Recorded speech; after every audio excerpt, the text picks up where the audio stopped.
There. How about that? Is that more better? Do we have sound now?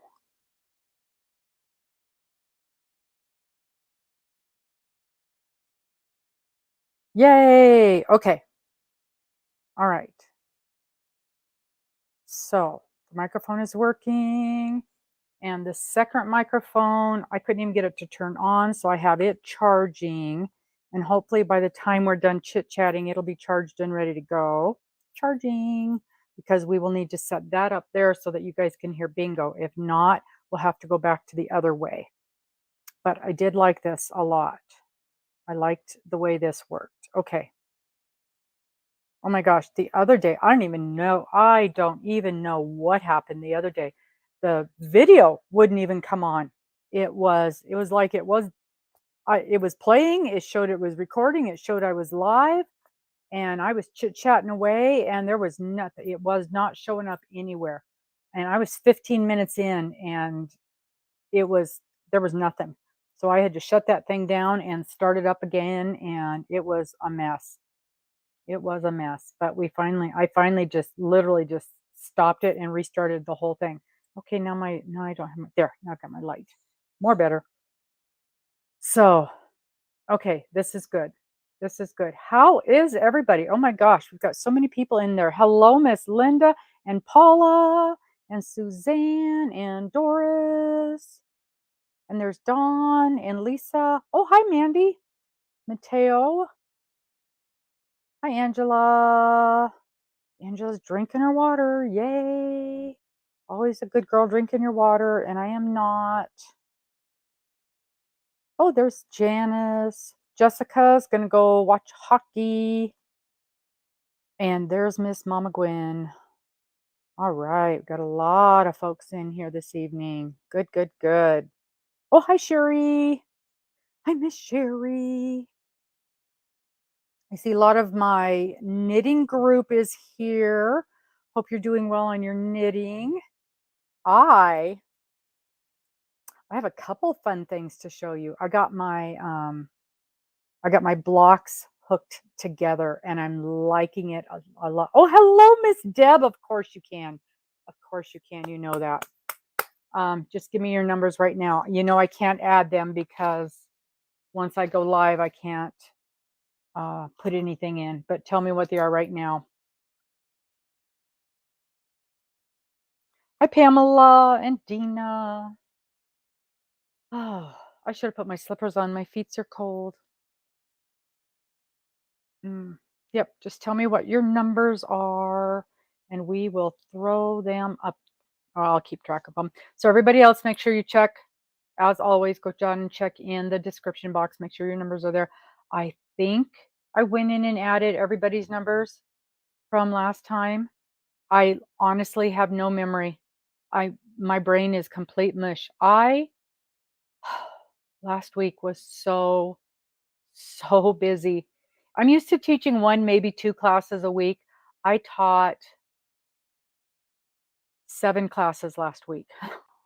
My brain my brain is just mush, and I've got another one tomorrow, and I work on Thursday, and I work on Friday, and I work on Saturday, and yeah. For a retired person, this is just not right. This is just not right. But I gotta pay for all this yarn somehow, right? Okay, so let's get these numbers written down. 5, 7, 22. Whoops, that's a 3, not a 2. I can't even read my own writing. 22, 36, 55, 59, 60, 66, and 72. Okay, perfect. Now, the theory is as soon as I'm done here tonight, and I think that's what I did last time, as soon as I was done, I went in and updated all of the numbers. That was the goal. That was the plan. And I seem to read that I seem to have remembered doing that. But my rememberer is just not the way it should be. Just not the way it should be. And couldn't possibly be because I'm trying to do far too many things. That could not be it, right? Rainbow Rhapsody. What kind? Oh, I've got and I've got a lot of, let me look it up. Um, I will screenshot that. Hi, Mima. Dina, let me screenshot this and I will take a look. I've got a lot of the Yarn Bee. I don't, is the Rainbow Rhapsody that really thin, like almost a one weight, but it's got like the four strands of yarn? Let me look up and see what it is because Rainbow, Rainbow, WRAP, SODY, Rainbow Rhapsody yarn.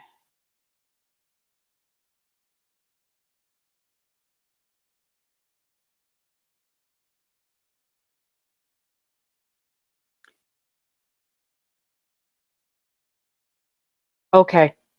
Somebody on Etsy has it. What color do you need? Autumn Trails. Nope, sold out. Okay.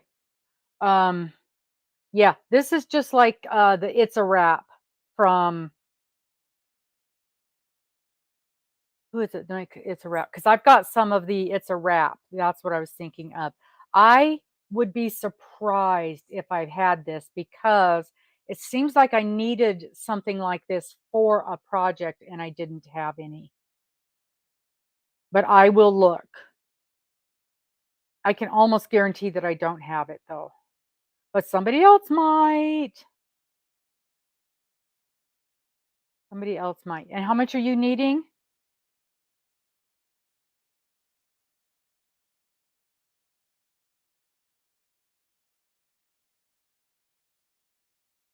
And yeah. Mhm. Yeah, it's just like that. It's a wrap from, it's not Lion Brand. Why can I not think of it? Red Heart. Red Heart, It's a Wrap, which I do have some of that. Because I remember when that real pretty last summer, that one, when IVB Creates, when she came out with that blouse, she said she would use this, but it wasn't available. And I'm sure you looked on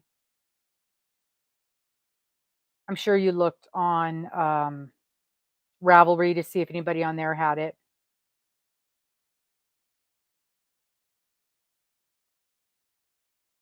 That's where I always start when I'm trying to find something.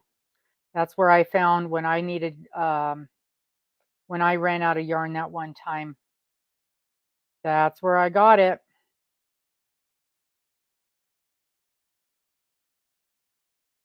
Yeah. Mm.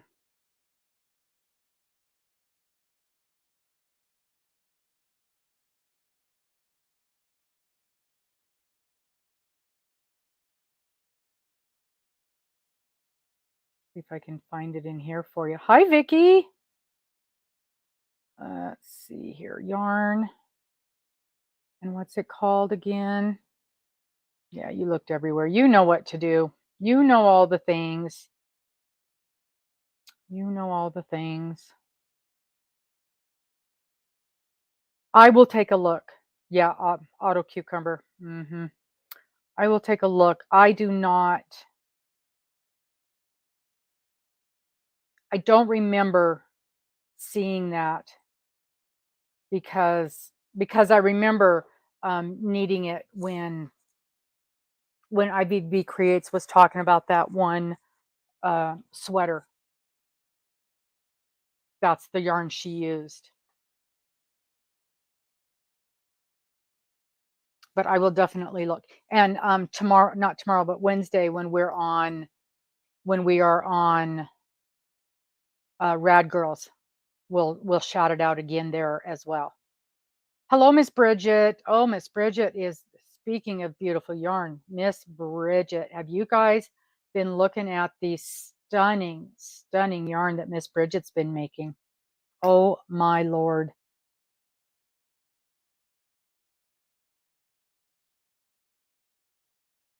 Oh yeah, she's always looking for the very hard to find yarns. Isn't that true? Absolutely hardest to find. Ugh. I do, yeah, and I know I've got a couple of the It's a Wrap, and I know I've got a couple of the one from Hobie. That it's basically that same kind of thing. The big purple one, that's the cotton, and I can't remember what they call it either. But it's the same kind of thing, same kind of yarn that splits out into the 5 strands, 4 strands. And it's still charging.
This thing keeps losing.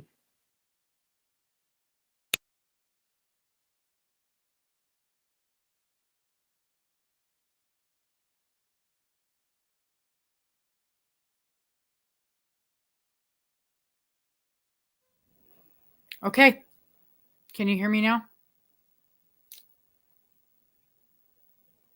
Is the sound back?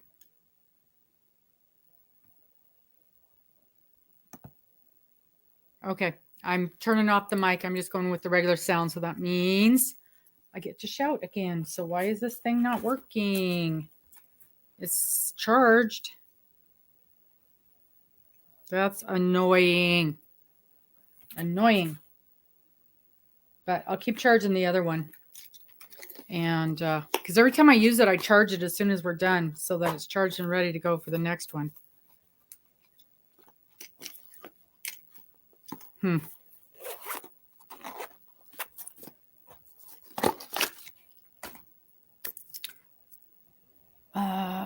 Yeah, the Dollar Trees, they're all doing it. All of the Dollar Trees, they had a lot of yarn last summer, and I think I've noticed them getting some different things, but they're not restocking the same stuff that they had before.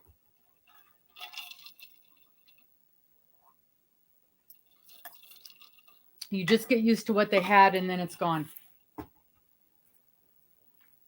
They had that beautiful heather stuff for a while, but I haven't seen it in a long time. I ordered something. Oh, I'm so excited. I can't wait to see it. I can't wait to see it. I can't wait to see it. Yeah, no, Carol, I wasn't here last week. I was working. I was working out of town and I was staying in a hotel. And so I knew that I was not going to be able to do, I wasn't going to be able to do this from hotel Wi-Fi. So that you didn't miss a thing. Did not miss a thing. Oh, they did. They've cut the yardage on them.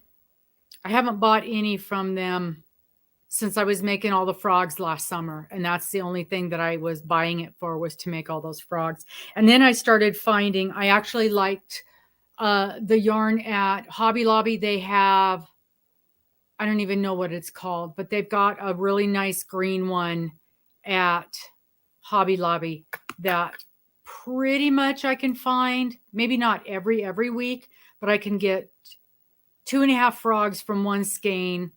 And of course it costs a little bit more, but I think it's nicer yarn. And oh yeah. And they typically always have it. I wish they had, even there, I wish they had a few more colors. Of course, now that was before Hobby Lobby cut their yarn selection in half. They have hardly anything now. I'm so disappointed with the amount of yarn that they have now. Almost nothing. Fiber and dye. Yes, yes, yes. Mm-hmm. Yeah, my main one has one full row and then a half of another row. Mm-hmm. Yep.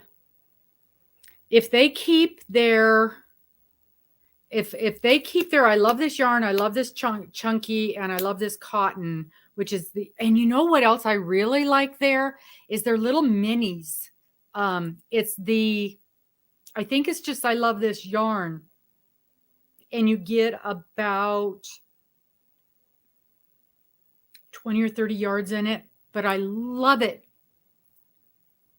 when you just need a tiny little bit of something. You know, you need 5 yards in something, and I don't want to buy a whole skein of yarn for one tiny little bit. I love it for that. So Bridget, I have a question for you. Can you do custom colors? And I know you can't get an exact color when you're spinning, but do you take custom orders for colors? Yeah, the Lion Brand thinks they do carry the prices. Well, but all of Lion Brand's prices are insane anymore. You know, what we were buying last year for $5 is $10 now. Or more, 12. I've seen $12 for a lot of the Karen cake stuff, $12 a skein. Yeah, it's sad. It's sad. But okay. And then what can you do? Can you do cotton? Can you do a cotton base? Because I know the things that you're doing are just stunningly beautiful.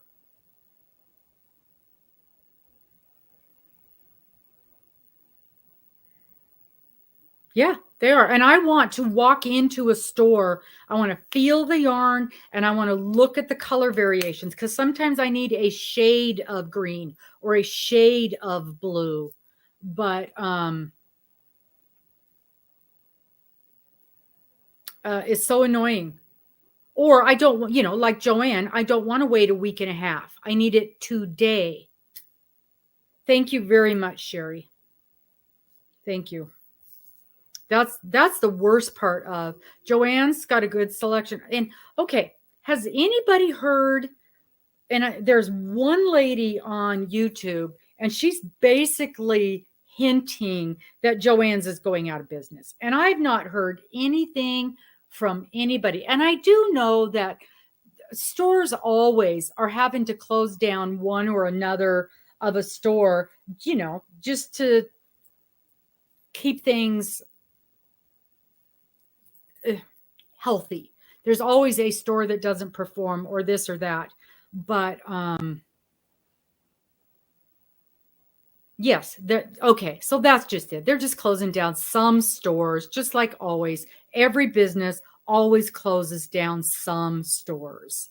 So that's just, and it sounds bad when you go into one, or you hear they're closing down 30 stores, but that's a drop in the bucket.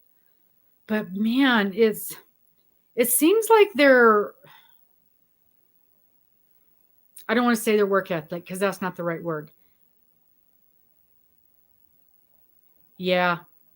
everybody says that Michael's is having a big clearance sale. And I have hit that before, but usually I miss it. And I'm not even going. I'm not even going in this year. I'm just not. Not doing it. I'm trying to be fairly good. And I'm not saying I'm not going to buy yarn, because if I need yarn for a project, I will buy it. But I'm not going to buy it just because it's on sale. Because I've done that before, and then I end up with all this yarn that I can't use because it's either not the right color, or I end up not caring for it, or I literally don't have places to put it. So I'm just going to be more, I'm going to be more mindful about what I buy. Perfect. That's a great idea, Elizabeth. Yeah.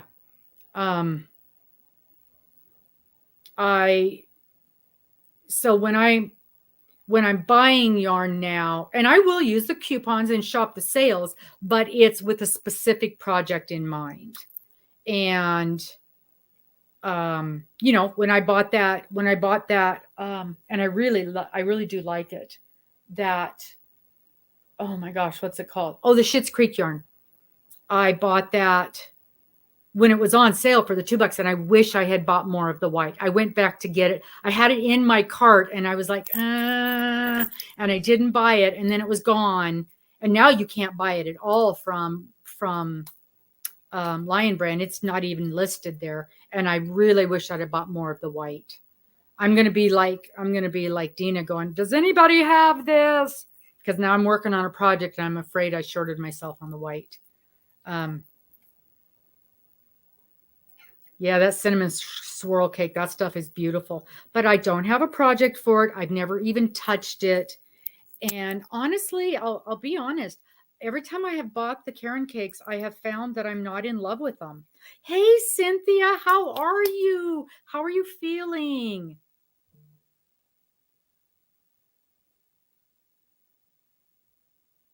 You know what I'm doing, Bridget? I'm keeping my things, because I know that you banned me last year because I wasn't following the rules. And so, and I am keeping my bands, my ball bands, and I'm just teasing you, Bridget. Bridget's a sweetheart, and I did a really good job in January, February, and March. But what happened was, I started buying tons of yarn for the craft fairs. And so I wasn't stashing down. And I went through a ton of yarn, but it was all new purchases. And it was all stuff that I was using for the craft fair. And so it didn't count towards stash down. But I went through a ton of yarn last year. So, so what's happening this year is I'm making a lot of progress on stuff, but I'm not going through a lot of yarn. But I am saving my bands. I'm saving my bands. They're in a little box right over there. I got this really cute box at Christmas time, and I'm like, oh, this is perfect for my ball bands. So, okay. So I think everybody's had time to get in here and work with number 4. Let me show you guys, just because I'm really proud. So last week we had talked a little bit. I think a lot of people are in here are doing my knit along. Oh, Bridget, wait. I have to show you, Bridget. Don't go anywhere. If you were going to leave, don't go anywhere.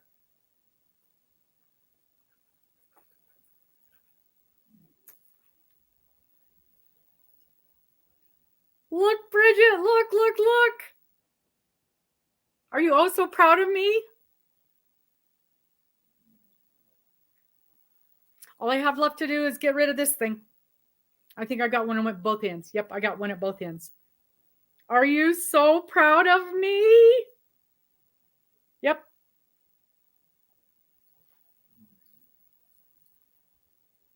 Of course, there's only one, but it will happen. Yep. So, I went into class to learn how to do magic loop, and I'm doing magic loop, and she's like, "You're ready for a sock." I'm like, no. And she goes like, "Yeah, you are." And she just held my hand and baby stepped me through each section. And I think what it really came down to was connecting up with somebody who understood my learning style and didn't make me feel overwhelmed with with too many things at one time. And she's like, "Okay, now we just do this. Okay, now we just do this." And she didn't make a big deal out of every single step. And it's big yarn. It says it's 3 because it's oh my gosh, what is the yarn? It says it's a 3-weight, but it knits, crochets up like a 4-weight. I've got the label somewhere, but it's the same yarn that I made my sweater out of last year. It's that comfy cotton, cozy cotton. So it's not fussy, skinny, small little sock yarn, and that helped tremendously. So I was using bigger yarn, and so I'm not like the teeny tiny little, and so that helped a lot.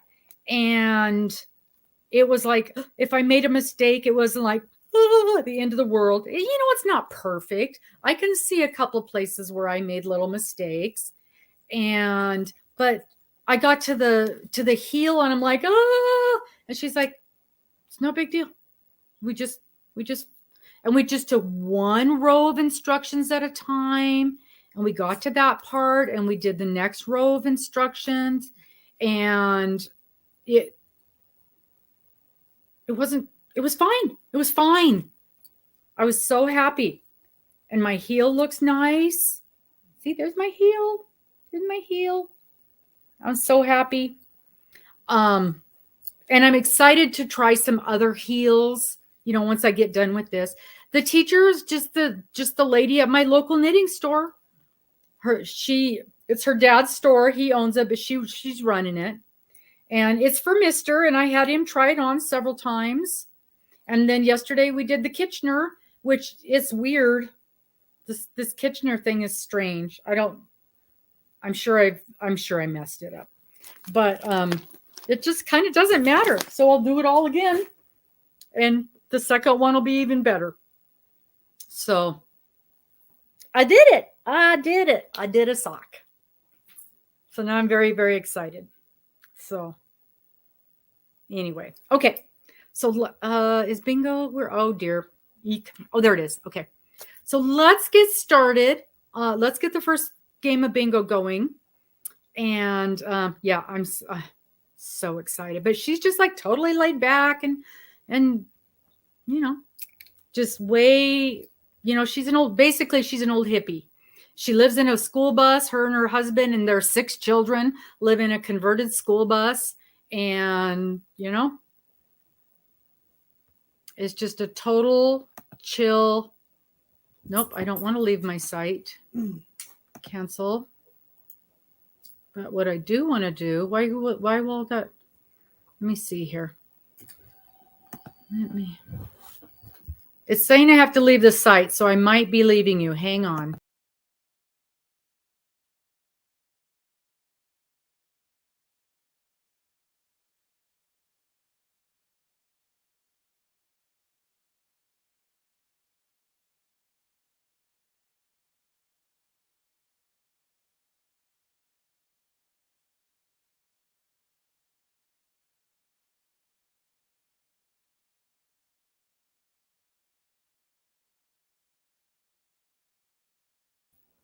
Okay, I'm back. That was weird. I wonder why. Okay, I think it'll work now. Let's see if I can make this open. Share screen. Bingo. Ta-da-da. All right.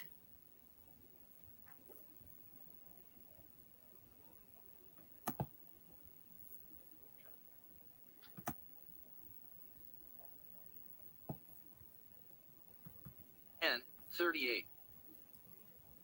That's not loud enough. Nope, that's not what we want.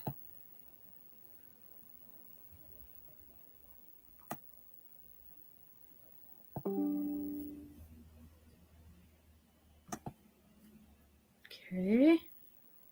And that. There. I think it's all set. I think it's all set.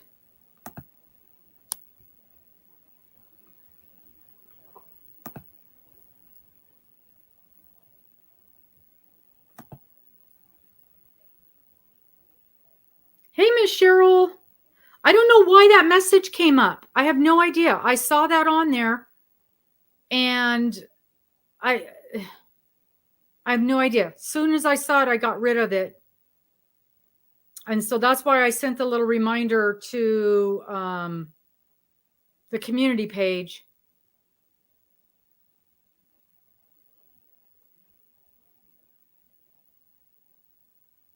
But no. And we just this second started.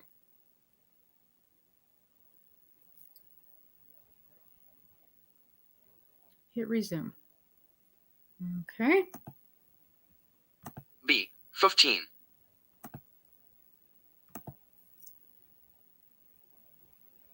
Boy, can you guys see the top of that board? Is it cutting it off?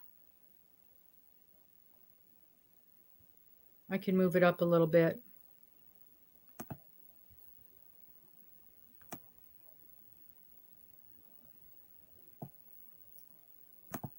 There we go. There we go. Yeah, I was digging around. 19. I was digging around trying to make sure that this thing was going to play, unlike that mess on Sunday. And I saw the message on there. I'm like, where did that come from? Because I put that on there. Remember a couple of weeks ago when I had that week when I had that silly meeting that went on forever and ever? I don't know. B10. But I'm glad that I saw that and I got it off and then sent the reminder out. But Cheryl, look at this. I was just going to show you guys. So those of you that are doing the knit along, here's my third panel. There's my third panel. I21. And I just finished connecting them all together. Looks really good. And when I did a border around them and it added, oh my gosh, inch and a half. I think it's gonna make it a very much bigger size than what I was worried about. So it added 2 inches in between each block. And 37. So that's going to make it a much nicer size. Okay, go make some rainbow yarn, Bridget.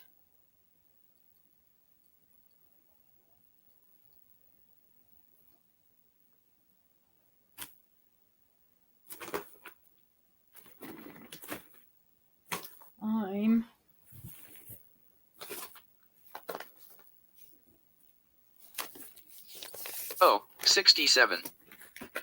I got to dig out a project to work on. Which means I also have to have my row counter, which I put in here for some reason.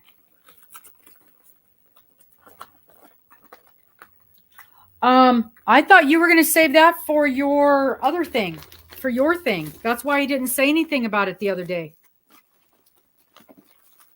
Because you're going to be doing your own thing that I can't 65. wait. Can't wait to do.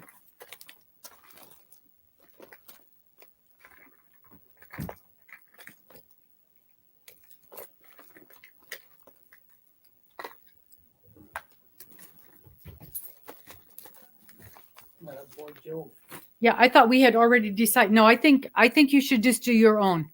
I think that's too much to ask. Yeah, because just these 3 squares end up being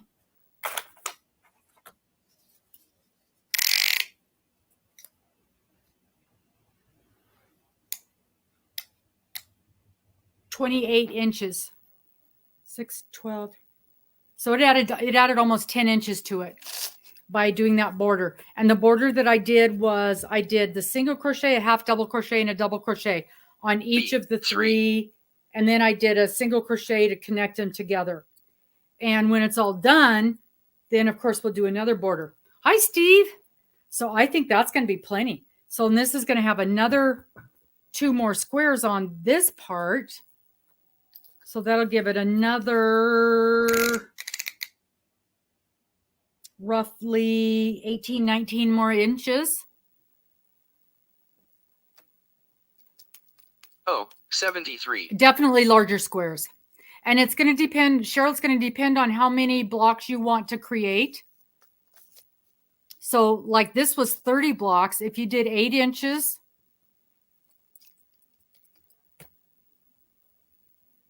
I'm trying to find a calculator.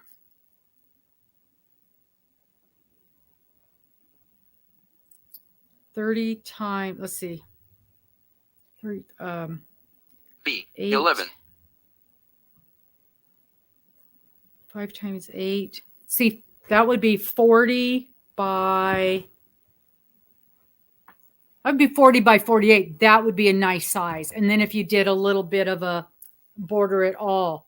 So if you wanted to do an 8-inch square, that would be really nice. And then, of course, you know, some people are going to end up with a little bit bigger ones.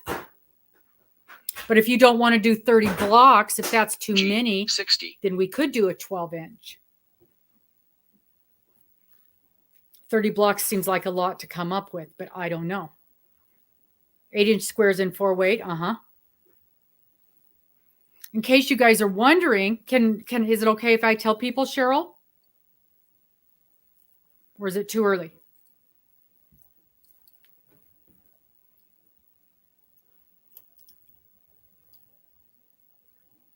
Oh, 62.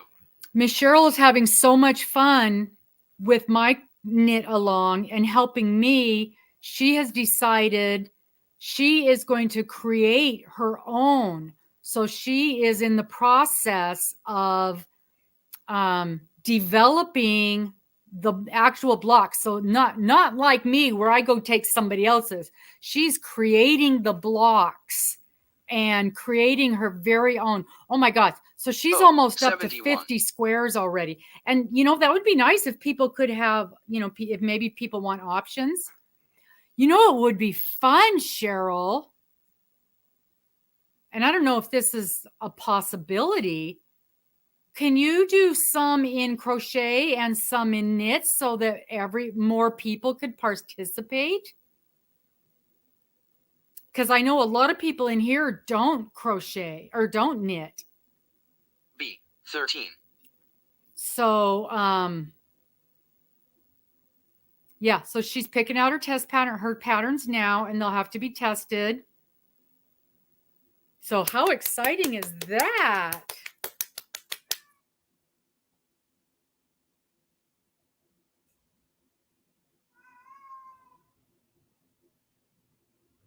We're all so very excited. I, 24.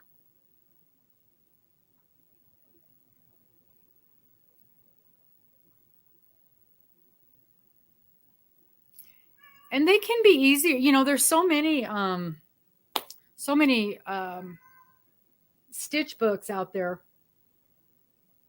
It might be easy to come up with a few crochet patterns. It would just be nice. I know there's a lot of folks who do enjoy the crochet that don't knit. G, 55.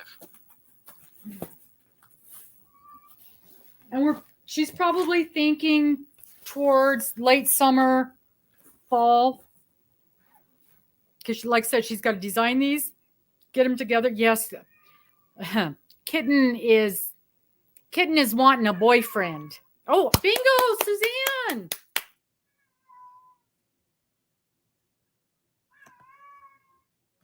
So Kitten is not being allowed to go outside right now, and she's less than pleased about the whole situation. Come here, baby. I know. It's just awful.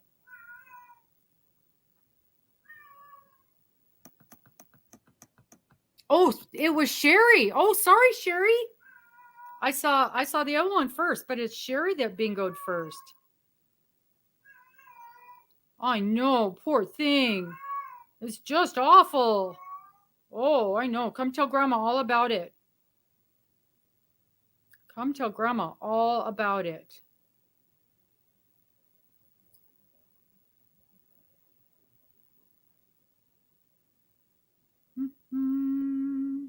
Okay, Miss Sherri. Let's check those numbers. Yes, yes, yes, yes. And yes, all right, it's a good one. Woohoo! Oh, I can reach this. Yay, yay, yay, yay, yay, yay, yay, yay. Yay, yay, yay, yay. All right, all right, all right, all right, all right. Okay, Miss Sherri. Miss Sherri. All right, what you got is you get to go to Ravelry or Etsy and pick out any pattern from anybody up to $6, and I will buy it for you. I will buy it for you. And then I think what we do is you, I think we send it to your email. We have it sent to your email, but we'll figure that all out, because so just once you figure out which ones you want, just let me know on the site, and we'll figure out how to make it work. Some people have no problem sending it to me. Oh, in fact, on Ravelry, there's a thing now where it says it's a gift, and I can click it, and then I have it sent to your email. I saw that the other day, and I thought, oh, finally, that's pretty clever. And then I don't know about Etsy, but yeah, there you go. Woo-hoo! And if you can figure out how to get a couple patterns or 2 or 3 patterns or whatever, because sometimes patterns are $2 or $3. Some people have sales, coupons or whatever, and it's however much off, and you get, percentage off, and you get, so up to $6. There you go. Yeehaw.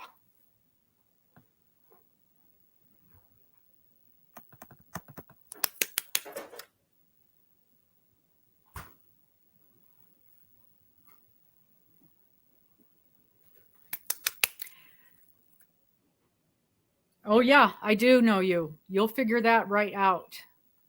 Yes, yes, yes. And I know you've got certain designers that you like, and yeah. I was looking at patterns yesterday, and I was super surprised. There was one that I was liking a lot, and they wanted $10 for one pattern. I'm like, I don't think so. But then, for almost the exact same style of a pattern for somebody else, it was $2. That was much more like it. So, pick and choose. And so many of the people, they're having sales. They might be having some sales in the next couple of weeks for Valentine's Day too. So if you want to hang off till then, just let me know. I'll work with you, Sherri. You know that. Yay! Congratulations! Congratulations! All right, let's reset this board.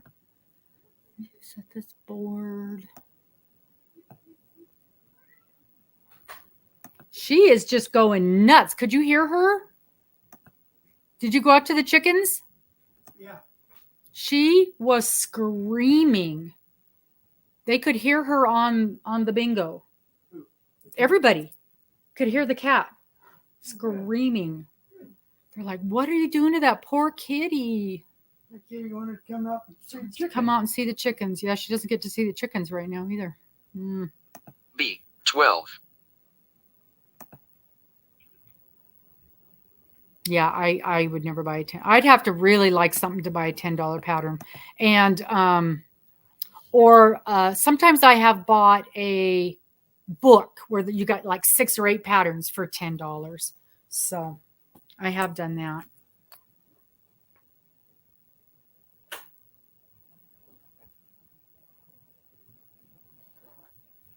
And 21.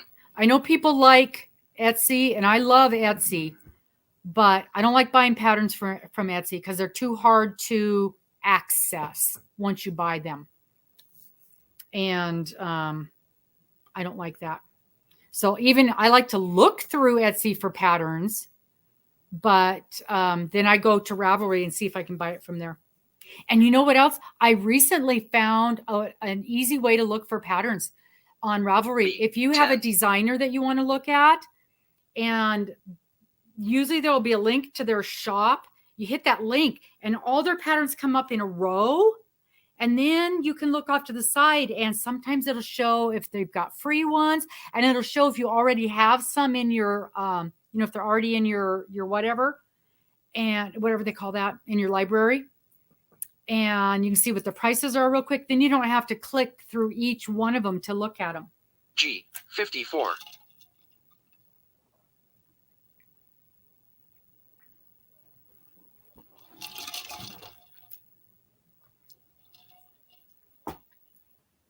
Oh, take a bite here real quick, you guys. Sorry, I don't usually eat in front of you. I went to the store to pick up prescriptions, which they didn't have ready, and they had cheap chicken Monday. 27. So I got fried chicken. Safeways. 200 crochet stitches. I love those kind of things. What I really like about them, Sherri, is when they have, it gives you the stitch, not the stitch count, the multiple, so that you can figure out on your own how to set it up. 68.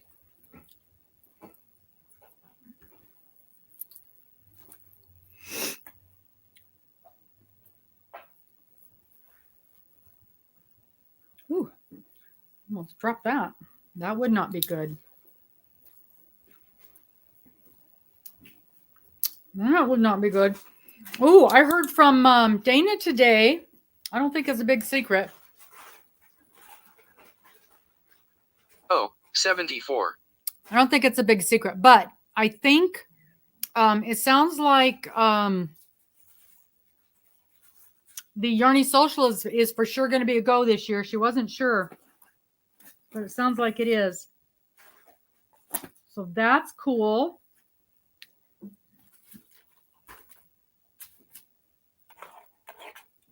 Yeah, I like stitch dictionaries. N44.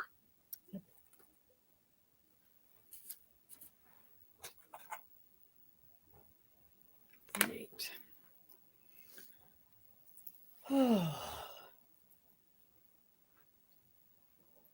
That'll be pretty. Well, maybe you can find some fingerless gloves. I have not made those yet. I keep thinking G48. I just don't know if I want to make them or not. I can't decide. I can't decide.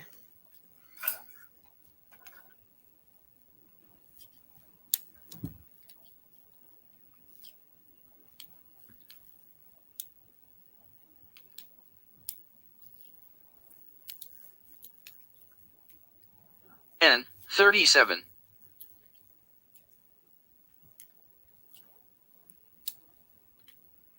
Did anybody start any new projects this week?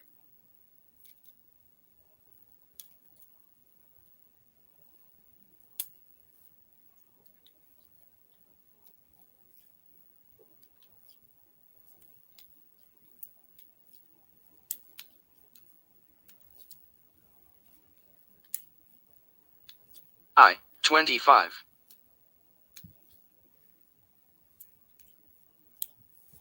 Oh. Cinnamon swirl. Yeah, they sound nice and they look beautiful.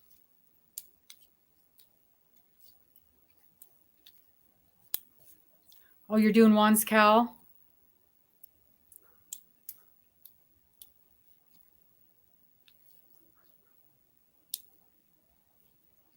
I, 20. Oh, congratulations, Gwen. Yeah, Deb, this is going to be, isn't this, this should be your busy time of year at work too, isn't it, Deb? Working on your whips with Lori. Scarves for the Scarf Challenge. That's good. Yeah, I'm doing Lori's thing next month as well. Anybody who doesn't know about 24. Lori's thing, I think everybody pretty much does. We talk about it in here a lot, but I'm excited about that. Flower-shaped mug rugs. That's good.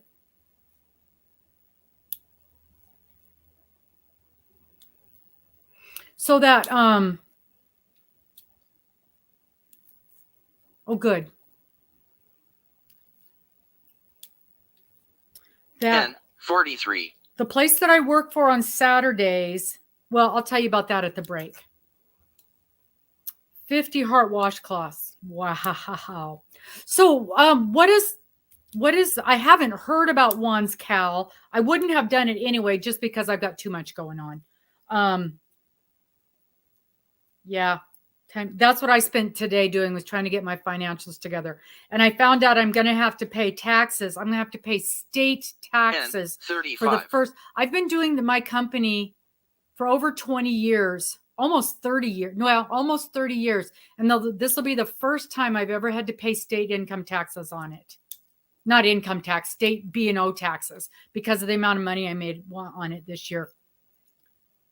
So that was a little bit of a shockaroo. But then, Deb, then the money that I pay taxes on that, is that then a deduction 33. on my federal taxes? That'll at least make me happy.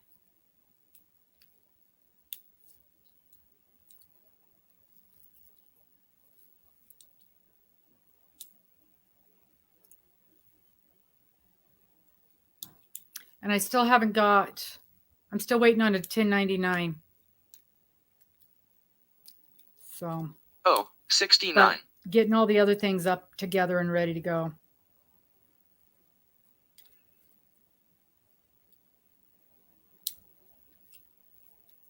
So, Sherri, is Mrs. C online now?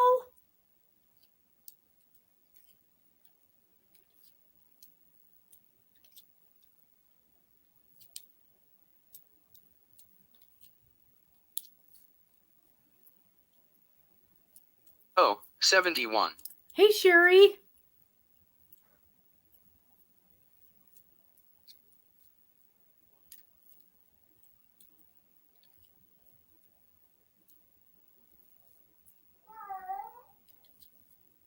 Yeah, I do that.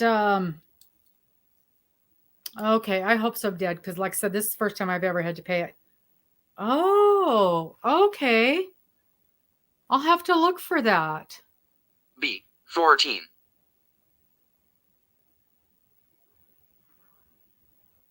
I do that where you tie a knot here and tie a knot here, and then you run them together. And then I'm always afraid to clip it, though. Everybody says you can clip it right down to the nub, and I'm always afraid to. So, so Eastern 12, 11, 10, 9. So that's right after, that'd be right after my knit along. Oh, 67.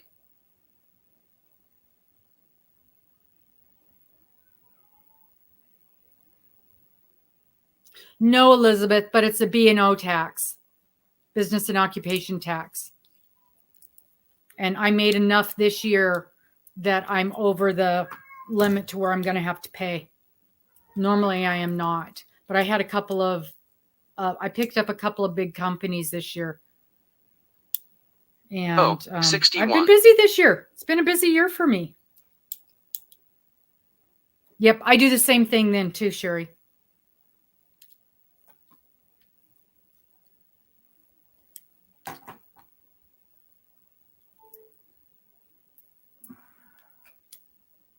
Yeah, and I just roughed the numbers up because I've still got one more 1099 coming in, and I'm not sure exactly how much it's going to be for. B3. But even just with the rough numbers that I put in there, I'm going to have to pay a little bit on that. But I paid quarterly taxes to IRS this year, so it won't be as bad of a. It shouldn't be as bad of a clip with them as it was last year. There's so many things so many changes in my world with retiring and getting pension money and stuff like that.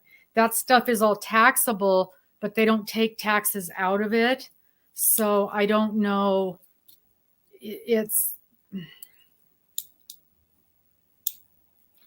And they won't let me clean these cats. Oh, thank you so much, Deb. Thank you.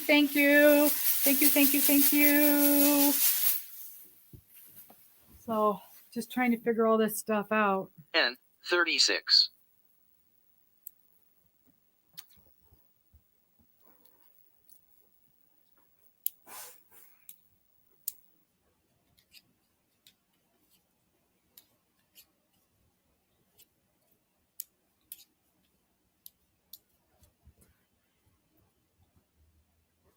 Yep. Put it in a bag.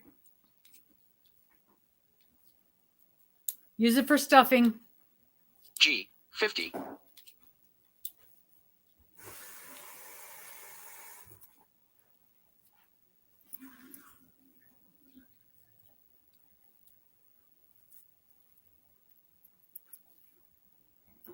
Use it for stuffing.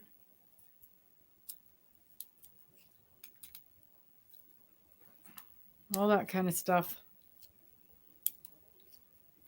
So we're still on match 5. I was just going to say, I was a little surprised we've gone this far. Okay, we need to shake it up, huh? All right, here we go. Shake, shake, shake. Shake, shake, shake. Shake the number. Shake the... Oh, and got a bingo. Woohoo. All right, guess we don't need to shake those numbers.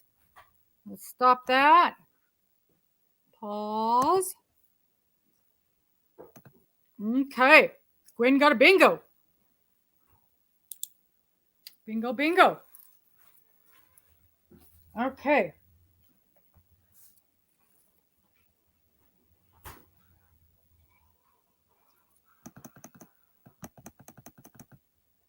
Okay.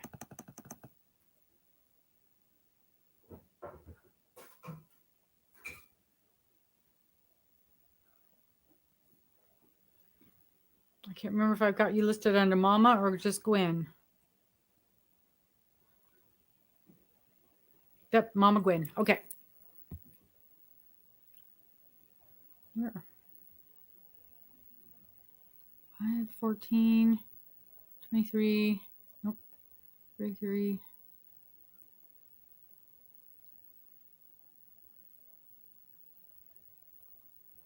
Four.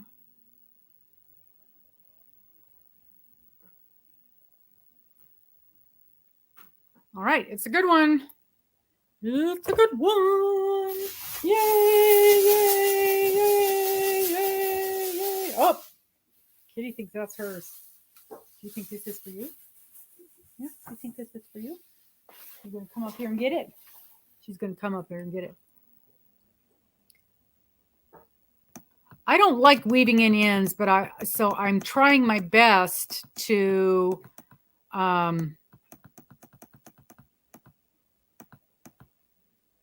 yeah, quickest poster for sure.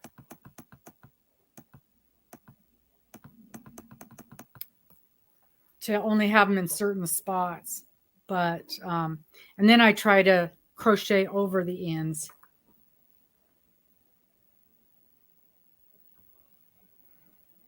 All messages, okay. Ice cream. What kind of ice cream, Ellen? We want to know, what kind of ice cream are you having? Ice cream. Ice cream. Okay. So what you get, speaking of beautiful yarn, is this beautiful crystal cake.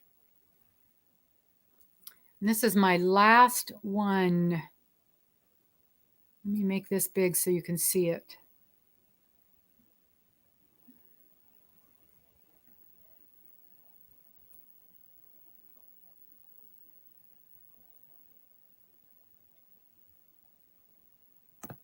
Okay.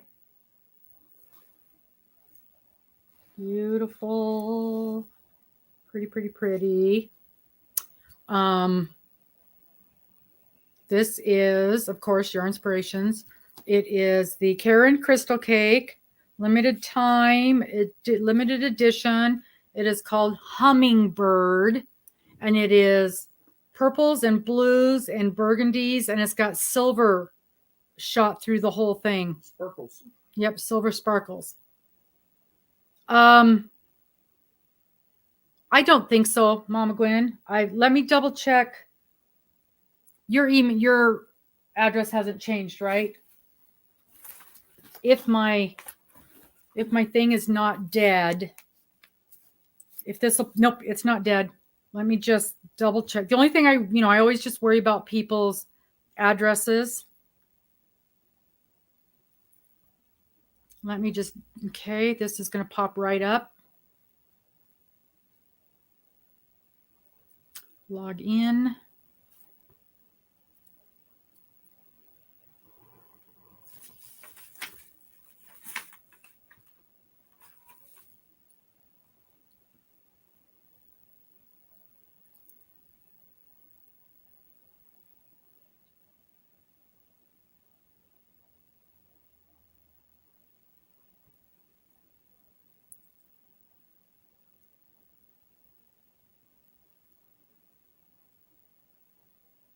Nope, I don't want to do that. I want to do this. I want to do this.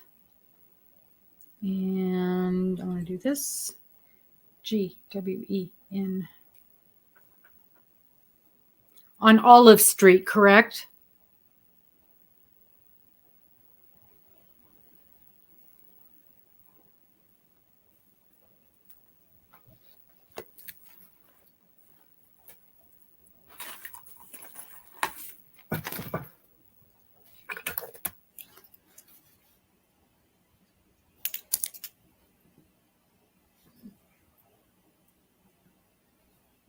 Okay. Yeah, I'll get that sent out to you then.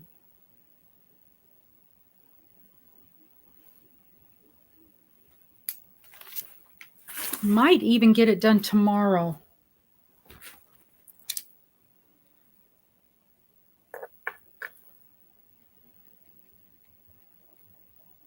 Okay, so Sherry made a donation for, when is the next fundraiser, Sherry? It's time for announcements now anyway.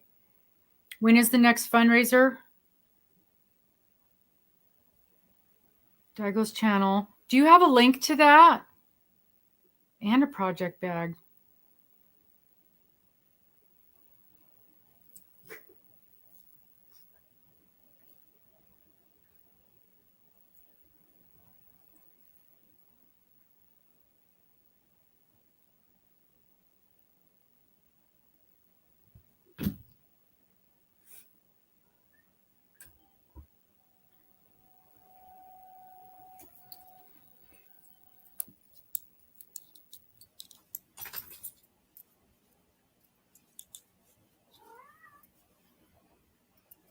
Yeah, if you can come up with a link to, or especially if you know when that's going to be, sometime in February, okay.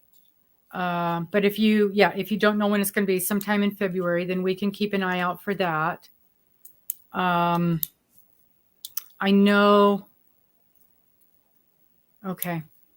And you buy the tickets right through PayPal with that? Is that how that works? I can't recall.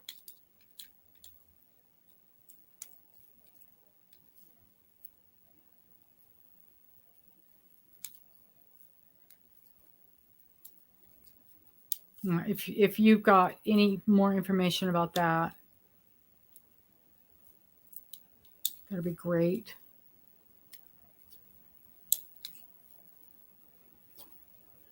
We are just on the edge of being done with January. Ooh, that reminds me, I've got a bill I got to pay by the end of January. I guess I better get that done.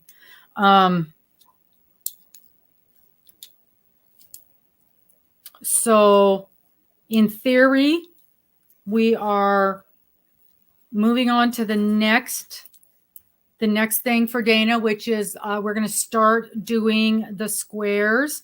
If you want to participate in the square exchange, which the way it works is kind of like we did the ornament exchange, will be put together in groups of 12. And so that's why I'm getting confused. I couldn't figure out why I keep getting confused. So we're being put in groups of 12, and each of us in the group will be making 12 squares that are 10 inches. And I kept thinking it was 12 inches, but that's why I was thinking that. They're 10-inch squares, and each of us will be making 12 squares. And our squares needs to be the same, because we're going to be mailing them out to each person in our group. And so that's where we're making 12 of the same one. And then when we're done, we will be able to connect them together. And interestingly enough, I have just been researching connecting squares together, so it won't look unlike this little thing that I'm doing right now, where I have taken each of my squares. These are my knit squares for my knit along, and I have put a border of crochet around them. I did a border of single crochet, then half double, then double, because I wanted to make these bigger. Thank you very much, Sherri. And then I just did a simple single crochet to connect it together. I put my single crochet on the front because I wanted the single crochet to show. You could put it on the back if you didn't want your single crochet to show. Then it would look like that. So then after you get all of your squares, then you're going to crochet them together, and you'll have a friendship blanket made out of these squares. It's not going to be huge. Well, it'll be pretty good size because they're 10-inch squares. And these squares here are 6 inches, and you can see the red there is my 6-inch square. So it'll be a decent sized little blankie. She's going to start collecting emails, and we'll talk about this more again on Wednesday on Rad Girls, but she'll start collecting emails for those who want to be involved in the square exchange.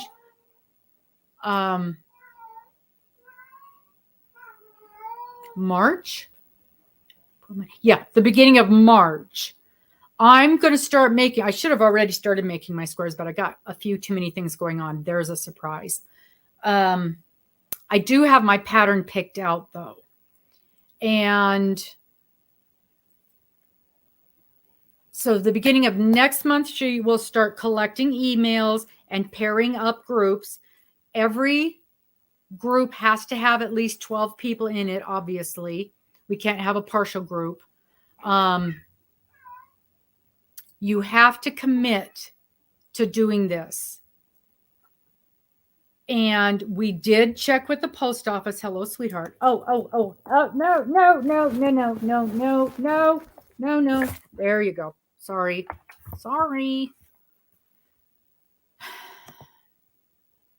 And we have checked with the post office.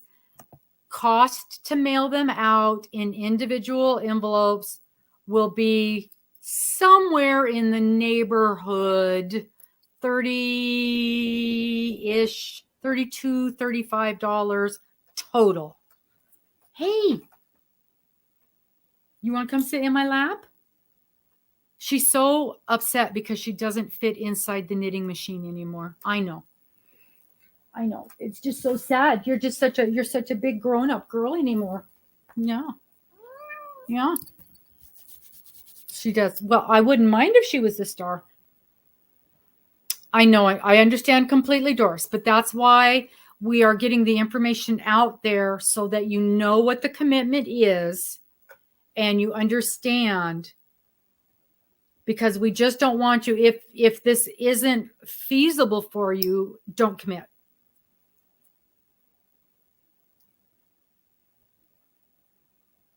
Yeah, if you plan on doing more than one group, that's great. But remember, then you're committing to $65, $70 for mailing fees.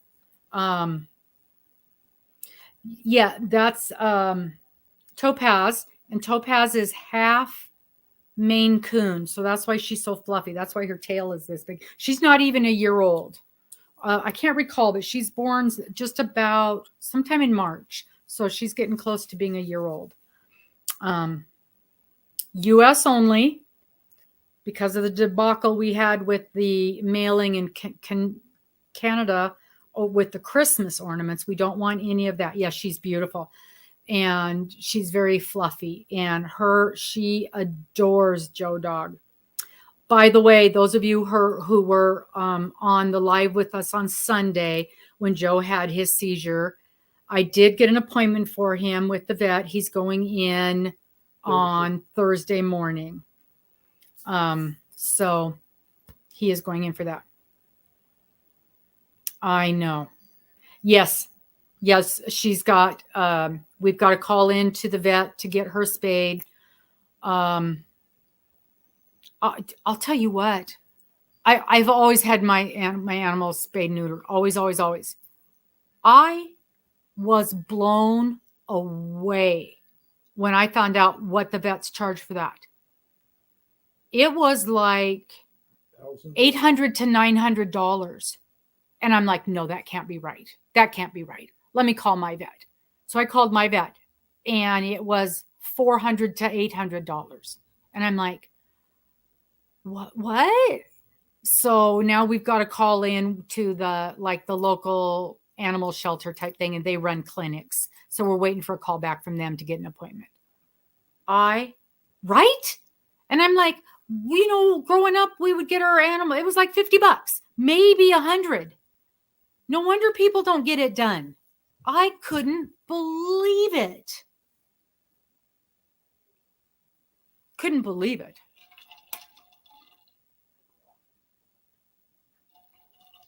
She had her other cat done about a year ago, 2 years ago. Well, it was here, so just about 2 years ago.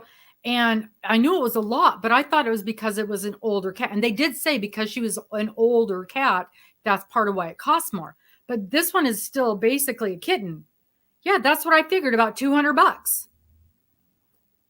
Couldn't believe it. So, yeah. And I have, for the most part, always gotten mine from an animal shelter or something like that. And so it was part of the deal. When you picked them up, they've already been fixed. And that was part of the adoption fee. Yeah. I was shocked. Yes. But so we'll get her in. So we've contacted 2 different places, and she'll, within the next couple of months, she'll get that taken care of. But oh man, she is making it very well known that she wants to be outside. And then I forgot when I came home from the grocery store, and I just opened the door and off she went, but we grabbed her and got her back in. So anywho, so if I really, really hope people can participate in this, I think it's going to be a fun thing. So, and $35 really, that's not, that's one order from Joann's. So it's going to be fun. And, yeah, the sliding scale. And I think that's where she called at the Humane Society or the dog pound or whatever. I think it's that kind of a thing there. And so is the place. The other place that I called today, it'll be in the neighborhood of $200. And that's for That's for to get her fixed, to get her shots, and to get her chipped. So it'll be no more than $200. Well, Susan, right now we're discussing getting getting Miss Kitty, Topaz. Miss Topaz fixed. But what we're really talking about is the square exchange, the upcoming square exchange for the friendship blanket, which will be starting in the next few weeks. The starting of the taking names, signing up for that will be in the next couple of weeks. But the mailing deadline for mailing off your squares is going to be May 1, May Day, which we thought was a fun day to do that. Hi, Robin. Yeah. So May Day to mail those off and then get them and get them and get them hooked together and see what your beautiful blankie looks like. Yes, somebody had mentioned that they did not get their ornaments. We got all but one. We got all but one in our group. That's a really good deal. Oh, 1,000. Yeah, over here it looked like 100. That's what they're wanting to spay this kitten is $800 to $900. Yeah, 10-inch squares, 10 inches. And that's blocked out. You want it blocked out to 10 inches. And it can be any weight of yarn that you want. Any kind. No, I lied. It's not any kind of yarn. No animal fat. No, not animal. Listen to me. No. Animal yarn. Not animal. Wool. No wool. No. That's not animal fibers, though. What am I trying to say? What kind of fibers? But it's not animal because, yeah, I guess it is animal because we can't have alpaca. We can't have wool. Yeah. Okay. No animal fibers. Because all of a sudden yak came to mind. And I'm like, well, yak should be fine. No dog fibers. Yes. Thank you. Thank you, Cheryl. Yeah, I guess wool is an animal fiber, isn't it? I told you guys I was wore out. I told you guys I was tired.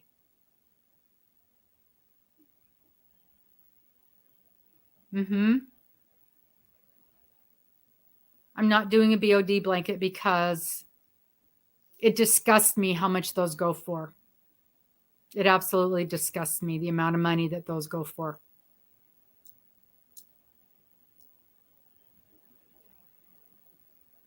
Natural fibers. Thank you, Mandy. That's the word I was struggling to get out of my little brain.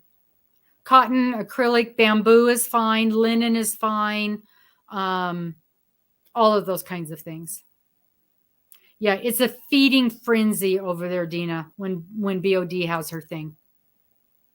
And if somebody else was doing the exact same thing, you'd hardly have anybody participating at all. So I refuse to participate in a feeding frenzy like that. Oh, you're right, Cheryl. Cotton and bamboo are natural fibers. So it's animal fibers. Wool, yak, alpaca, those kind of things. So plant fibers are okay. And synthetic fibers are okay. No animal fibers. There, I think I did it. I think I did it. Good. But does it go to one shelter?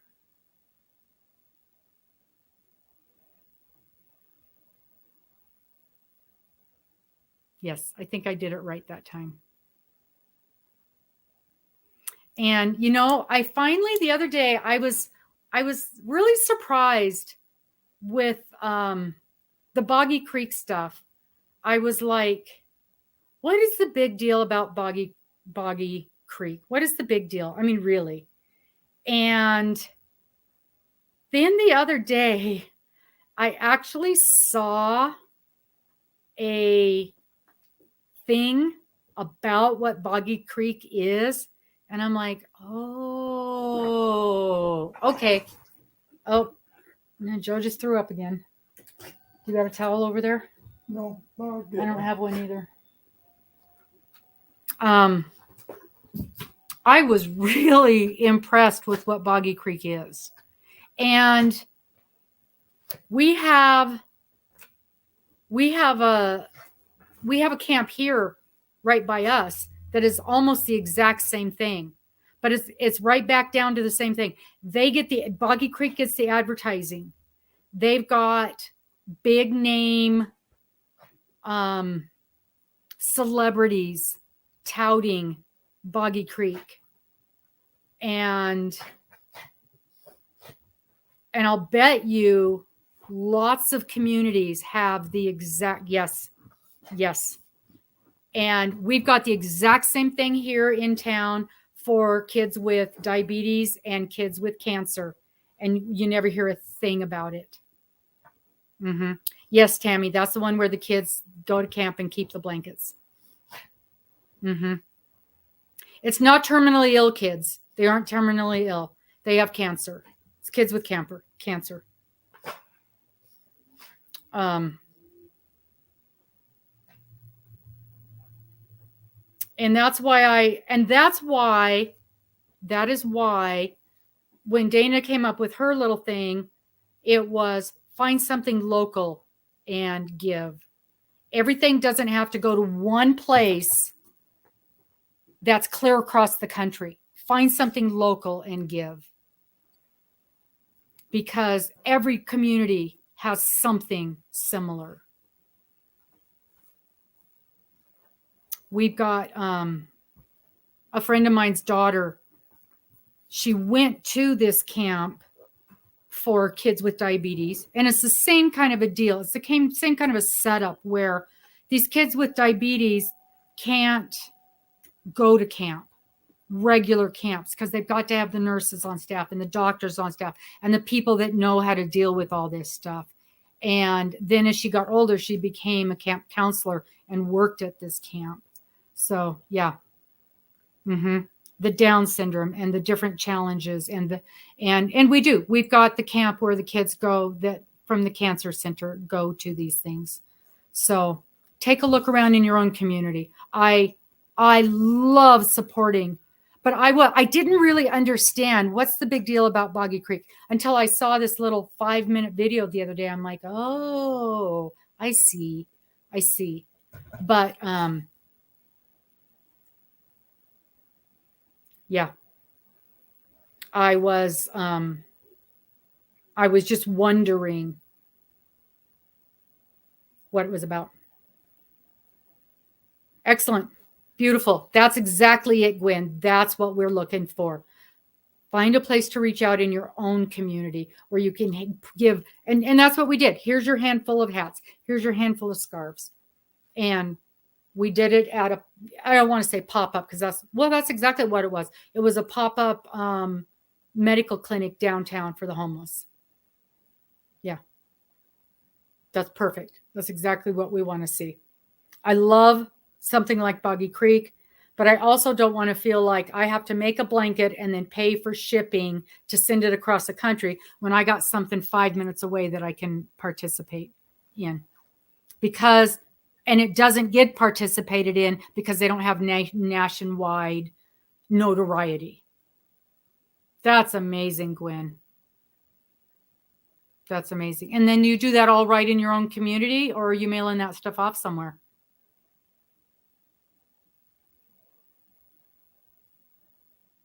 I do know that there was a thing, and I only heard about it through something that I heard Lynette talking about, which was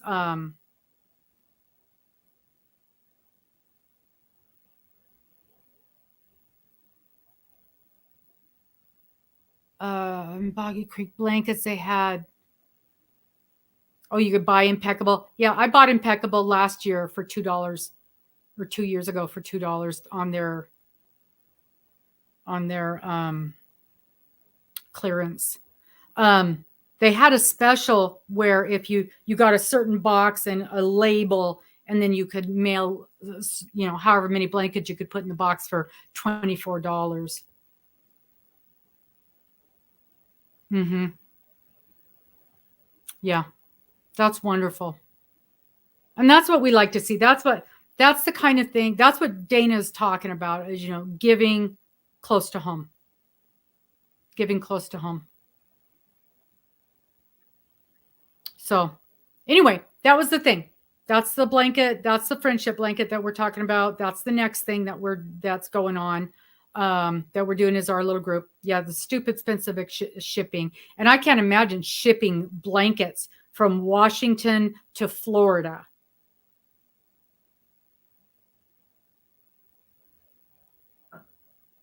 And yeah, how do you do that for $7? It cost me more than that.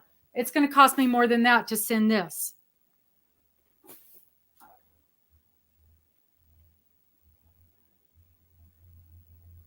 Is it because of the special postage you get to send that to Lynette?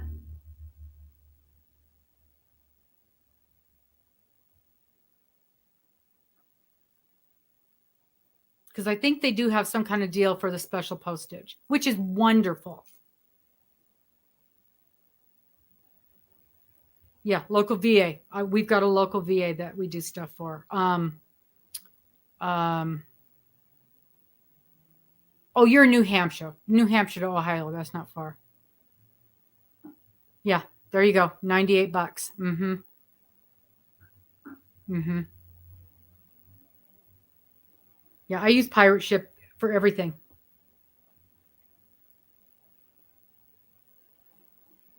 For everything. Okay. So, yeah, it's almost cheaper to fly somewhere.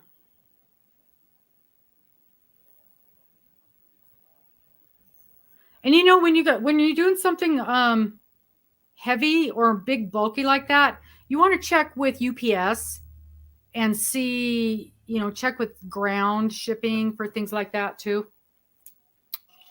Yeah, I do Pirate Ship for everything.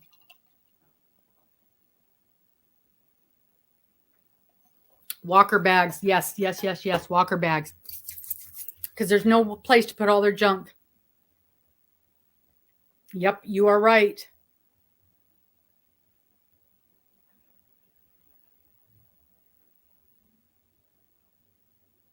And the Linus Project.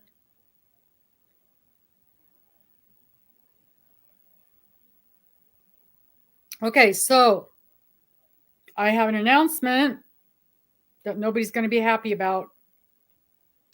I had to sign up for some training,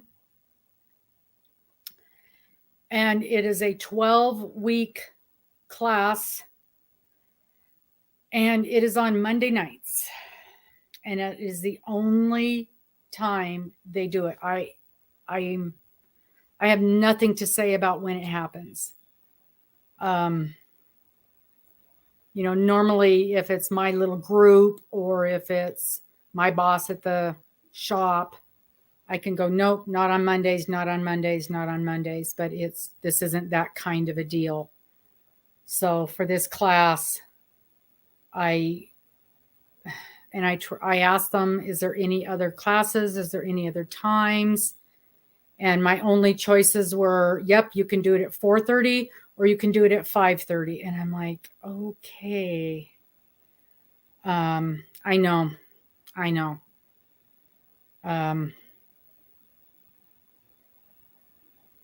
So I thought about that, Gwen, and I'm going to look, but I usually end up working on Tuesdays and Thursday nights. And I've got people so trained that bingo is Monday and I'm available any night but Monday, that they know that they can schedule things on any night but Monday.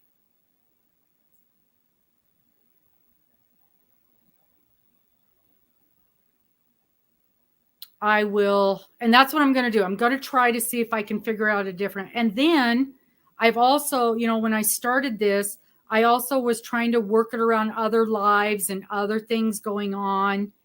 And that was kind of the best time to do it as well. I'll dig around and see if I can come up with another time. And I will let people know. Get your hands away from the face. I will let people know. But as of right now, I'm going to have to put it on hold until I can figure something else out. We're still going to do, we're still doing the knit along. We're still doing Rad Girls. We're still doing, and I've got another thing in the works that's coming down the pikes. We still got all of the videos. It starts next week. I just found out about it last week while I was out of town working. That's when they told me I was going to have to do it. I know. I'm so sorry. I'm so sorry. I've been trying to get into this class for a long time. And then of course, when they finally get it figured out, this is when it starts.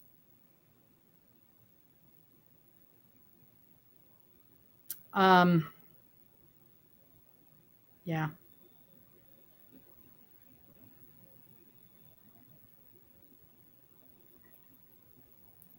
All right. I feel terrible. But you have not heard the last of me. Absolutely. And I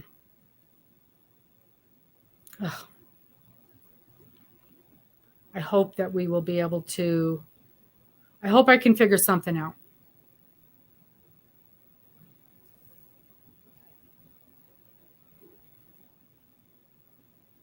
Okay. I know. And I enjoy this time so much also. I enjoy getting to visit with everybody. Right?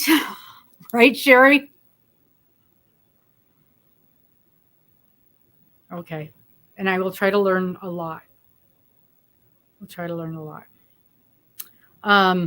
When we're done, hopefully, I'll have some new and wonderful things to show you guys. I'll have some new abilities. Yeah. Anyway. Okay. So that's the icky thing. Yeah, it's something finally during the day for Cheryl. Everything else that we do is in the middle of the freaking night for her. I cannot believe how many times she comes on and is like, well, it's 1 a.m. for me. It's 3 a.m. for me.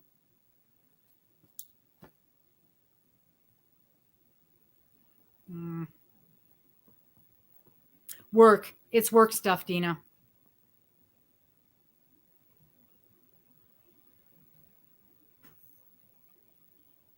And hopefully I'll get, yeah. Okay. So that's that. I'm like, really? We can't do this on Tuesday? Yeah, the instructor. You know, those darn instructors, they just do things on their time frame. It's ridiculous. It's absolutely ridiculous.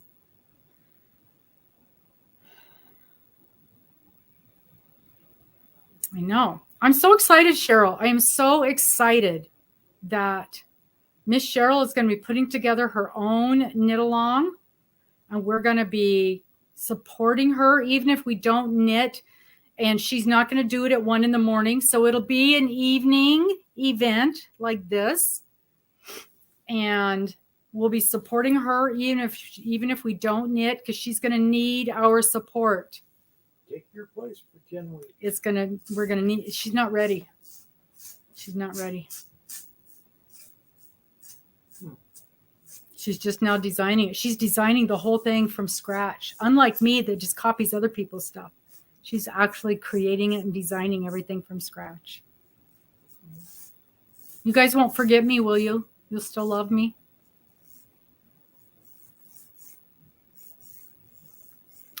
All right, let's play bingo. That's what we're here for. So this next one is blackout. And thanks, Paula. So this is match 9. It's matching all of your numbers. Let's get this thing up here. Confirm.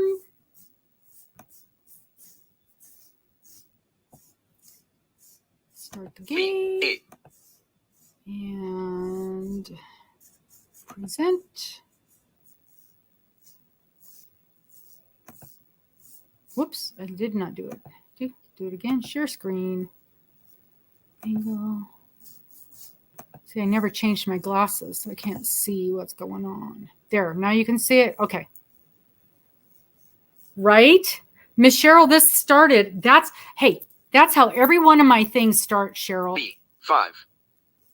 B5. This whole thing started with Cheryl because I was whining that this blanket wasn't going to be big enough.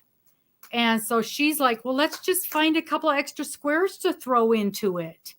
And next thing we know, she's designing her whole very own blanket.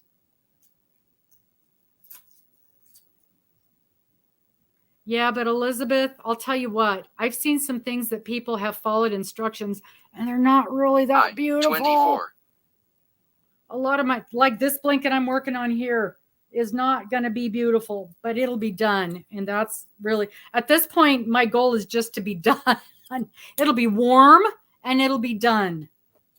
Oh, I'm sorry. Somebody earlier asked where Miss Morgan is. She's at work. She works on Monday. She works Sunday, Monday, Tuesday, and Wednesday. G47.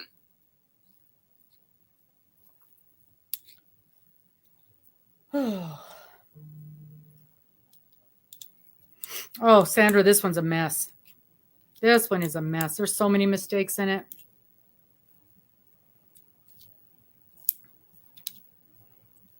And since I know it's your awake time, Cheryl, when we're done with this, I'm going to send you those instructions and you can help me figure out what I'm doing. Because I'm not ready for it yet, but it's not going to be, I don't even know how many rows until I am ready for it.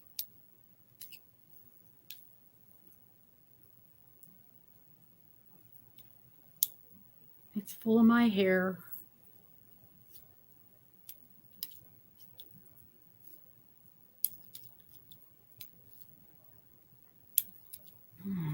G51. Oh, you're playing on your phone. Okay. Well, we all know about that internet going down. Hasn't mine been wonderful, though, since we switched over? So happy.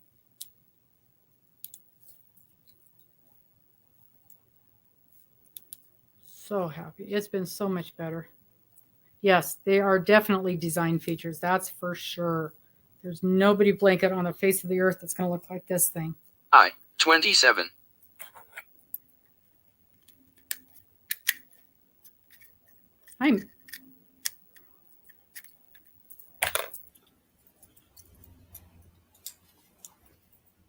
See, that's the other thing that bothers me. I am about halfway done with this, and this is all the bigger it is. Not even, yeah. I think I'm going to be adding some rows to this one as well. I21.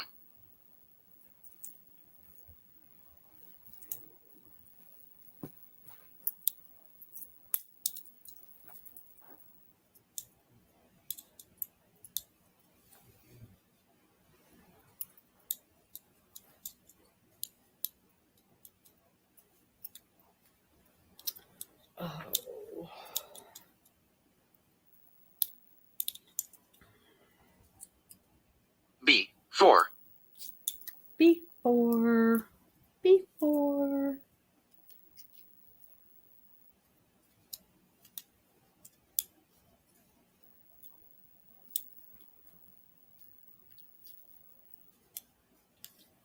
Oh, so I got the sock finished.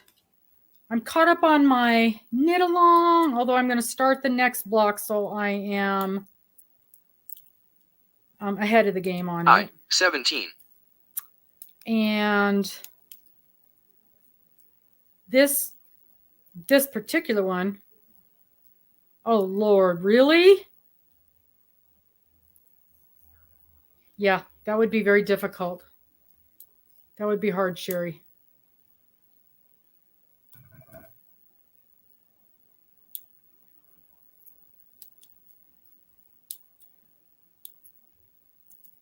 B, 15. Oh, good. You got it back up. Yay. I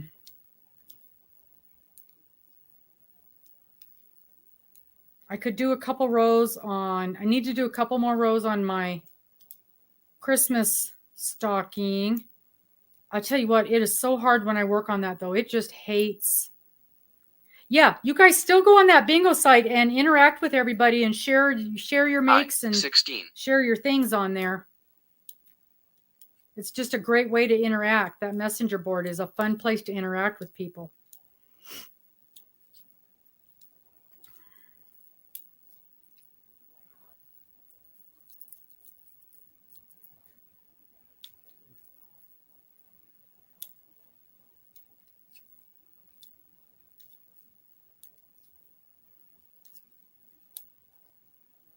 I, 18.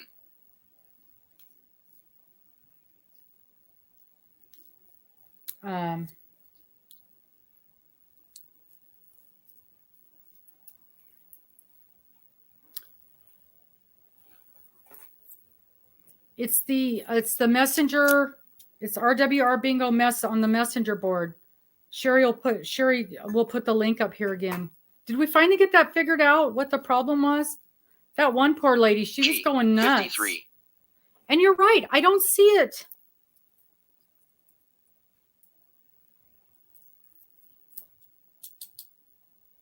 Sherri, I wonder if we can put the link in the for the knitting one in the description box, because when you're putting it in the comments, it's not showing up,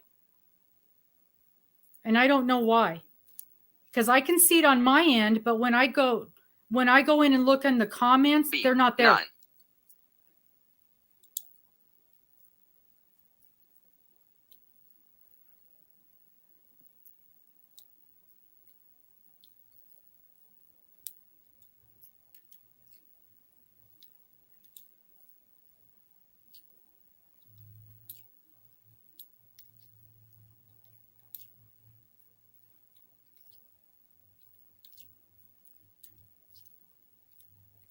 And 32. No, I actually did mean in the knitting one, because that's the only one anybody seems to have a problem finding. When you put it in here, people seem to have no problem getting into it. Maybe it was just that one lady. Because, there's always somebody like me. Yeah.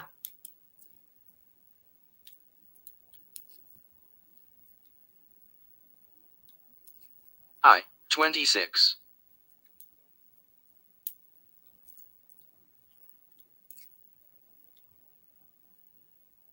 Oh, congratulations, Elizabeth. That deserves. Woo-hoo! Woohoo!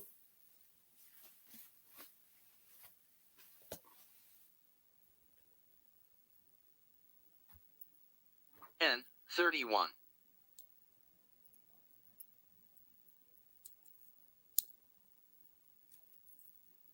That is not easy.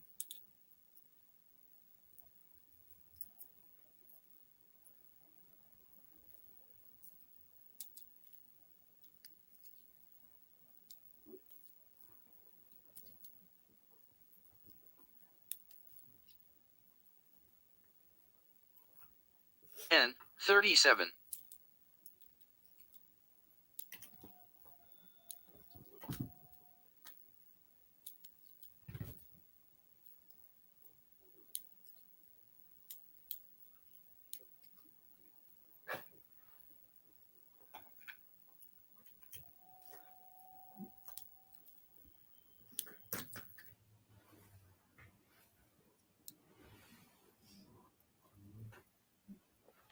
43.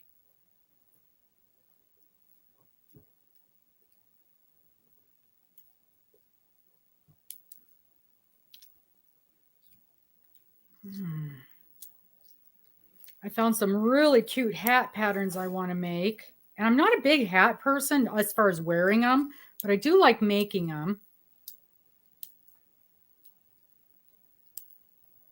Excited about that. Now that hat season is almost 30. over.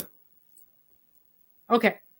So if you guys go, Sherri just put up the link for, just click on that link and it'll take you to, let's see if it works. Let's just see. Let's just see. Click. Yeah. Oh, that's weird. It's telling me to download Messenger, and I know I have Messenger already. Open. N34. Oh, well, that's weird.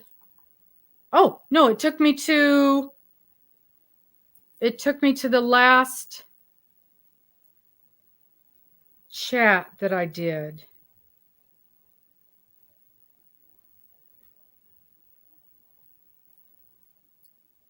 Let's try that again. Because I sent G50.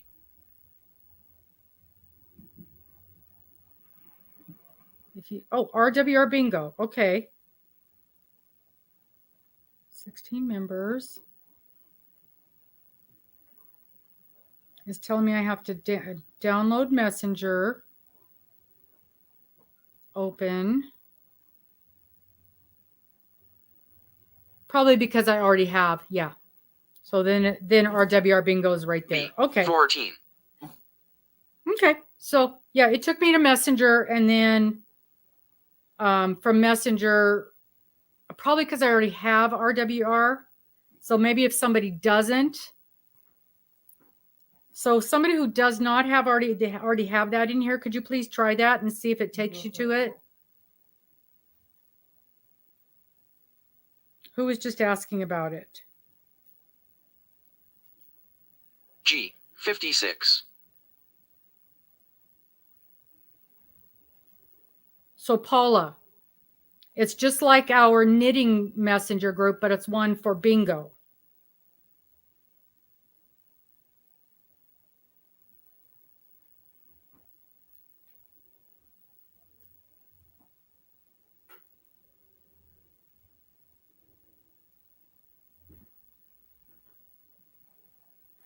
I-25.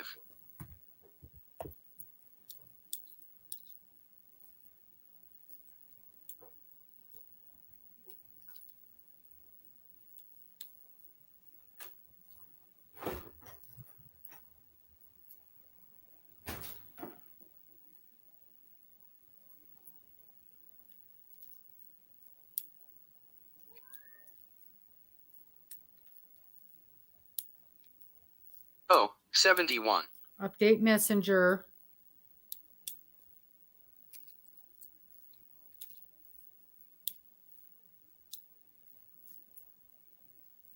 And then once I updated Messenger, it just took me right into, I don't know why it does that. Instead of,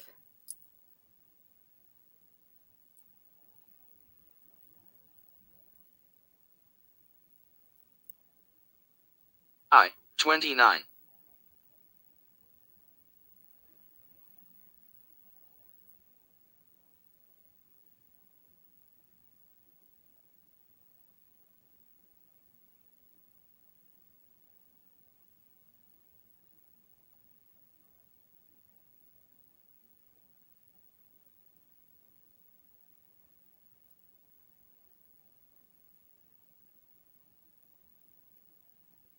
B3.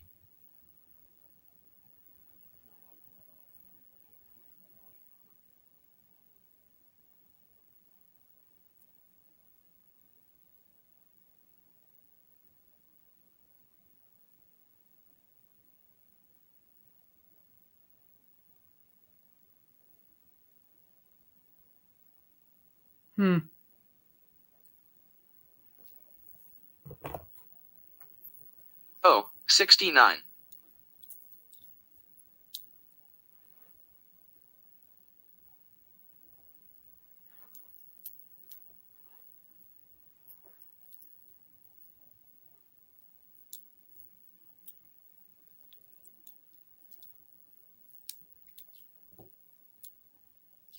Well, if there's anybody that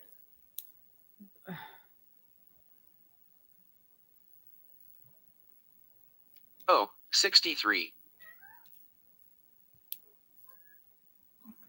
Oh, 4 to go, Paula. Yay!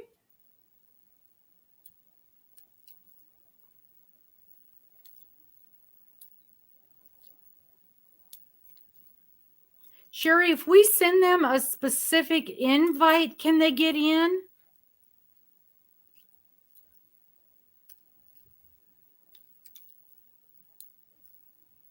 N, 44.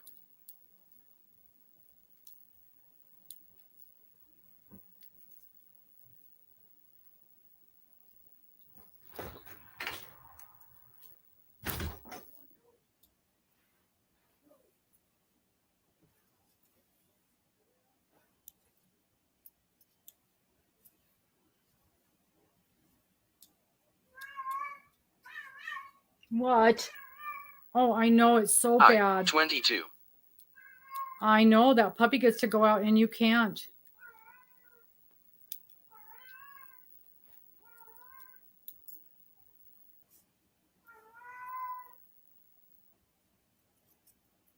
Okay, so that might be how we have to do it. If somebody's trying to get in and they just can't, send me a message, send me an email on my thing, and you guys all have my email. Oh, 64.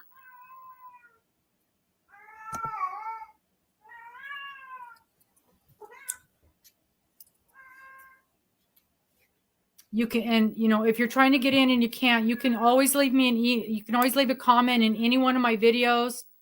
And I know that poor thing, that poor abused kitty. You should have heard her about 3 this morning. Good Lord. B, 7. And then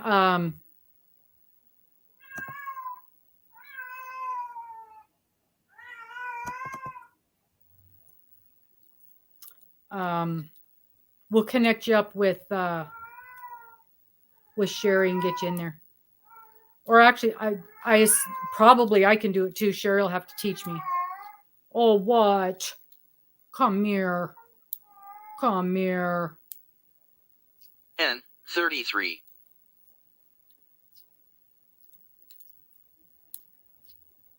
No. There will be no kittens. Good Lord. I don't know any cats in our neighborhood. Probably across the street. There's an apartment complex about a block away, across the street and a block away. I'm sure she would find somebody there. G, 49. I'm sure she'd find somebody there to play with. But on our 2 blocks, I can grab the link. Well, if you can't make the link work, I sure can't make the link work.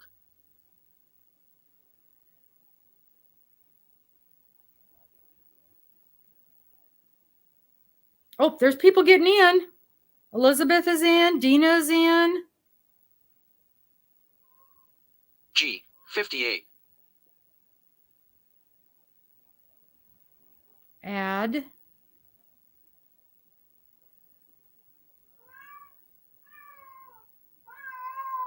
What? Is it just awful? Yeah? Come tell me all about it.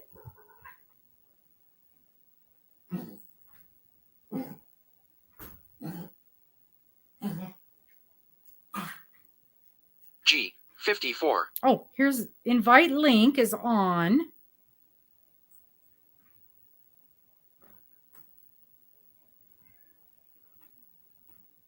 Copy.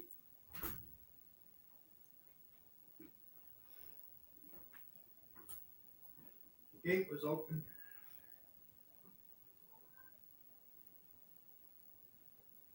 Paste. Okay, that says it's the invite link. See G, what happens. 55. Oh, Angela got a bingo. Okay, somebody tried that link.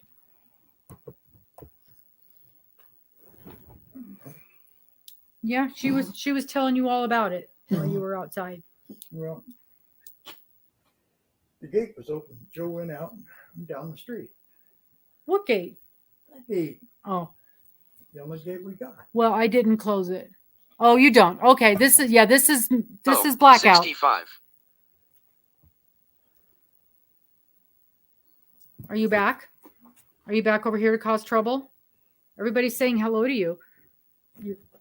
Everybody's saying hello to you. Do you want to say hi? Do you want to say hi? Say hi, everybody. Hi. Tell everybody how abusive we're being. How mean we are. We won't let you go outside. They can hear you. Everybody can hear you complaining. Mm-hmm. Oh, 61. Because she's in heat. Mm-hmm. She wants to go find a boy. Okay. All right. So my link is working. So anybody jump on there real quick with my link. Oh, Paula, one to go, one to go. B, 6.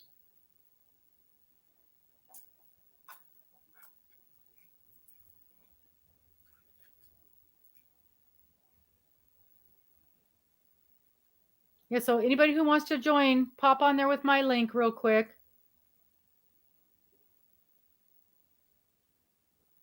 It's a good place to, I mean, it doesn't have to be bingo stuff. It's just a good place to go in there and visit and share makes and talk about problems you're having with 28. pattern and share patterns and, you know, all the things.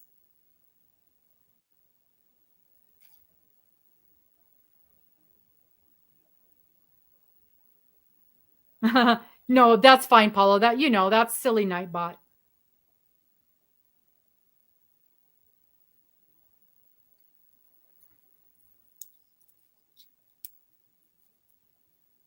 Oh, 72.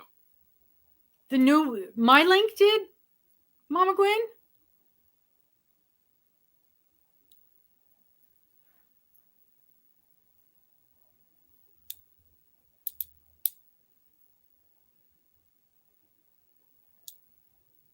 Oh, that's weird.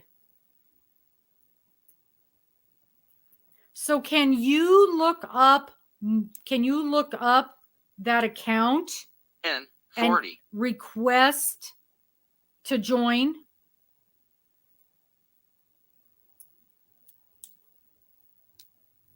The name of the chat room is RWR Bingo.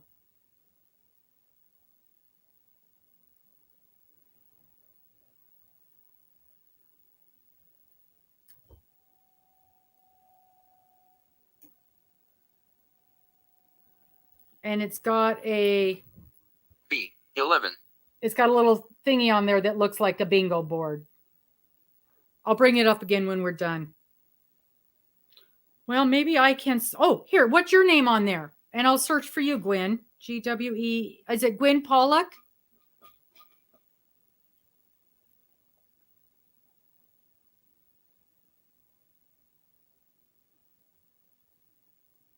I don't think it is. G, 60.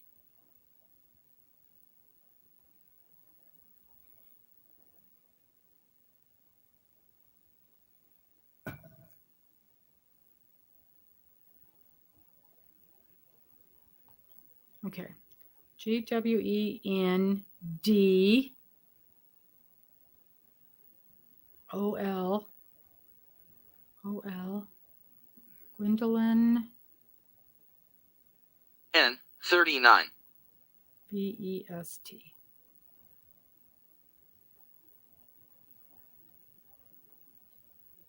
Oh, there's a lot of them. Gwen, what's your picture? Is it a little black kitty cat?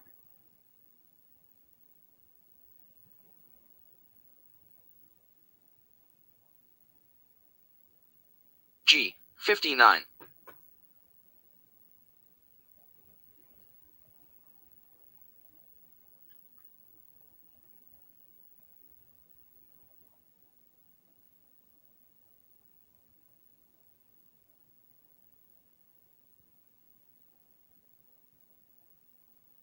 Oh, you probably aren't in Ontario, Oregon. I know where you are. You are.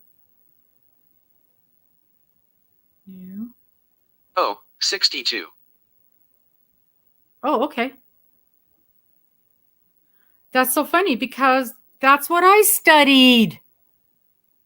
That threw me for a second.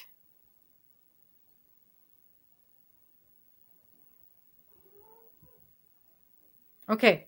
I sent you a thingy to join.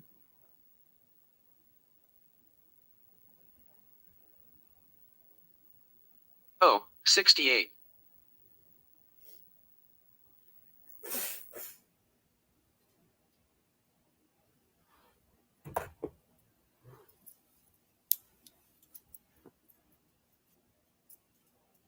And there was somebody else that was trying to join that couldn't. Anybody else trying to get in?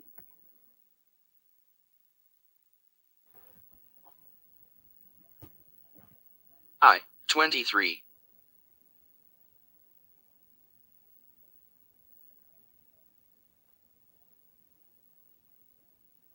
So did you do, were they on ICD-10 when you studied?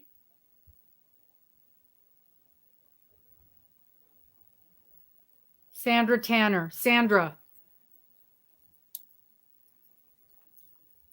Sandy Tanner. Where's she from? Mm-hmm. G. 52.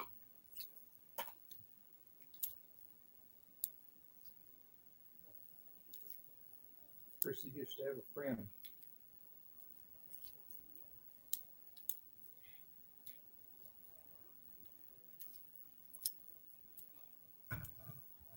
Two to go for Tammy.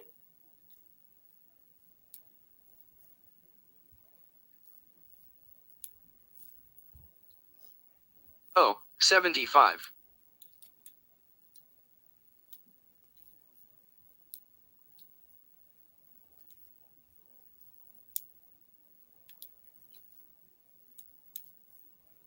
Lisa got a bingo. Lisa got a bingo. Let's pause this thing. Lisa Bird.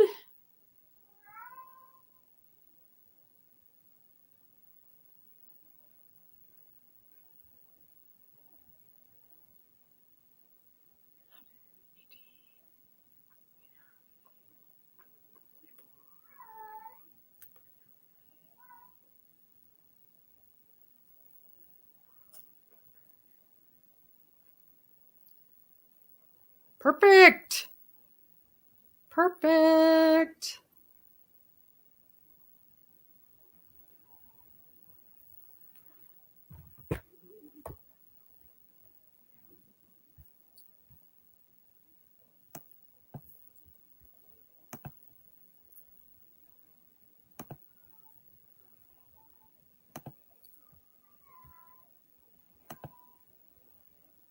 Nope, that's not what I want. That's what I want. That's what I want. Yay! Yay! Yay! Yay, Lisa. Okay. She wants to play with it. I know. Are you going to get that? See, it says I can't get up there. You got too much stuff, Grandma. Lisa. Lisa. There she goes.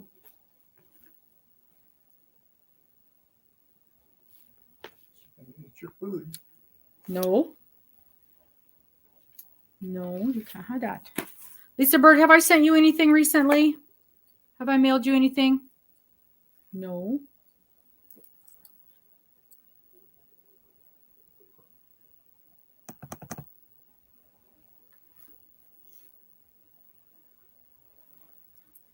See.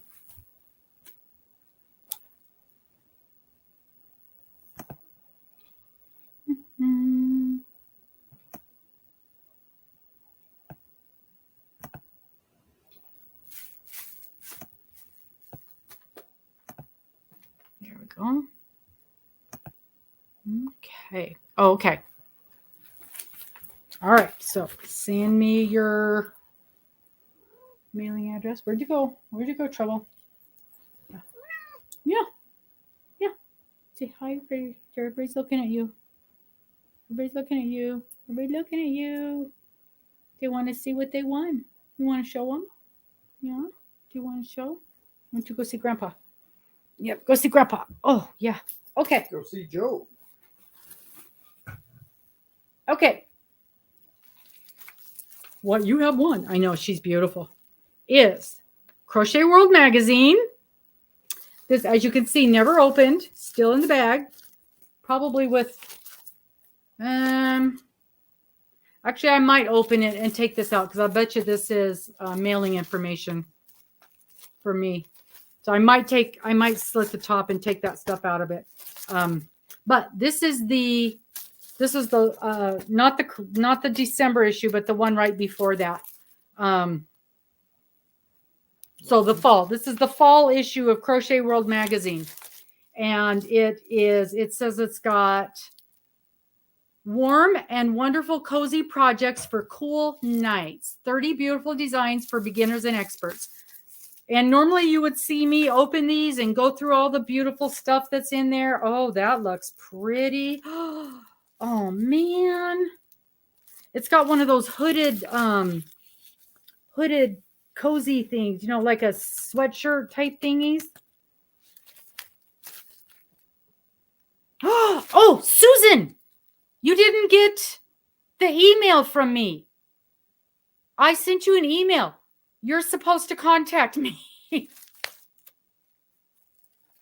I sent it to somebody else by mistake. I put the wrong address on it. You didn't get my email. Okay.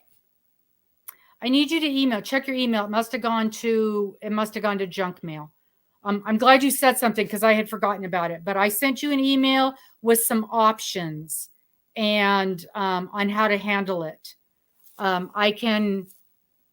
So look at your email. And if it's not there, please send me an email because I'm giving you some options on how we can handle this. I'm so glad you said something because I honestly completely forgot about it. But I know where it is. The other person has it. They told me because I sent her gift, and then I put a label. I printed out a second label and put it on your present and sent her yours as well. So, but they were very honest and contacted me immediately and told me that I had mailed it. And so, yeah, I'm a dork. So do you? I bet you mine is sitting in my mailbox. I haven't checked my mail in a while. Well, hello there. Hello, sweetheart. So, I never opened this one. And it's got some beautiful stuff on here. This looks really awesome. And this looks really awesome. It's open in the back. No, it isn't. No, the back. Yeah. Oh, okay. So I can take out my goodies here. Oh, nope. There was nothing on that. And so I'll take all the junk out and I will pop this in the mail for you. And you never got this stuff from Amber. I'll check with her.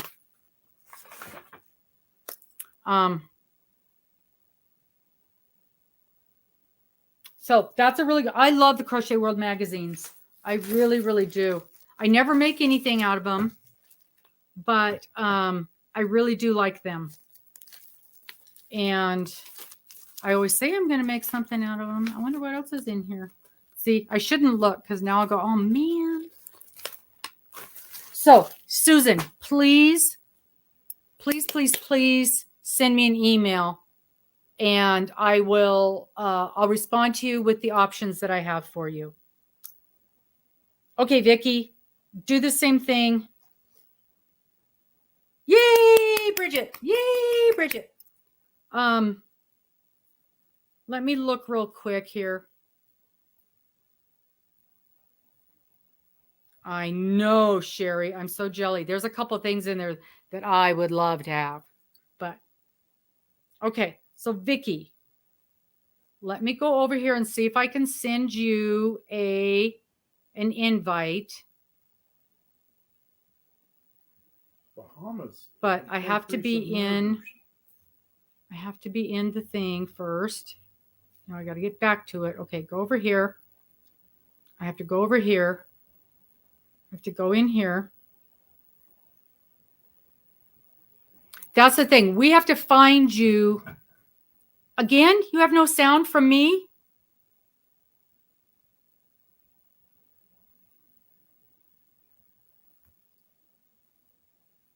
You guys can't hear me?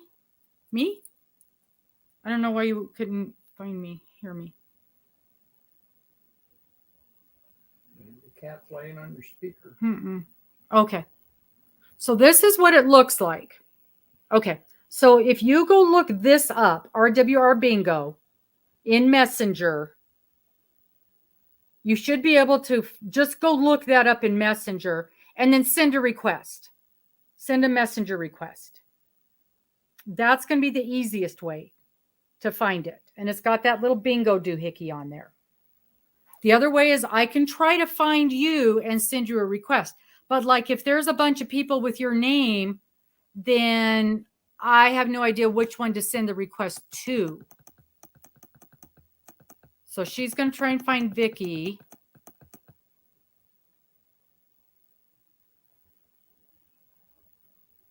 Sandra, SANDRATANNER. Okay, so Sandra Tanner, there's only about a dozen of you. And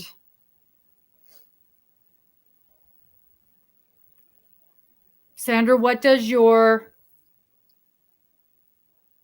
little picture thingy look like, Sandra Tanner?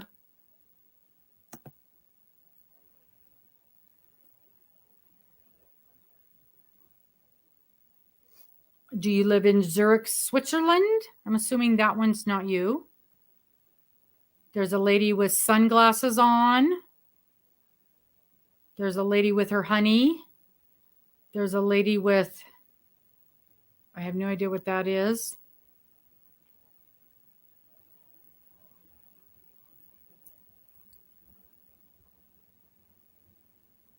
Do you study at Oxford Brookes University?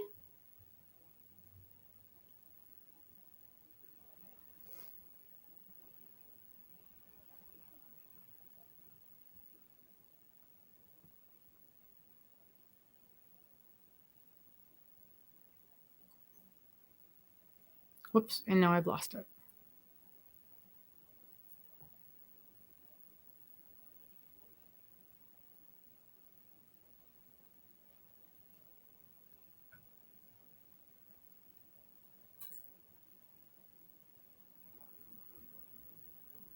So that's, okay, Vicky, let me try to do a,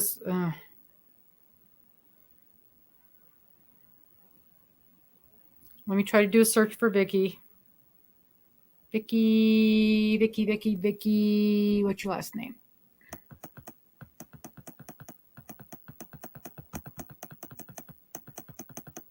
Davis.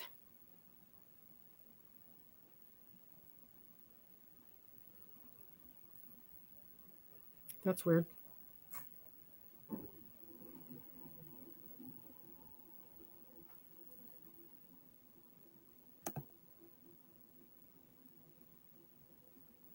Okay, so Vicky.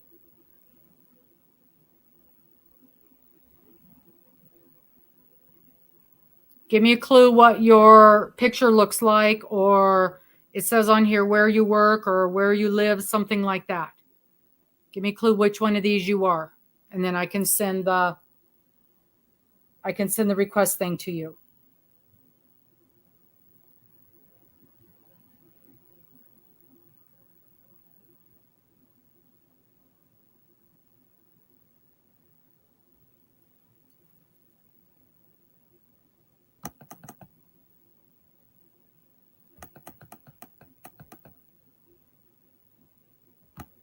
And anybody else that wants to get in here, that's really going to be the easiest. You either find us and put in a request, or tell us what your Facebook thing looks like, and we can send you a request.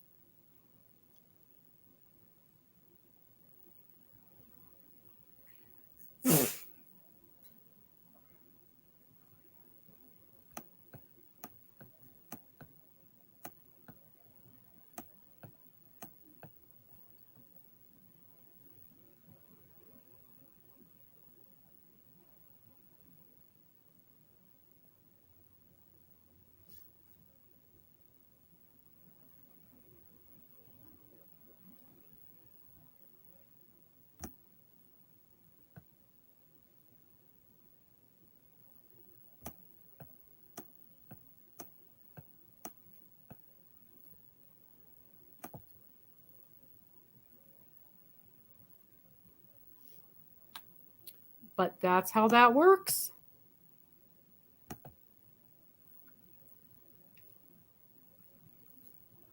Yeah.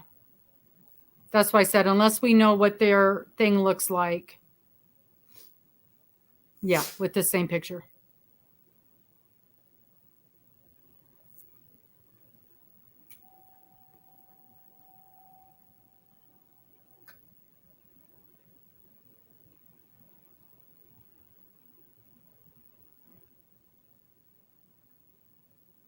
Aww.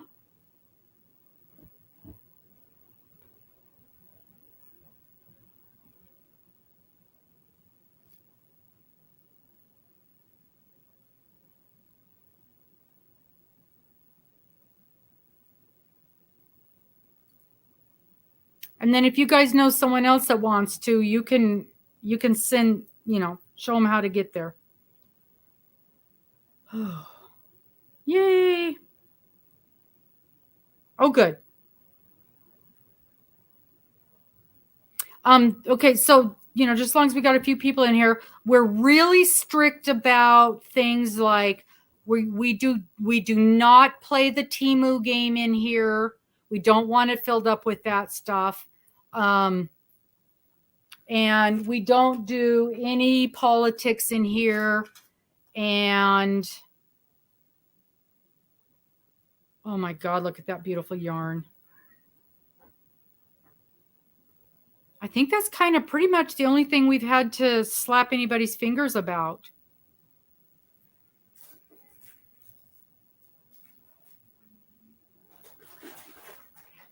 Oh, look at that beautiful Nako yarn.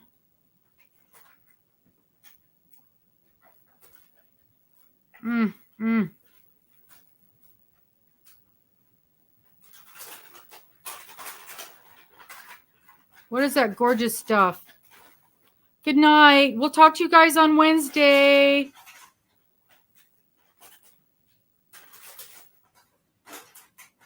Ooh, that everyday dots. I've got some of that.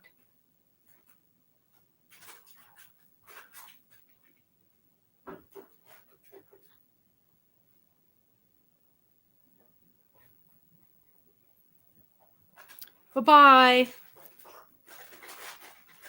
Sherri, what is that? What is that beautiful yarn? That is so... Here's what I found. No, see, not you. Every time I say your name, Sherri, she thinks I'm talking to her.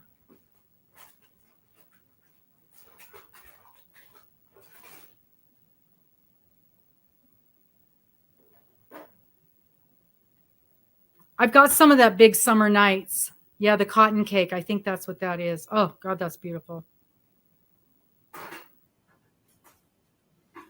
Oh, from Hirschner's. Yeah. Okay.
Okay, guys.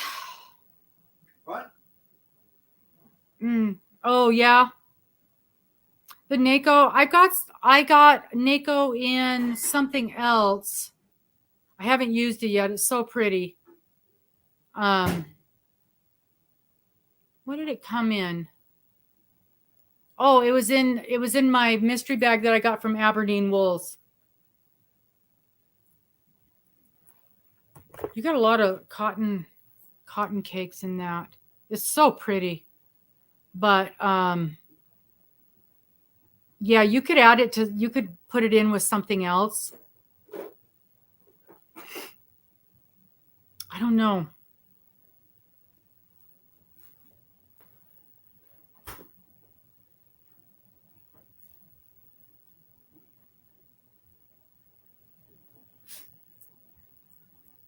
Not sure. I haven't worked with it enough. And I know that those ones with the multiples, yeah, that's a lot of yarn. Those ones with those multiple strands like that one Dena's looking for, boy, that stuff tangles up. Easy, easy, easy.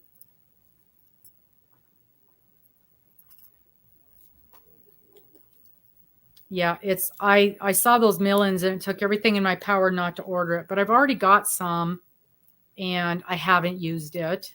So I'm just trying to be super, super mindful about what I buy.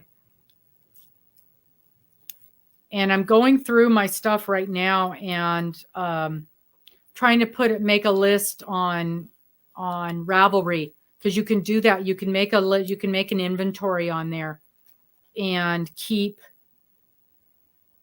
And I thought if it was like a name brand, like let's say it's a wrap, that if I put it in there, I could pull a picture off of like the website, but I haven't figured out or you can't do it.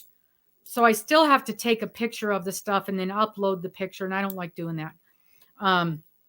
Because, then your lighting isn't maybe exactly right and the color isn't exactly right. And I wanted to be able to have the really good photo with the really good colors, the yarn colors appropriate.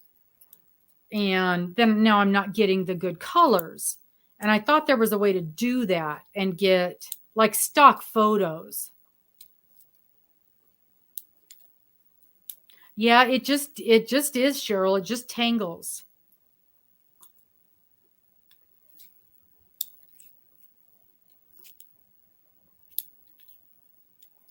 So that's kind of one of the things I'm trying to take care of is, doing one drawer at a time or. Well, I know there's a way, Elizabeth, that you can mark it if it's for sale or not. And I have done that too, though. If I was desperate for something, I have contacted me and said, hey, are you interested? And, maybe 2 years ago when I posted something, I wasn't interested in selling it, but maybe now I am. So yeah, if I'm desperate to sell something or if I'm desperate to find something, I will absolutely contact somebody. Worst case, they don't contact me or they say no. And to be honest about it, I've never looked at my messages. As long as they're interested in buying it, I'm not giving it to someone. It's just like this situation with Dena. If she went on there and saw somebody that had it, yeah, maybe if it's just in somebody's stash, they're like, hey, yeah, I'm willing to sell this. If I've got one skein of something sitting there, you never know. You never know where people are at in their journey. Or I bought four skeins of something and I have finished the project I bought it for, and I've got one skein left. Maybe I'm willing to sell it. But I will click on the button of the stuff I'm willing to sell, but not, but other things I won't click it on. So, but yeah, if I'm desperate, I will absolutely contact somebody who's got a couple of skeins of something. Because I know for a fact, I've got some skeins of yarn for some of when I was making that cloak for my granddaughter, and I ran out of the yarn and it was discontinued and I couldn't find it anywhere. And I thought I had plenty, and I ended up needing like 10 more skeins, and I had to buy some from Etsy and I had to buy some from all over the place. And I ended up finding a yarn store in Oregon that had some. Oh, yeah, that's weird. That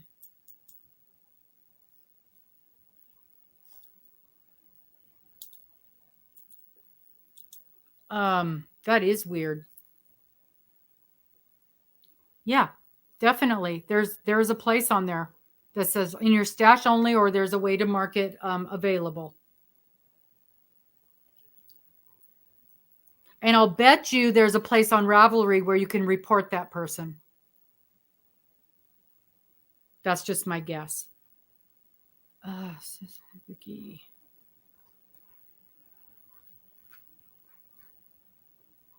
Okay, I'm looking, Vicky.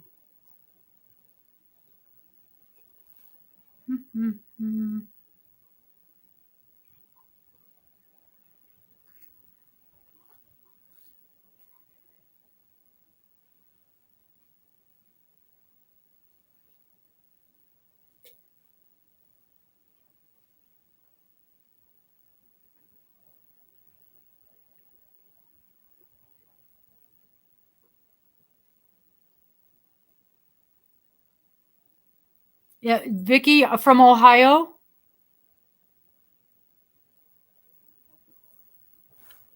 I think that's you.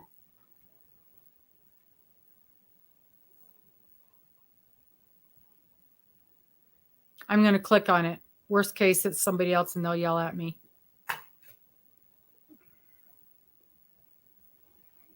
There, I clicked on it.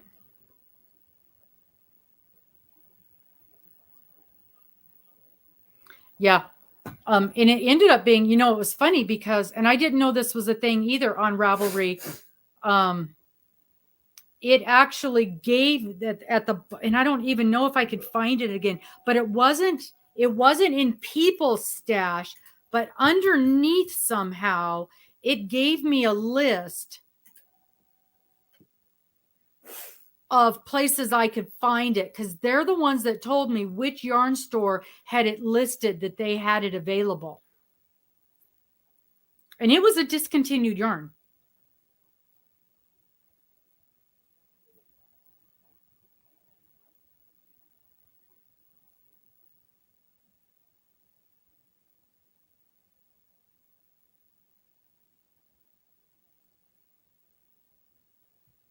Okay.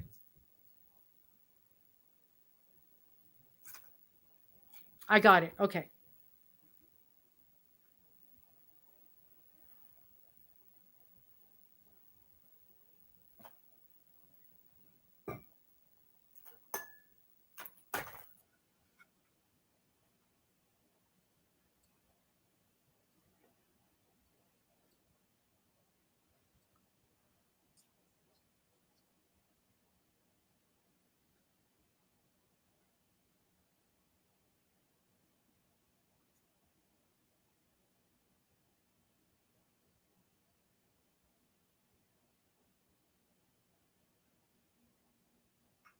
Oh, it was Elizabeth. It was Elizabeth on here that has your prize.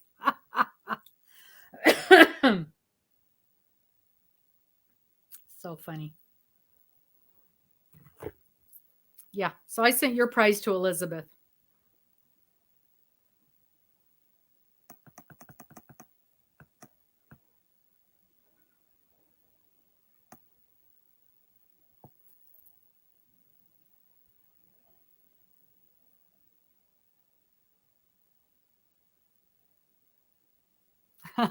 Okay, Elizabeth. So she says it's okay. And so I'm going to send you her address. And if you wouldn't mind sending it, taking to the post office, and then I will reimburse you for the postage because I'm a dork. 100%. Yay. What a dork I am. Thank you so much. Thank you for, and again, I cannot even thank you for being so honest. You could have just kept it and not said a word, and I never would have known, and I would have just assumed it got lost in the mail, and that would have been the end of that. And I would have sent Susan something different. And I even looked in, Susan, I even started looking around in my stash to see if I had another one, but I did not have another one. And I was going to just send you another one.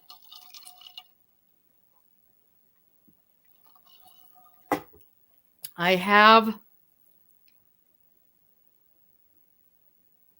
the email that you sent me saying that you had received it. So, yep. So I will send you her address.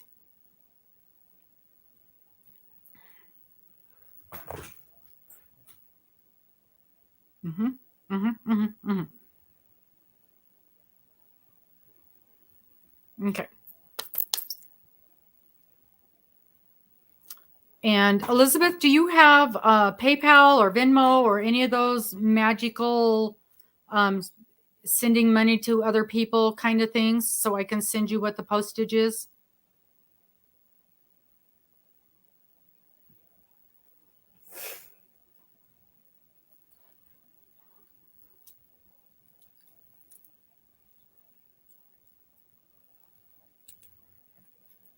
PayPal. Perfect. Perfection.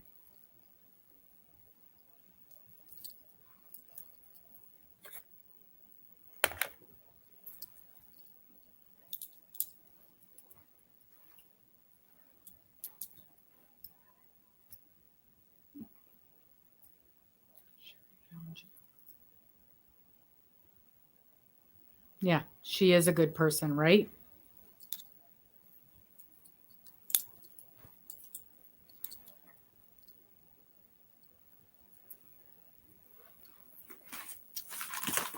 $100%.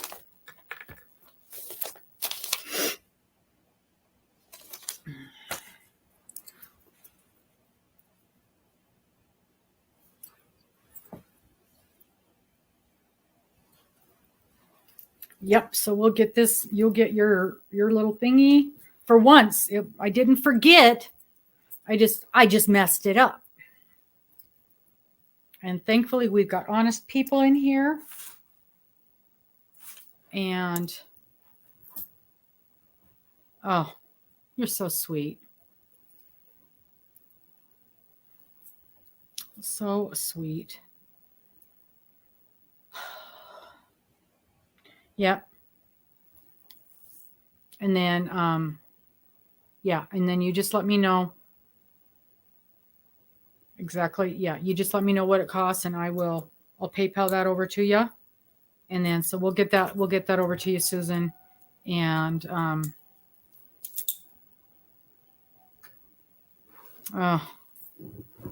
yeah, I'll check with Amber.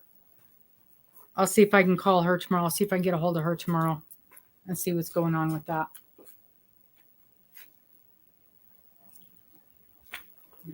She did tell me she got the emails because I know Lori asked if she had gotten her email and she told me she had.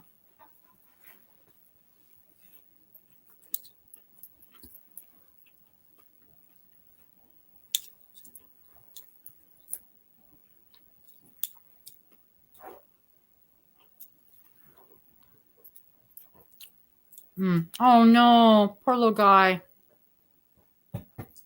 Nothing like having sick babies at your house.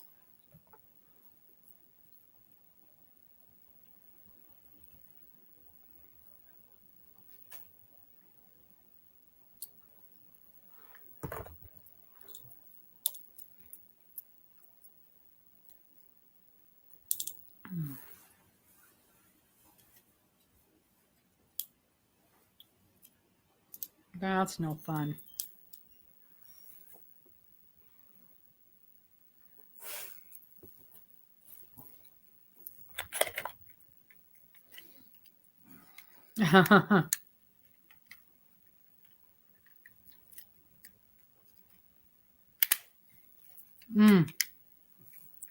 Those are beautiful. They are beautiful hanks. And you know, it's from Knit Crate. And their yarn is gorgeous. I was so sad that they went out of business. But I kind of understand. I think they got I think they just ended up having a really hard time sourcing their product. Because, you know, it was super high quality. And I look at the fiber content on those things and the pricing. I've never seen any other box with the quality of product that had in it with the pricing that theirs were.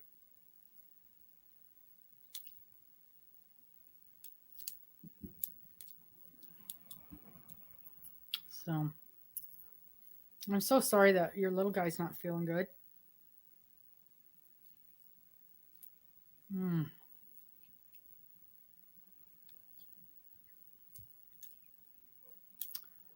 Well, everybody, I think we've got everybody signed up into the messenger group that wants to be in there. And it looks like we got oh, I'm so glad you said something, because it literally completely left my mind. And I definitely did not want that to happen. I definitely always want to get those prizes out to everybody.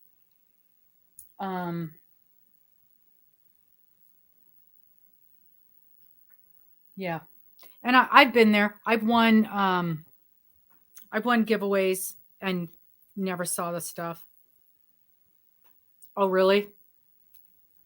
Yeah, I've got another dentist appointment on Friday. That reminds me, I should try and boil that thing again. You know, I didn't know anything about it. And the funny thing is, making a bunny was kind of on the list of things I wanted to do. But I'm really overwhelmed with projects right now. I'm way behind. I've got 3 what's the word when somebody hires you to do something? I've got 3 projects. Oh, thank you, Bridget. I've got 3 projects that people have hired me to do, which I haven't even started on. And oh, that's pretty.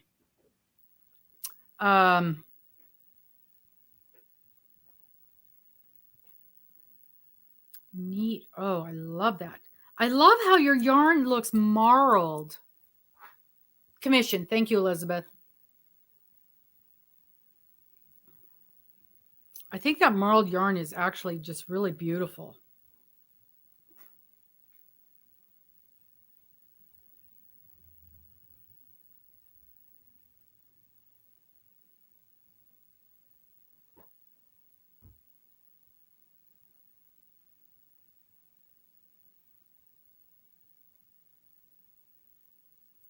So I don't know that I can do.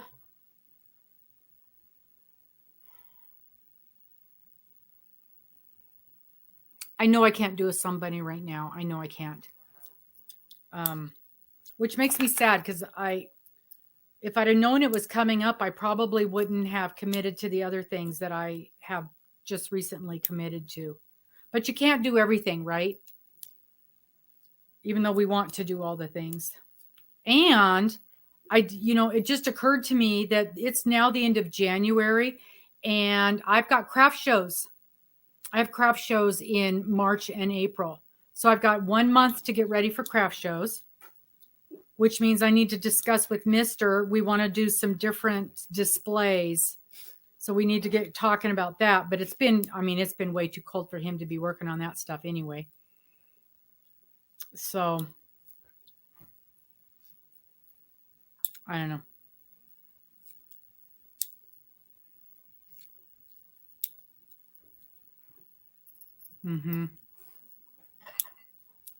And of course, we all know that knitting, it takes a lot longer than crocheting does. And it seems like every single thing that I'm working on right now is knitting. I really want to get this done. This is one of my whips from my whip from my whip list. And I've been working super hard to get my whip list worked down. I have gotten,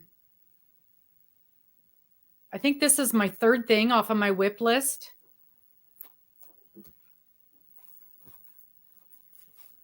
So you guys should be proud of me for that.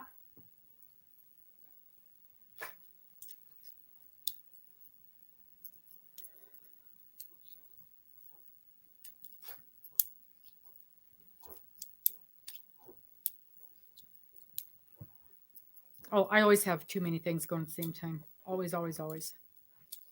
This is nothing new. And you know what? I heard somebody describe different kinds of knitters and crocheters. And I don't remember the exact words they used, but one person was a production, and they were talking about knitters, and I say crocheters, but one person was a production, let's say, maker. And another one was, I don't remember the term they used, but I'm like, oh, that clicked for me, because it was like, I see all these people and I see all these YouTube videos where it's like, here's everything I made in 2023. And I'm like, how can you even do that? I couldn't show you everything I made. Everything I made is gone. I have, the only thing that is still in this house that I made last year is Lizzie. That's it. Process, production, or creative.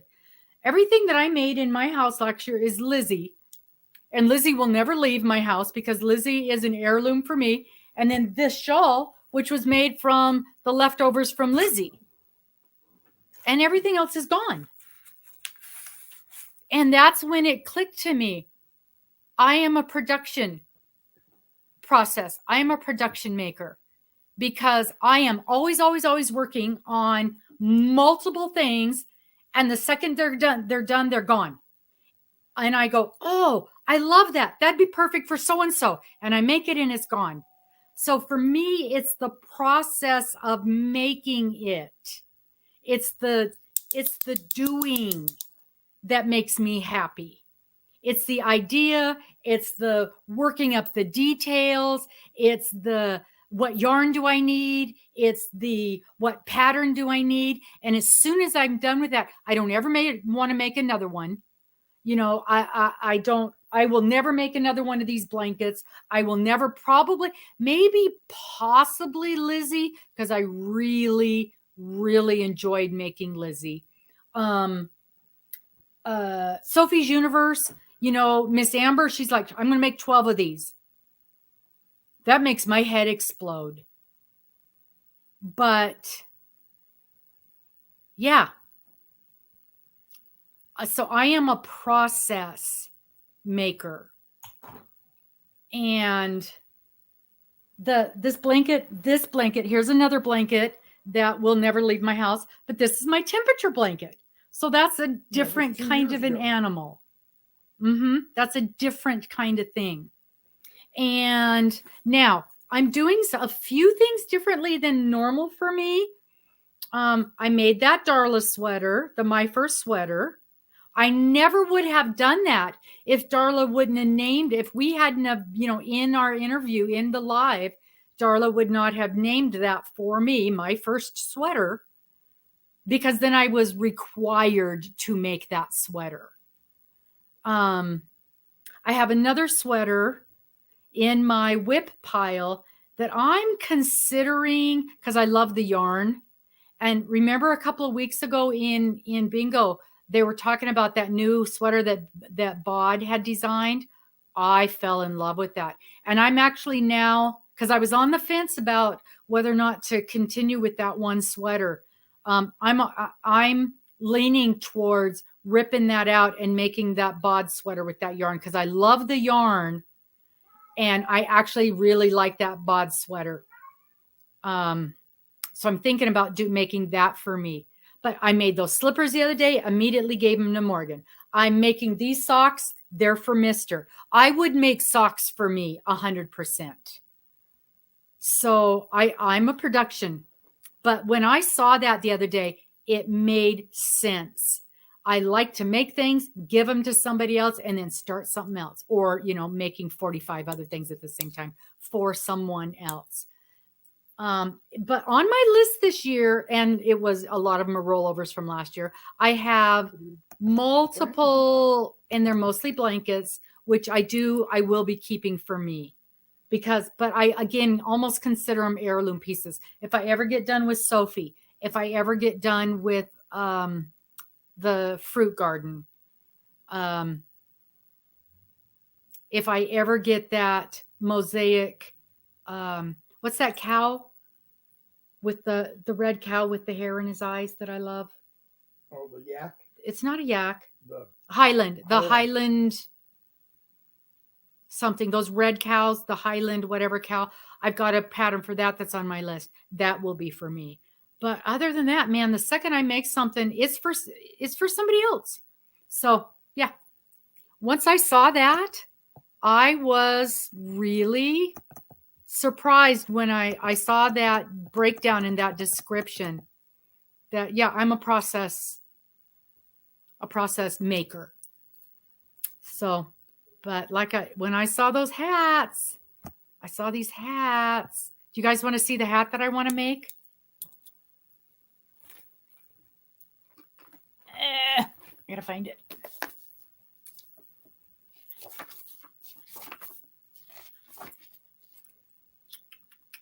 It's 242.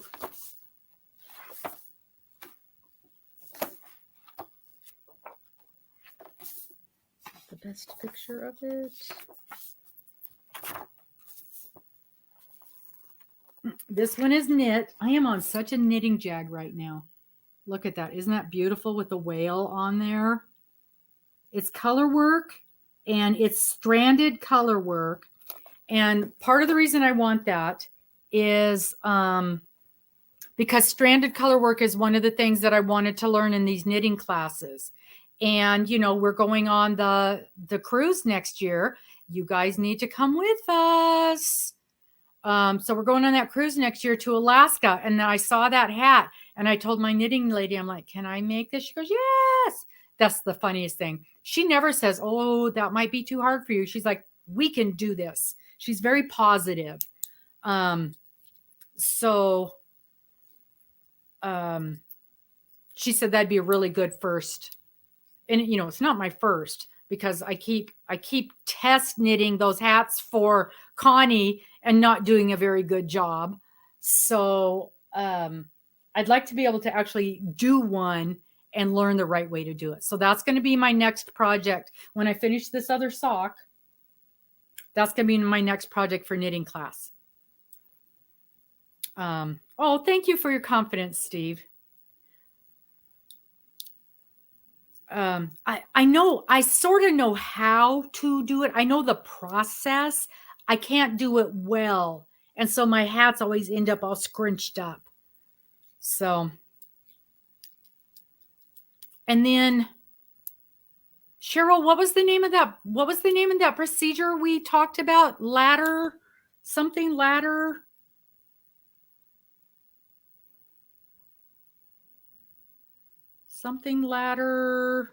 We were talking about it on Sunday.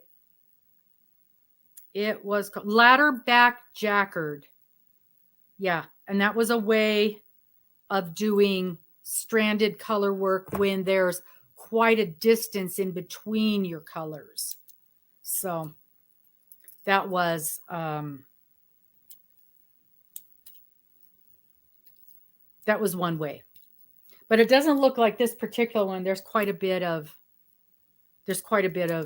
coloring. And that one's got 3 colors, which doesn't scare me. And it even said, because actually I had 3, if not 4 on that last one that I did for Connie.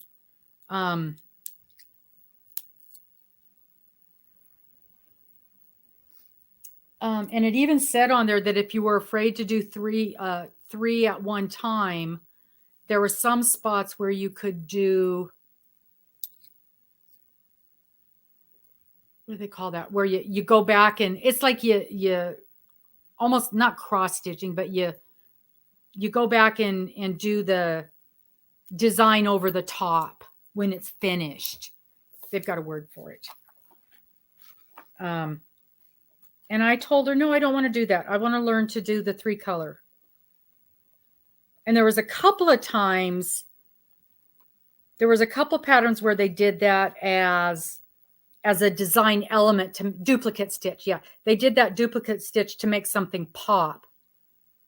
And that's fine. But in this particular pattern, they only did it to make it easier. So, and I've done duplicate stitch. Like everything else, I struggled with it a little bit, but I finally got it to work.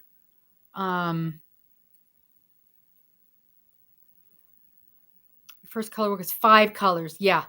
What were you thinking? Right, Steve? Mm-hmm. And I've got another color work project, which I would show you, but I can't even crawl over all my piles to get to it. But it's also a knit thing. And it's a cowl. And it is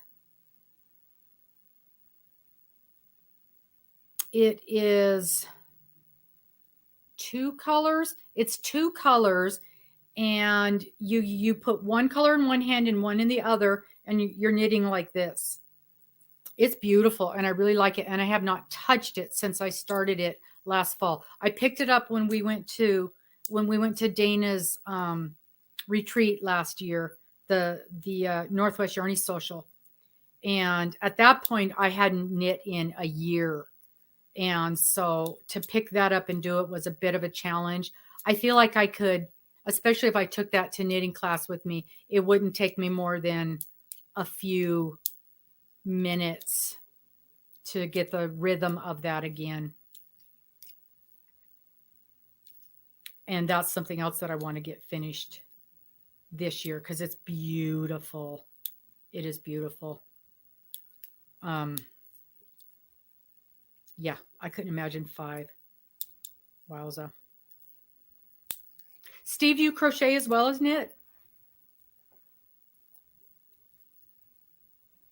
Not as bad. I've learned to loosen up, although I did notice on that sock there were some spots that I was knitting fairly tight, and so I have to remind myself to loosen up. It's not nearly as bad as it was last year when I was in that other class.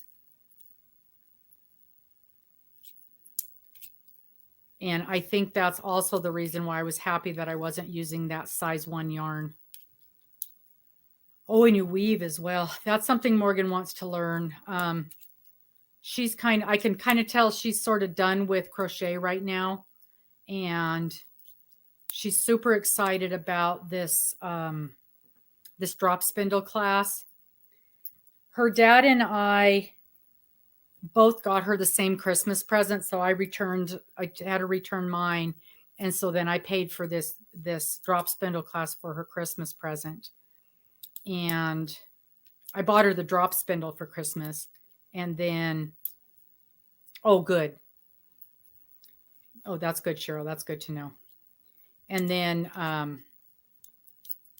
when this class, my same knitting teacher is teaching the drop spindle class. And so it's just one day for like 3 hours. And then she wants to start weaving. And she's already kind of done some little weaving on like a little cardboard thingy bobber. Let me get this down.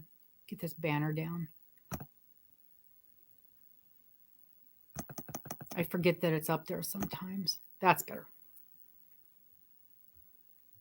Yeah, it's better. Nope, I don't want to do that. Take a picture of Topaz. Where is Topaz? Oh, look at Topaz. She's sitting in Grandpa's lap, hugging him and just looking up at him. She's so sweet. Look at your grandkitty. Just about once an evening, we get a cute picture of Topaz, and then I send it to Miss Morgan at work. Because usually she's like Hellcat around here.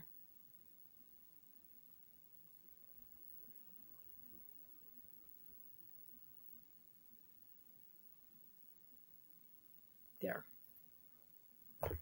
Did you send it to me? I sent it to Morgan.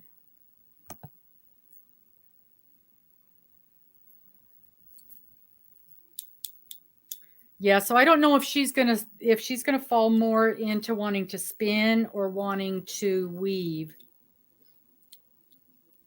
So do you have one of those? You have one of those things where you go like this with the foot pedals and then it goes back and forth, or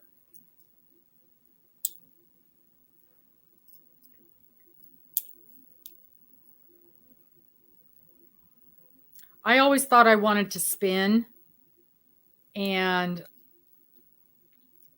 I know she's talked about dyeing a little bit, but I keep telling her that I absolutely refuse to take on a new craft.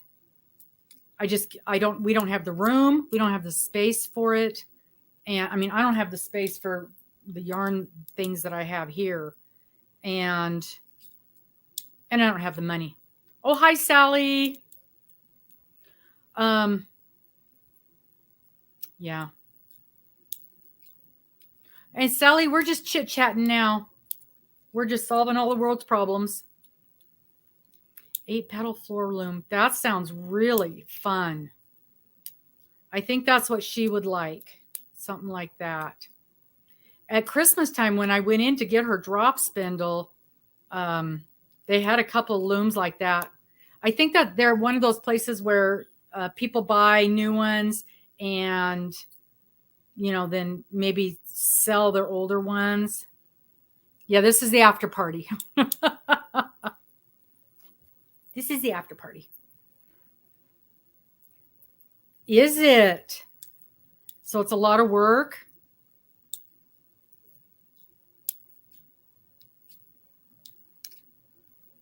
Our stocking, I did finish that. And that's why I was saying I wished I'd have bought more of that white Schitt's Creek yarn, because I used some of that yarn for my stocking. That is a beautiful blanket. And I bought the pattern and I bought all the yarn for it. It's right there in that box.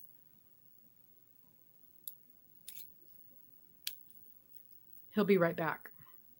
Is that right?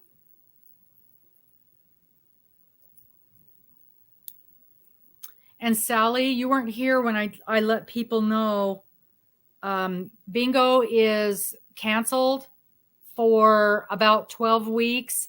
I have to take a class for work, and they only hold it on Monday nights. Hang on, I'm having my dinner. Chicken strips.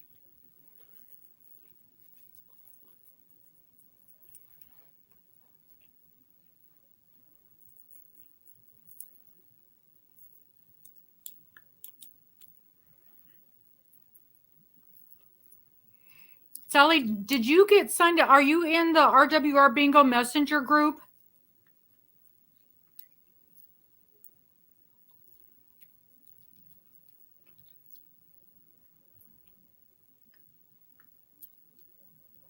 I can't remember if you were in there or not.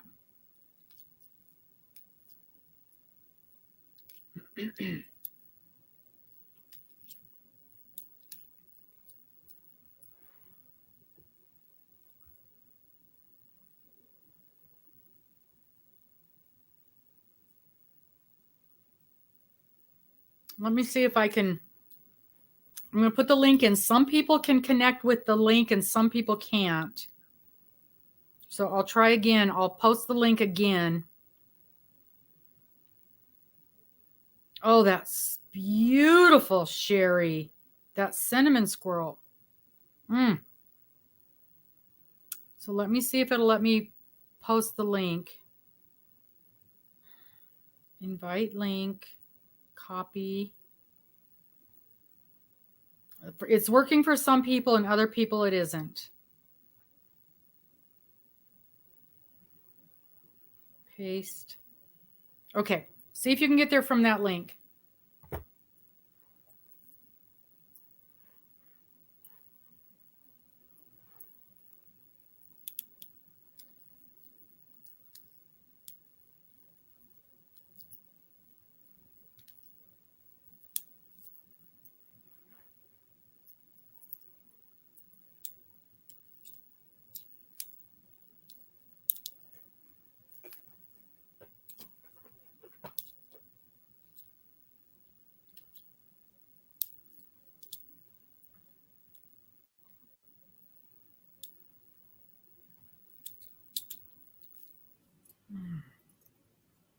Oh, I should send you this.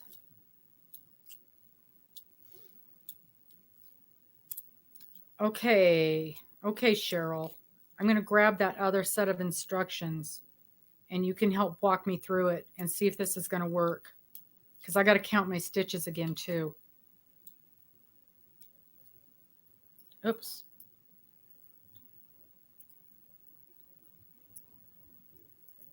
Yes. Yes, Cheryl. What did I do? What have I done?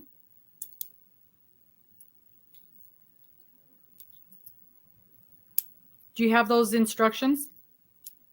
Okay, so it's the okay,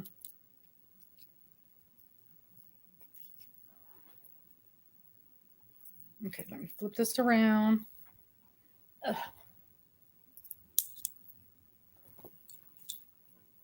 Mark my thing. Okay. Okay, so it's the section. It's the garter eyelet section. Yes.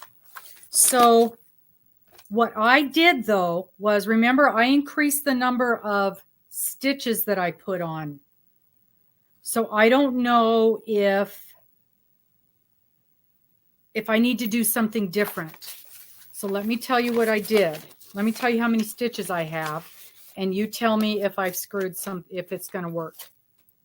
Because I understand what they're saying, that instead of doing 7, because right now I do 7 knits on each border, and they're saying to do 8 to make it work, to make the design work.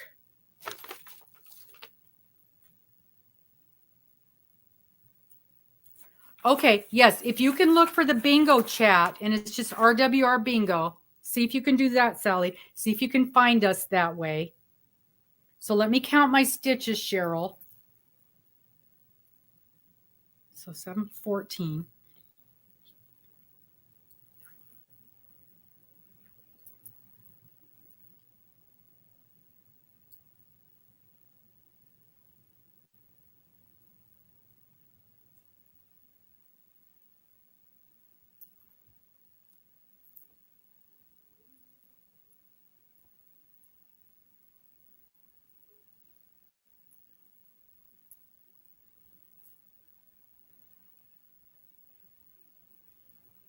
Okay, so I have 86 stitches, including total stitches, including the 14 on the sides.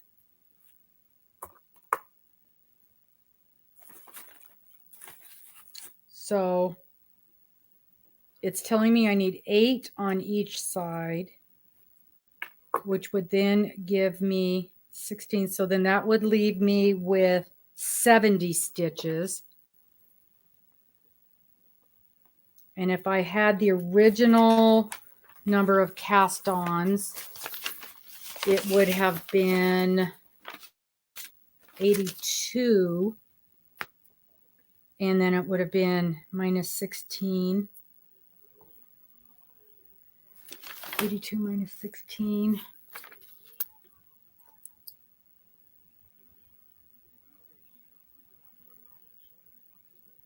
That would have been 66.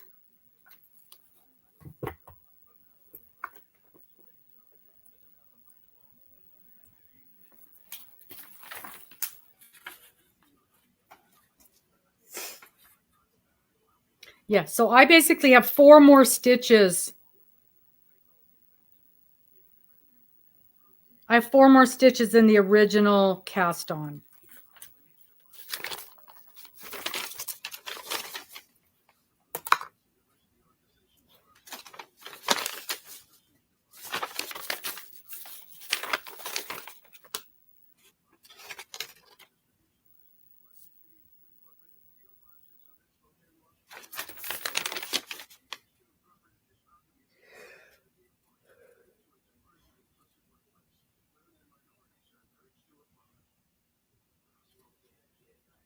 So I'll bet you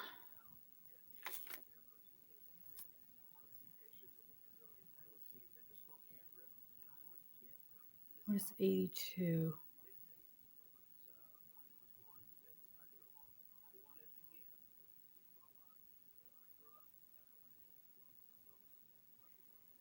but that did not work on when I was doing that double moss stitch. Oh, moss stitch was supposed to be divisible by 4, and it wasn't. Because 86 is not divisible by 4.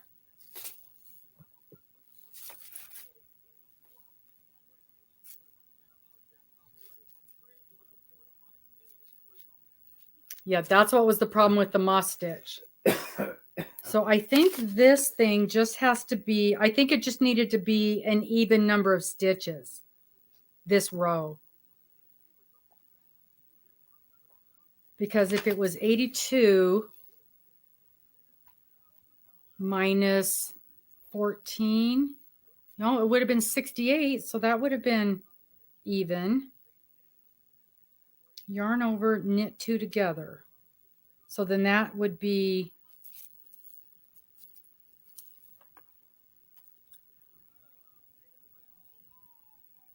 yeah, for the double moss stitch, it had to be divisible by 4 for that to work out, because I ended up with a rib stitch when I was trying to do the double moss. And it took me a while to figure out the problem. But that's what I ended up with, was a rib stitch. And when I finally figured it out that my thing wasn't divisible by 4, and I took one more stitch off of each side, I did one more knit off of each side, then this is what it ended up looking like. That. Which still doesn't look like the double moss. But yeah, that's why I said this thing is a mess. It needed a 4-row repeat, but they only had 2 rows, so that was screwed up. But when I did the 4-row repeat, this is what I ended up with, was this, which still does not look like a double moss. Can you see it? I can't tell if you can see it because of the light. Yeah, it's pretty, and it's not a rib stitch. Yeah, I didn't think so.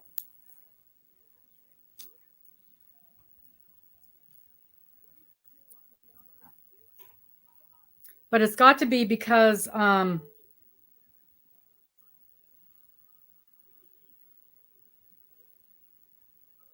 what I did to create this was I took, instead of 7 knit stitches, I did 6 knit stitches.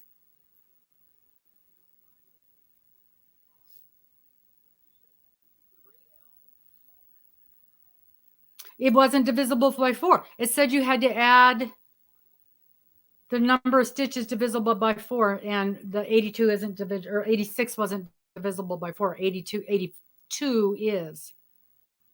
So it's 85. Mm-mm. Or 84. 84 is, but 86 isn't, and I have 86 stitches. Yep. I added on 86. Add 2 more. Well, I can't. I'm halfway through the blanket. I can't add 2 more. No. So I have no idea what this double eyelet thing is trying to do. So I don't know what my stitches are going to, I don't know what's going to happen.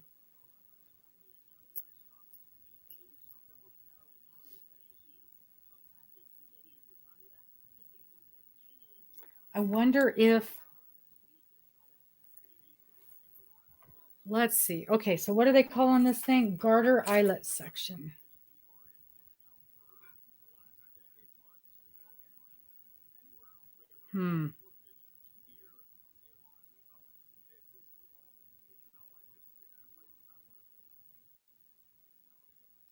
Garter eyelet stitch.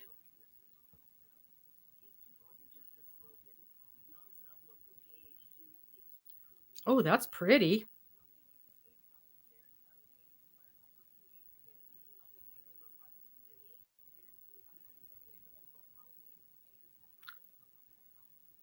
This has got a whole crisscrossy thing here. Yeah, I'm going to have to watch a couple videos.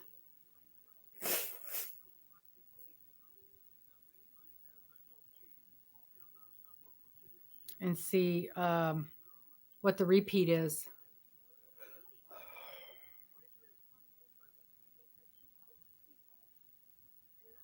Yarn over, then knit 2 together. And on the next row, just knit or purl. Okay.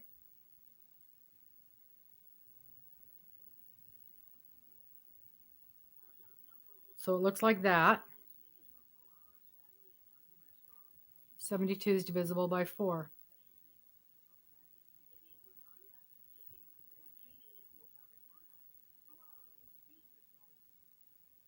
Yeah, well, it was not working. I can guarantee it was just all it did was make a rib stitch. And maybe it was just because their pattern was a 2-row repeat instead of a 4-row repeat. If I'd have just kicked right into a 4-row repeat. So when I get to the other end, we're supposed to do it again.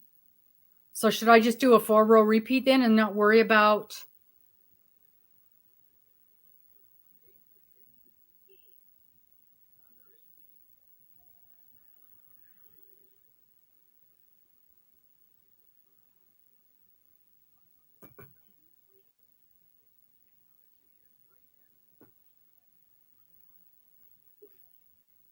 Okay.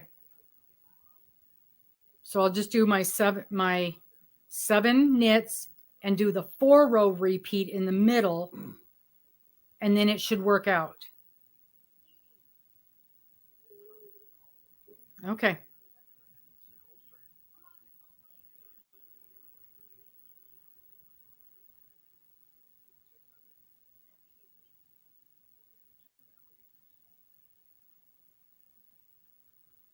Knit across.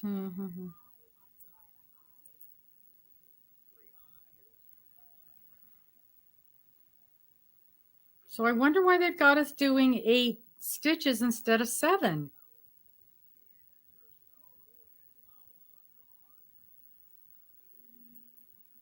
That's weird, isn't it?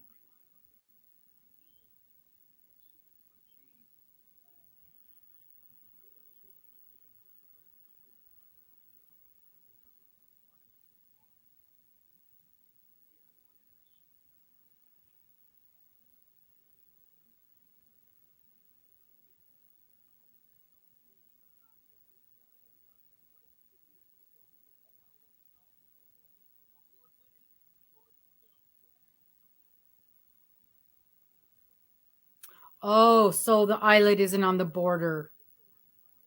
Okay.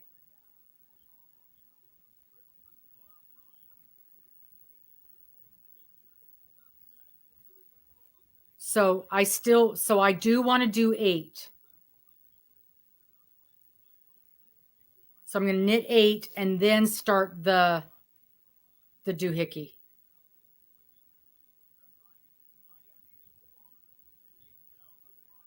Yes. Okay. That makes sense. And then when I go back to the double moss stitch on the other end, I'm just going to ignore the instructions and I'm going to do a correct 4-row repeat.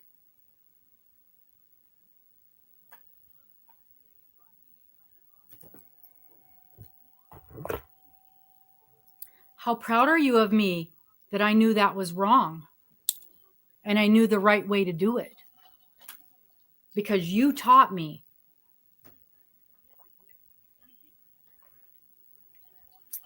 Because we had just done the moss stitch and I'm like, this ain't no moss stitch. I know how to do a moss stitch and this ain't no moss stitch. But it's pretty. I mean, it really is a pretty looking stitch. I like the way that looks. It's a feature. And it kind of looks cool with those things underneath, with the rib stitch underneath of it. I'd never be able to duplicate it. That's why I said this blanket is purely for warmth because it does not match anything to do with the pattern. Nothing at all. There you go. Work that into your cowl. Yeah, it's really pretty. Because it's basically like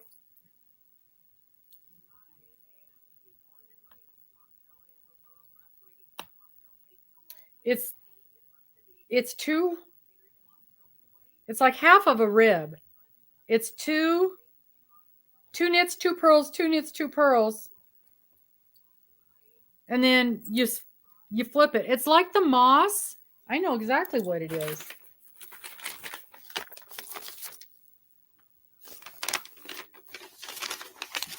It was supposed to be the moss.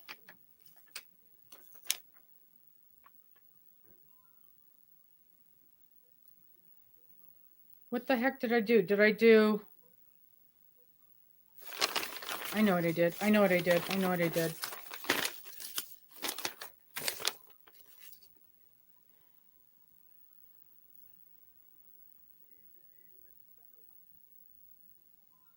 I did 2 rows of purls and knits and then 2 rows of knits and purls. That's what I did. So with the moss, it's supposed to be knit, purl, purl, knit, right? I don't know. I'll have to get back to you when it's time to do it again. I don't know. It's pretty. I'm good at messing things up. I was kind of like, every single thing I'm working on right now, I've totally messed up. Yeah. But that's what I did.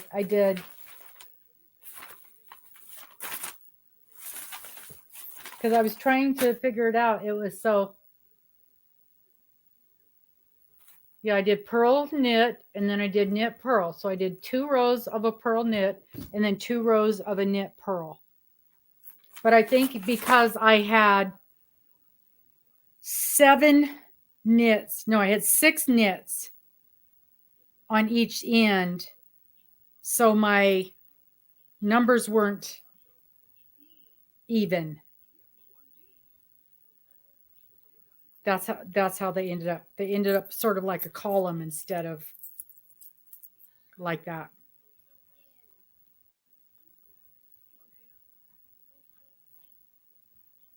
So maybe on the other end, it'll actually be a moss stitch. Maybe.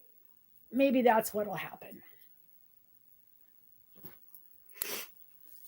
But anyway, this is just to get this thing done so I can say this whip is done and to use up this yarn.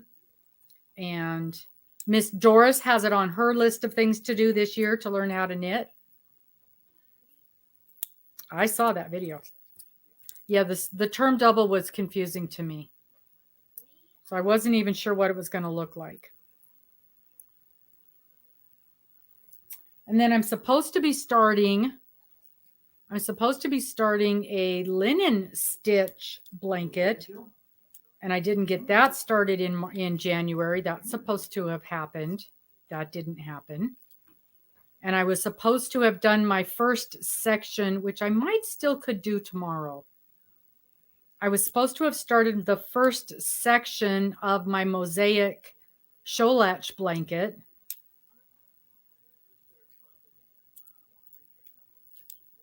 Because remember, it was 12. It has 12 sections to it. So I was going to do 1 section a month.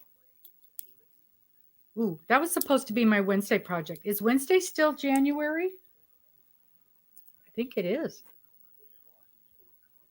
I think it is. I think I could do it on Wednesday and still it is. Wednesday is still January. I could start my Solich on Wednesday. I'd feel better starting it tomorrow. I don't think I could get it all done in one day. And then I would feel like I'm still officially on schedule. I'm going to do crochet because I've got so many knit things going on, and I think crochet would be faster, especially for me. Don't you? I don't know how to knit the linen stitch. And this is a pretty big blanket that I need to do, and I need to get it done. It's going to be for Mr.'s daughter's wedding, which was last October. That's her wedding present. I need to get it done. And I haven't even started it.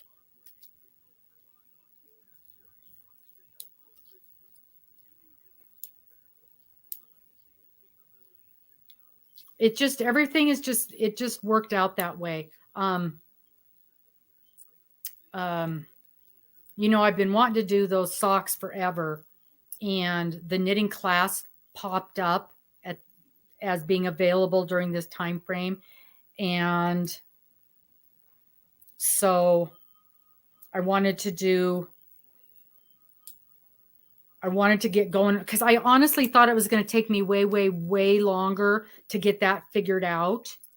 So I kind of thought that was going to be about a 3-month process to get those socks figured out, to figure out how to do it.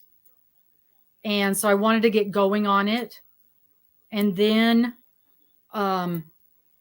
just the whole whip thing, I was just picking things that I thought I could get done fast. And this was sort of the next one that I thought I could actually get done, because my other ones that I have left are Sophie's Universe. That's not going to be fast. Fruit Garden. That's not going to be fast. The Cocoon, which normally I would have worked on that during bingo, but I have no desire to really finish that. Is just sort of a filler. I didn't hate it, but here was the problem that I had. If I could, I still think I would prefer working on a 9-inch needle, but I don't know how people do. I always hear that you have to do double pointeds for the heels and for the toes. And I don't want to do that. And I didn't have to with the magic loop. And so that's why I wanted to do magic loop, was to avoid double pointeds. Now, if magic loop, if I can switch from, I found it took a bit of time to always be pulling things back and forth. But part of that was the needles that I had and it made me mad because these were brand new, expensive needles. And the yarn would catch here. And I had to fight and fight and fight to get it up over that transition. So I can use 2 circulars. Or the other thing I thought I could do is when I get to those points, I can switch from a 9-inch to the longer, and then just use the magic loop for that part.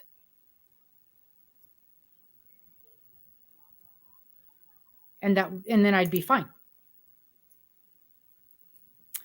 But that was the only reason I didn't like the magic loop, was because I had to fight so much to get this thing up and over this. It honestly took longer to get it up over this than it did to knit the entire row. Part of that might be because of how tight I knit, and that will get better. And and different yarn. It might have been because this is a cotton yarn and bamboo needles. Also, if I had, but it wasn't, it was here where the problem was. So I don't know. Yeah, it's a bit cumbersome. But yeah, if I could switch to the magic loop just at those spots and not have to fiddle with double pointeds, I'd be thrilled to do that. And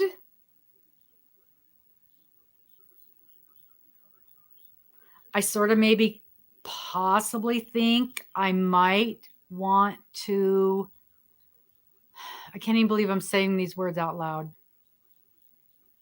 do 2 at a time. And then I'll for sure have to have that.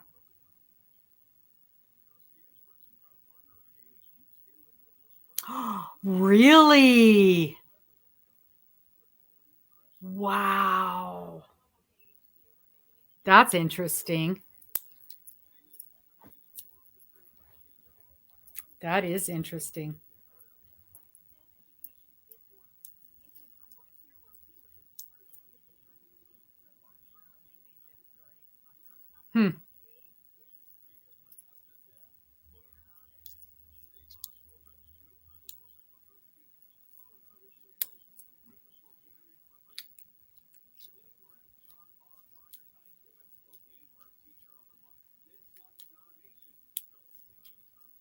That's funny.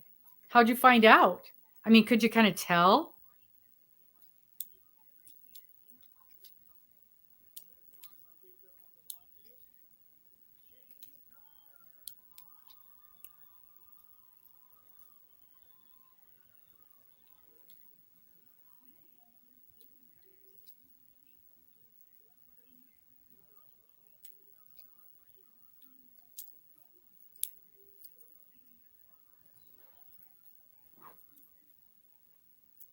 Oh, I've never checked. That's interesting. I'm going to start doing, I have to start doing that. Huh. I always check my tape measures. I've learned that. Definitely learned that the hard way.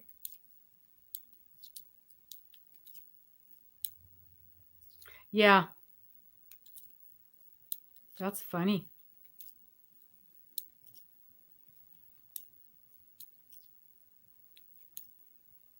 Yeah, and I have no idea what made me want to do that knit along, other than really just wanting to learn some different knit stitches, learn a little bit more about knitting.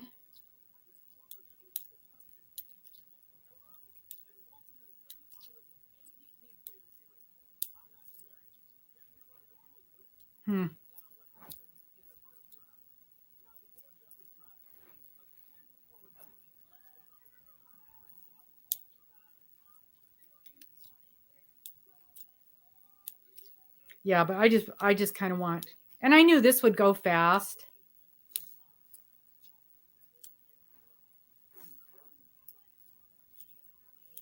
And there was like I said, I knew I wanted to learn socks, and I knew I wanted to learn stranded knitting. There's things that are done in knitting that I really don't have. I mean, I don't ever want to make a knitted blanket. What are we doing here? But you know, a lot of the blankets that I crochet is faster. If I'm going to crochet a blanket, I'm going to crochet. If I want a blanket, I'm going to crochet a blanket because it's faster. And a lot of my crocheting that I do is big stuff. I don't think of crocheting a hat. I don't think of crocheting a washcloth. And when I think of knitting smaller things. I want to knit socks. I want to knit hats. I want to knit. Good night, Paula. Yes, I want to knit the squares. I want to learn the different little things. I want to learn all the different little processes, but I don't want to knit big things because it does take so much longer. But when you think of delicate, you think of knit. Oh my gosh, when I look at Gina Turnpike and I look at the gorgeous, gorgeous shawls that she makes, they're so beautiful. But I have no desire to make them. They're too delicate for me. And I don't want to take months to make a shawl that I know I'm never going to wear. And I don't know anybody who would ever wear them.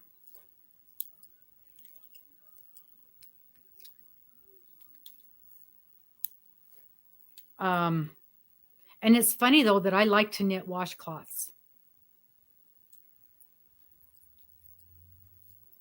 And honestly, I'm sorry, sweaters are just, they look nicer. I don't mind a cardigan. Like I said, that one bod sweater, I really liked that. And we looked at it a couple of weeks ago, and here somebody brought it. It was probably Sherri. She's usually the one that shows all those. And I really enjoyed the way that thing looked. But, you know, because I've been on the fence about that one blanket, or not blanket, sweater. But as soon as I saw that bod sweater, I'm like, oh, I want to make that. I want to make that. So I've pretty much decided I'm going to tear out that sweater. And because I do like the yarn, and I like the way it's working up, and I like working with the yarn. So I'm going to pull that out and make that sweater, that bod sweater. So you like to knit the blankets, huh? I've knit a couple baby items.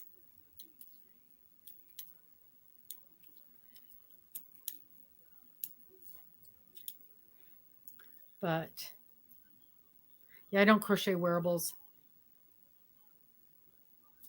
It's gosh, I think if I look up BOD, it would pop right up. I want to make more wearables. And I did find a really beautiful knit. Here it is right here. Vest to make Mr. Because, you know, he picked that yarn out that he wanted his vest made out of. And so I took it into the knit store the other day and I said, okay, he wants me to make him a vest. And so we picked out a pattern. So it's a very simple, there's the shoulders, that's the back. It's a very simple V-neck.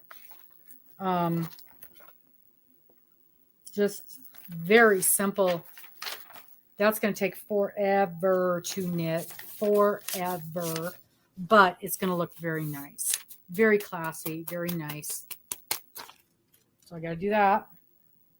And I took the yarn in and I said, okay, I've got 9 skeins of this. And she did the figure and she goes, it'll take 3.5, maybe 4. So let's see if I can find that BOD sweater. Bag a day, crochet, cardigan. And boom. Oh, it's called From Grandpa's Closet. She just put that out the other day. Yeah, it is a DK. It's a DK weight, so it's a little bit lighter weight, and it's a really pretty soft gray that he picked. Do I have it in here? Where's the bag I took with me? It's that yellow. It might be over on the chair.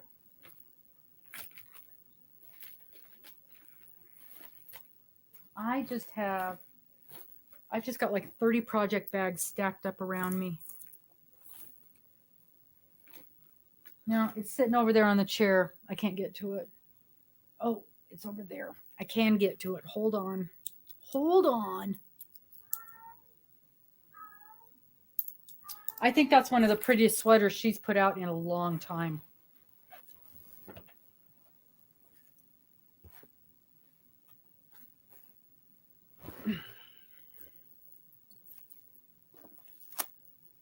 So this is the yarn. It's from Yarn Bee. It's super soft. It's called Silver Gray. It's 44th Street. And this is 540 yards. I do want to make cables. In fact, these hats, I'll show you what I bought.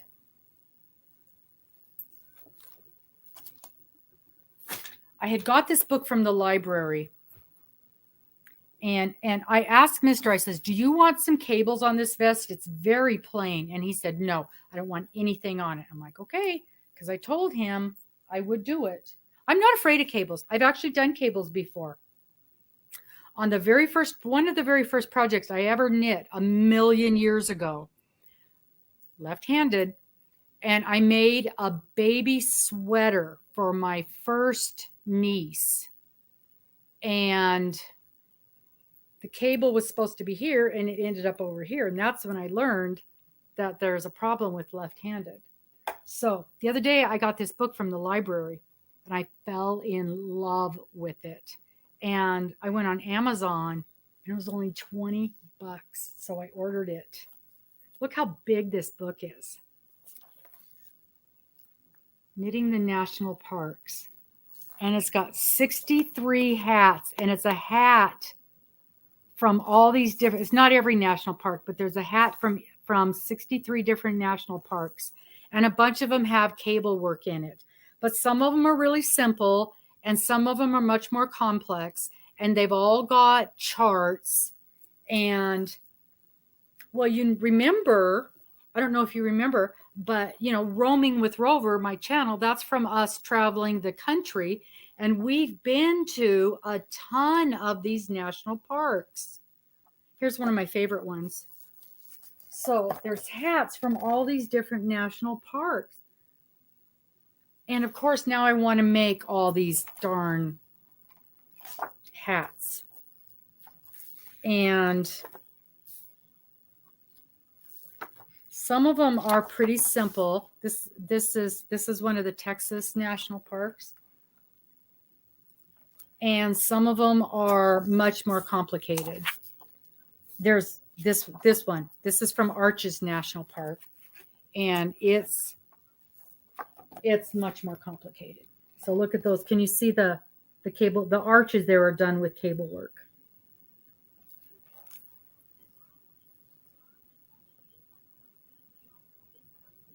I don't think so. I don't unless are they going to be that complicated? What do you think people like? So when I was looking at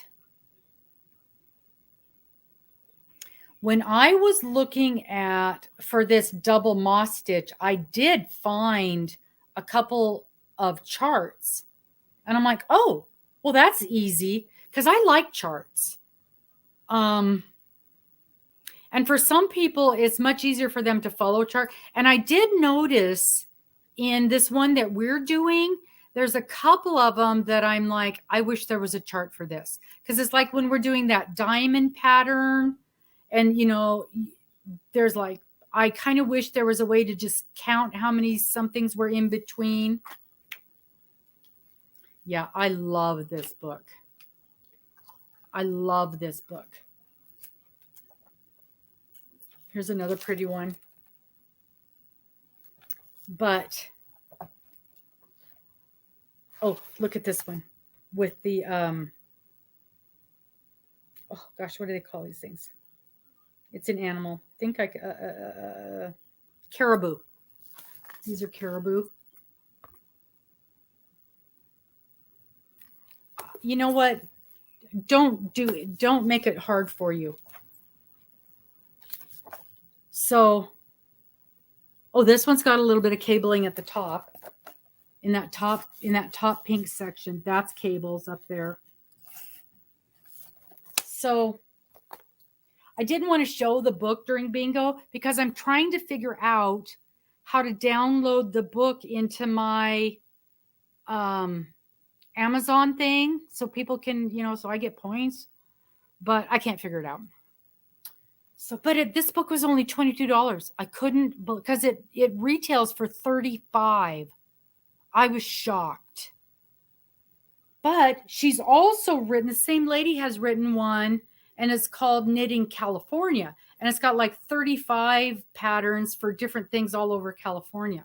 And you can go to her website and, you buy those little tags that people put on hats. And she's got a tag for each one of those hats. And it says the name of the national park that it represents for $2.50 for those little tags. I know. That is cheap. So that's why I grabbed it. I had actually screenshotted all of the patterns from the library book that I bought or, got from the library. And then when I saw the thing was only $22 from Amazon, I just bought it. And then I showed it to my knitting teacher and she's like, we carry almost all the yarns that are used in this book. And she took me over to the area and they were not even the expensive yarns. They're good yarns, but they were like $16. So they're not like ridiculously expensive. And I thought they were going to be. And yes, $16 is still a lot. It's not like $5. But, when you're doing a hat, and if a hat has 2 or 3 colors, you're going to get a couple, 3 hats out of that. Yeah, they've got to be big enough to see. And these charts are nice and big. They're big and here's another beautiful one. This one's called Black Canyon. Look at that. Isn't that pretty? Gorgeous. But, so then look at this chart.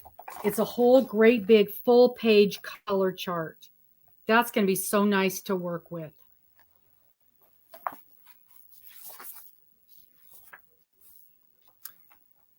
And then when there's special, I don't know, can you see all those symbols on there? The special symbols on here, really easy to see. Yeah, these are nice and big and easy to see. Canyonlands, capital, and it's so funny. Oh, here's the, I think this is probably the hardest one in the book, and it's from Carlsbad Cavern. But look at all those, dang, I wish I could tell if the lighting was okay on this. But look at all the cable work on that one. That is so pretty. And then you'll look at this, and I go, ah. And I showed, and then those black marks on top, that's the decreasing. So it's not terrible.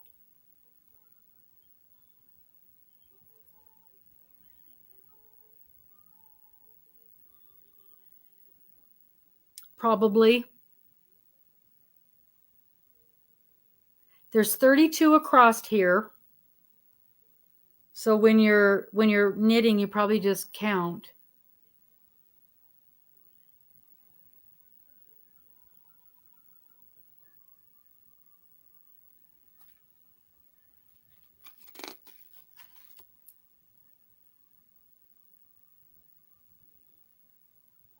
I don't know. How many stitches do you cast on for a hat?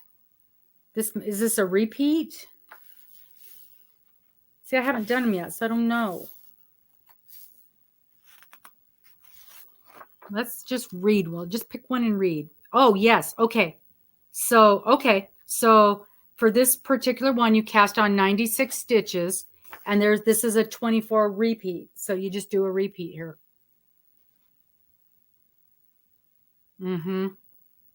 Well, now when I did that stocking, it was a repeat. You repeated this thing 3 times. And what I did, and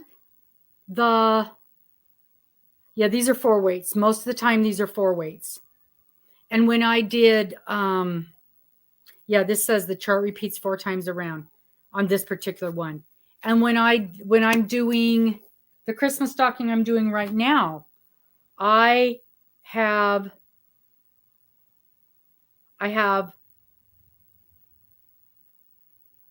oh wow, 180 stitches. Oh my gosh.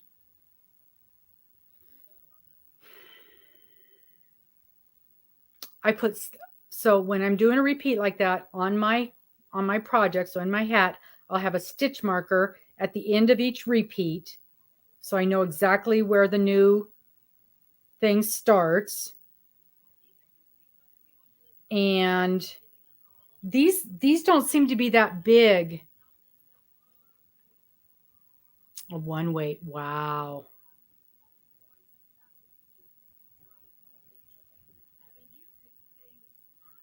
Probably I will have,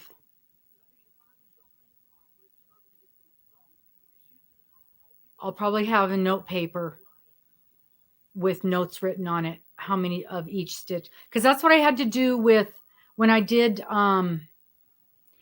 Connie's truck pattern, and there was like 8 of this and 6 of that and 5 of these. I had a piece of paper. I put a sticky note on there, and I wrote down how many stitches of each color in between the things. And then I moved it up to the next one, and I wrote it on the next one. And that's how I kept track of all the color changes on for in between.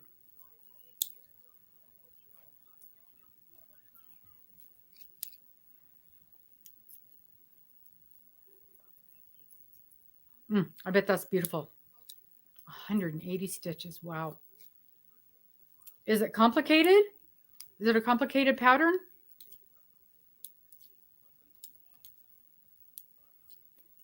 See, I want to get started on that whale hat so bad. And I can't. I've got things that I have to get done. See, I want to set this thing down and start something new. And I won't do it. I'm making myself finish this. You guys are going to be so proud of me. I'm making myself finish my whips. I got to go buy not a picture frame, you know, those things that you paint on, and not an easel. What are they called?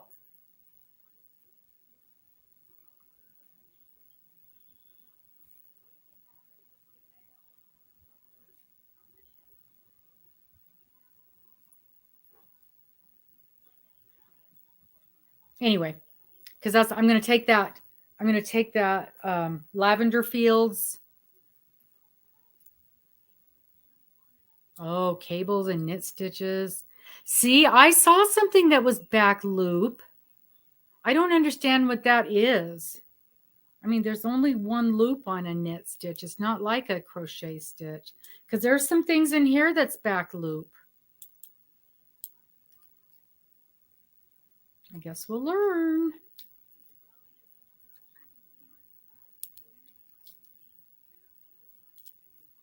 And see, that's what I like about this knitting teacher too, these classes. You don't have to sign up for like 6 weeks of classes. You can just do 1 week, and it's $10. It's $10 a week. So, you know, like, actually, it's just knit and purl. It's just a basic knit and purl stitch. So this is knit. And what I've been doing all across the back was a purl. This last one I'll do a purl, so I'll show you. So this is a knit because you go from the back to the front and then you wrap that around. That's a knit stitch. And I hold mine continental.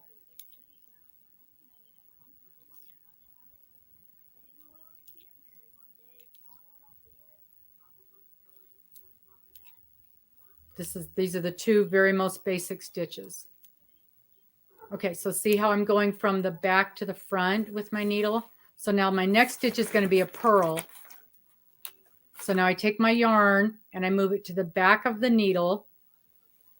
And I take my needle and I go from the back to the front. And then I wrap it around the back needle. And that's a purl. Ta-da! That's basically all I know how to do. And you click your thing. Keep track of your row.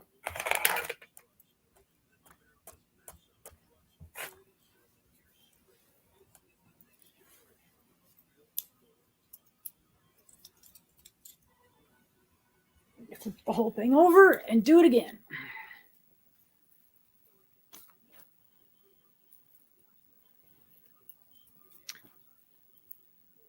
So then, like,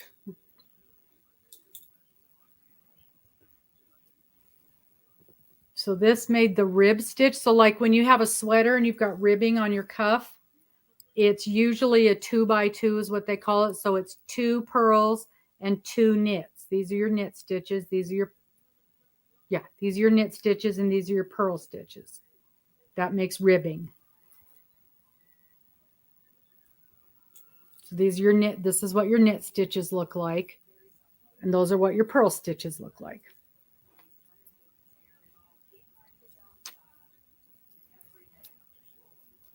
And just like crochet, it's the different combinations give you the different kinds of things.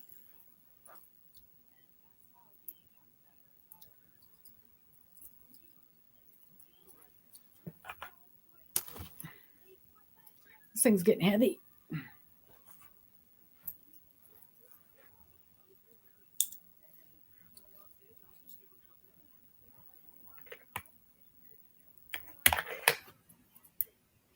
The loop that is closest to you is the front leg of the stitch, right? The loop that is on the other side is the back loop. Yep. Oh, that's the loop. Okay. Oh, so like when you do skip, slip, knit, then you're doing the back loop. you knit 2 together in the back loop.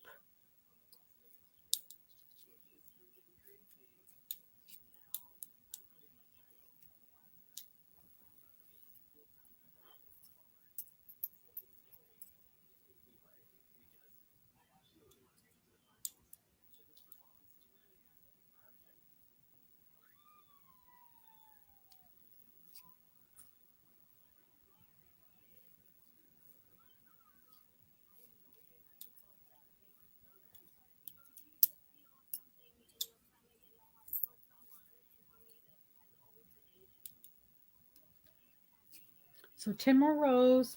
See, I don't understand what the difference between, okay, you can also knit just 1 stitch in the back loop. Okay.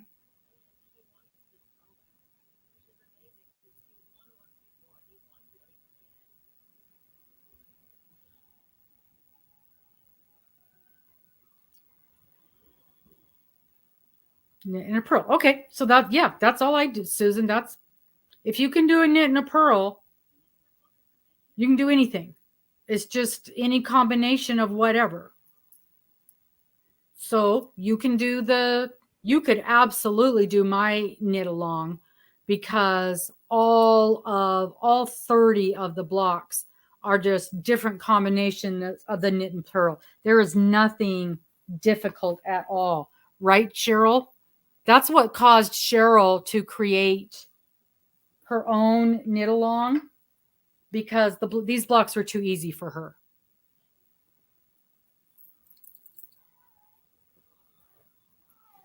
So this was the first block, and it just made a little ridge. This was the second block, which made a little bigger, or third block made a little bigger ridge. And this was the moss stitch, which is how I knew that that was no moss stitch, that I was making a rib stitch.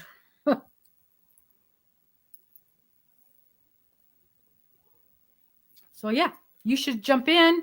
There you go, Susan. You should jump in and do my knit along.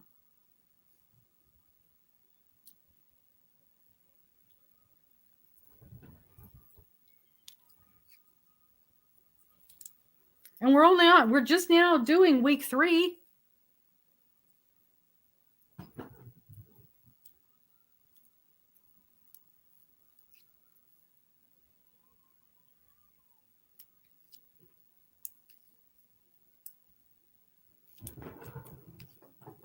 So what this is supposed to be, what I'm doing right now, is supposed to be a reverse stockingette.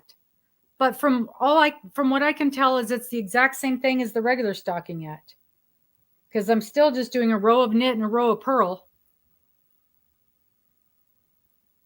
Yeah. Thank God for Cheryl.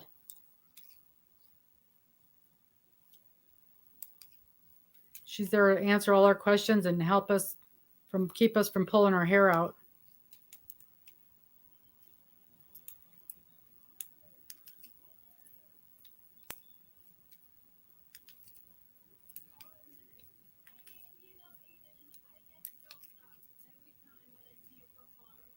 No, they're well, and oh,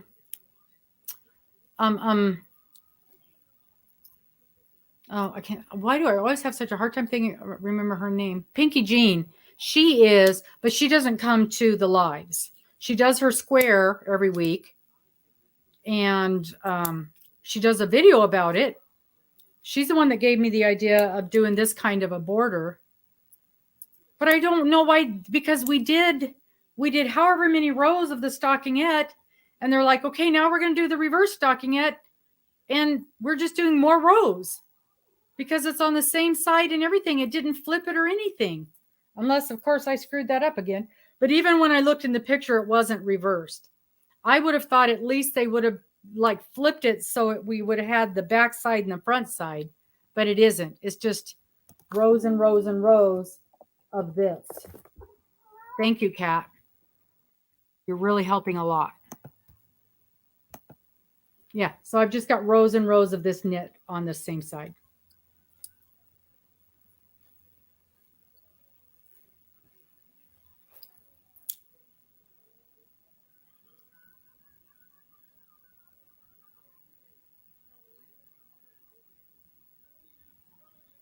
So I probably messed that. Well, I'm sure I messed it up, but what's new?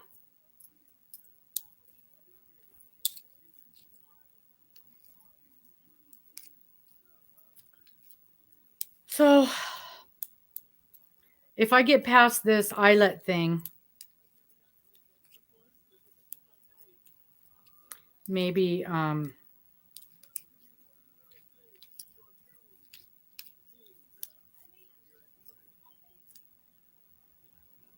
you know what I ought to do?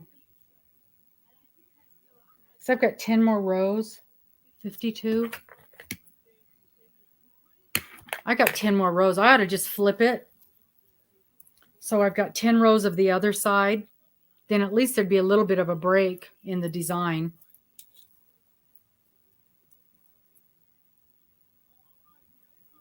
That's what I'm going to do.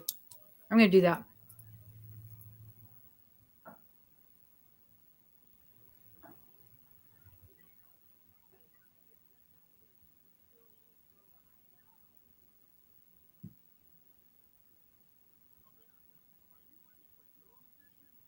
Starting on the right side.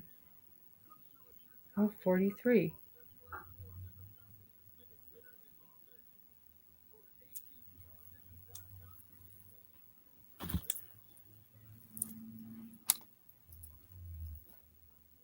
Yeah, that's the right side.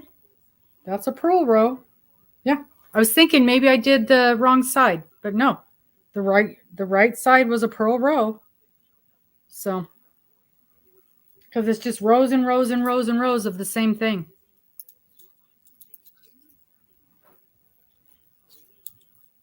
So I could just do 10 more rows and flip it, and then there'd be at least a little difference in the design.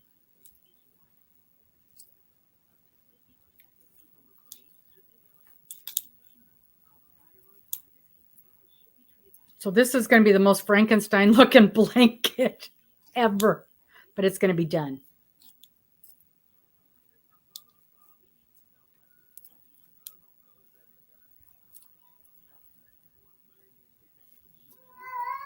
What? Really? Really? It's that bad? Are you going to tell your mommy on me? You can tell her I was mean to you all night long? Just a second. I'm unknitting. Actually, I'm unpurling.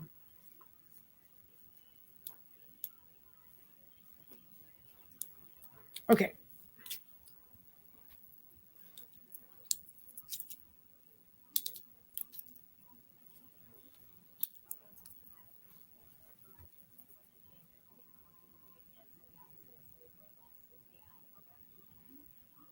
See, it's just rows and rows and rows. That's the purl side, which is the right side of the blanket. And then this is the other side.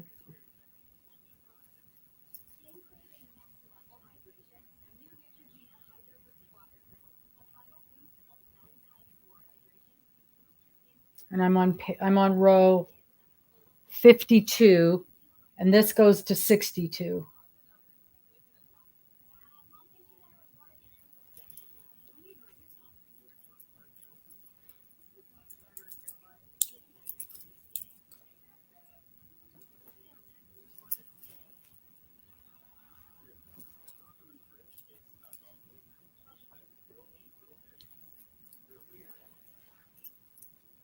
Okay, so we're just going to flip it. That's what we're going to do.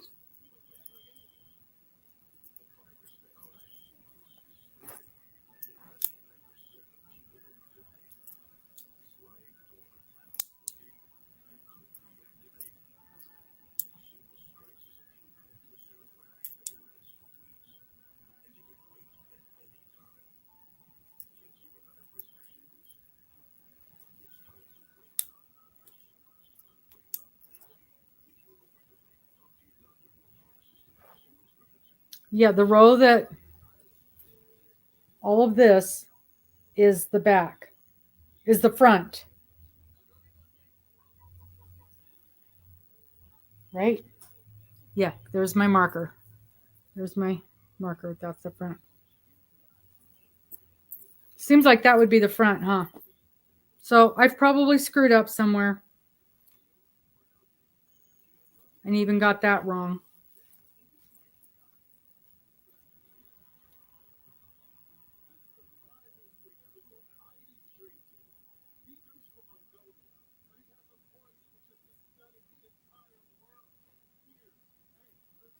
Because you would think this, the knit part would be the front.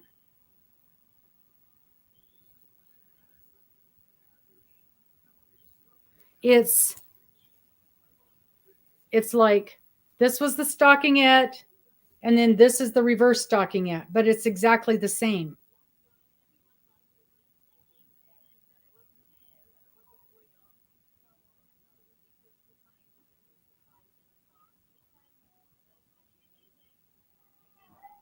Mm-hmm. Yeah. This is the stocking, and then this is the reverse stocking. Because it says beginning on the right side is a purl row, and this is the right side. I've got my marker, and that's all purl.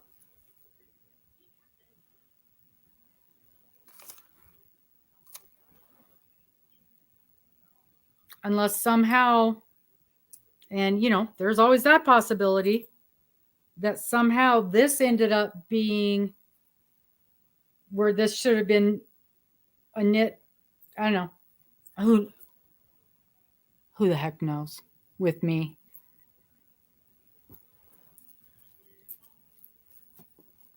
But I'm just going to flip it right now and do 10 rows with it being the other side. Because I think if you're going to do stockingette and then do reverse stockingette, it should be the other side. Yeah.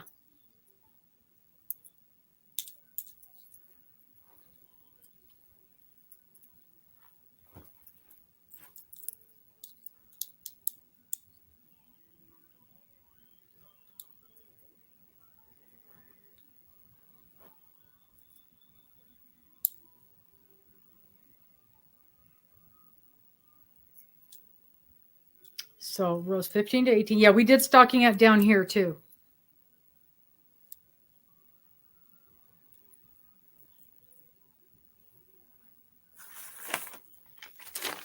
It was 15 to 18. That was this. That's that. And then this that I turned into a rib was supposed to be where the moss started. So all of this was supposed to be the moss from like about here to there was supposed to be moss. So that was stockingette, and then this was moss. And then after that was supposed to be, wasn't there more stockingette after that?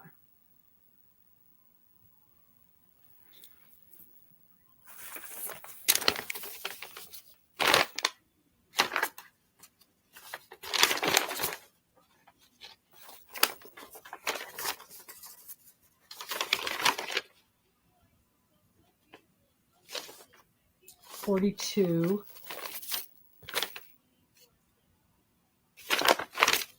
Oh, I am doing it right. There's a switch.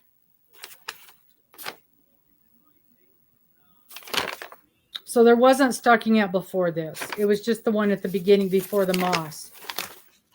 I shouldn't try to figure these things out when I'm tired. Okay. So I am doing it right. And it would help if my patterns weren't such a mess too.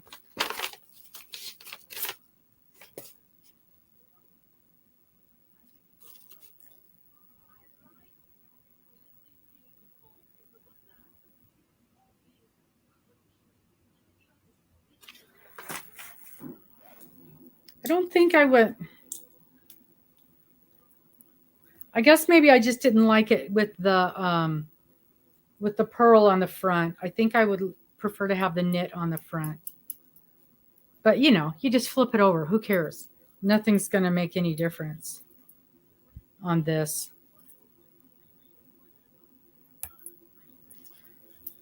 Okay, then I'll just keep going.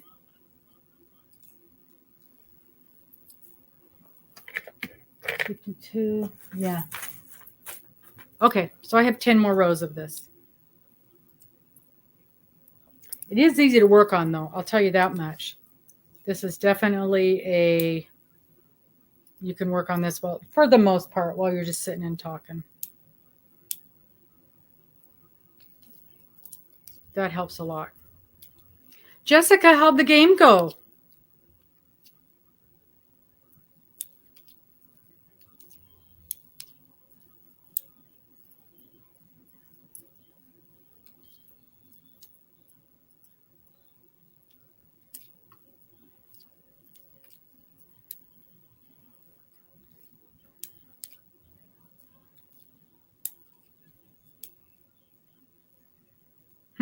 That's funny.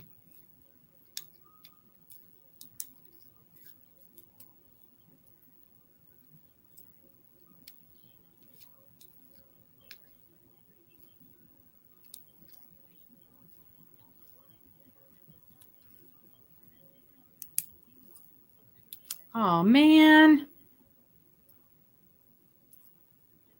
Do your kids get really upset when they lose?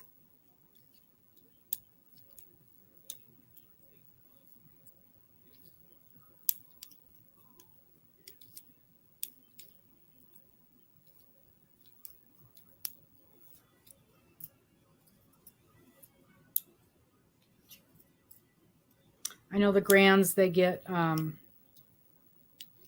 still get really, really upset, even though, you know, even when it's a really super close game and everybody's playing really well, they still get really upset.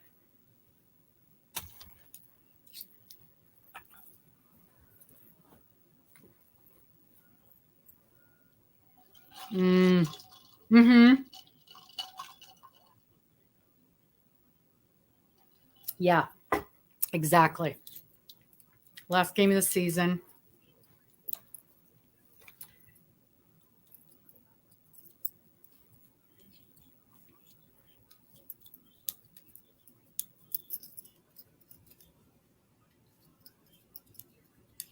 That's too bad.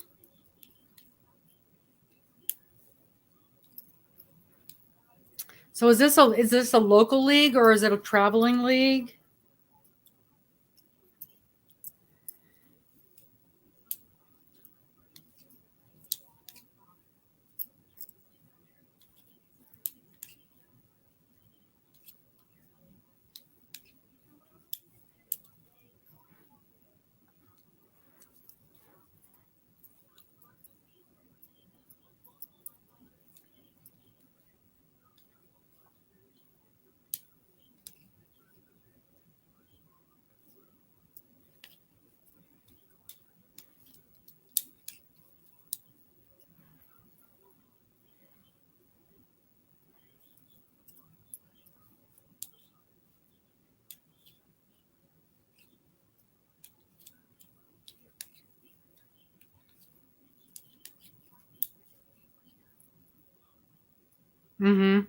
High school.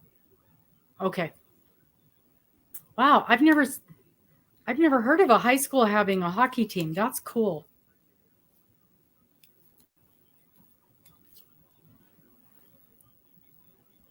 What part of the country are you in?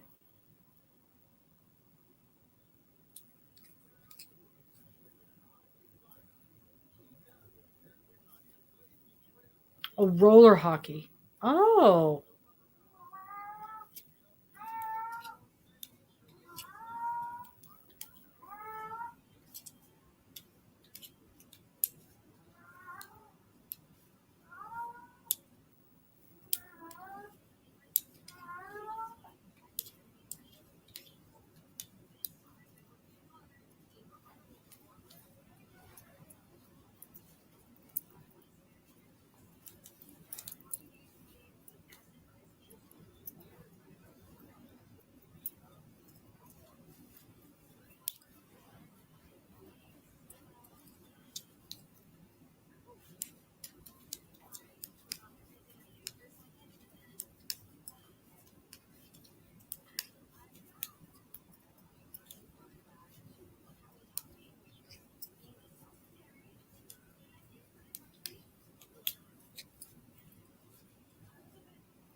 I never played sports in school. I was never any good at any of that stuff, and I couldn't stand it. If anybody ever yelled at me, I couldn't take it. The only time I ever enjoyed on Missouri. Huh.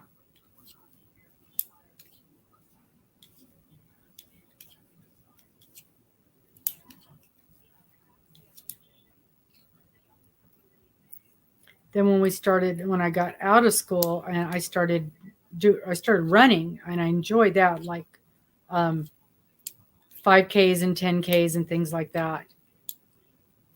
But I could never do any kind of a team sport where anybody would yell at me. I absolutely couldn't take it.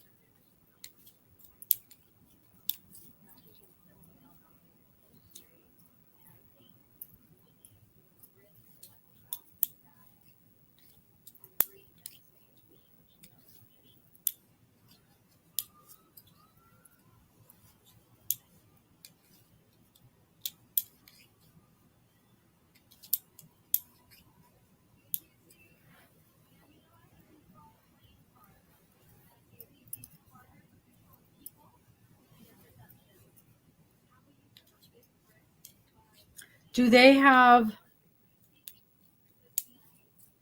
hockey? Okay, so they have I actually really like hockey. It was one of the few things we've got a halfway decent team here. And when we were kids, we used to take the bus downtown and go watch the hockey games. So what position does he play?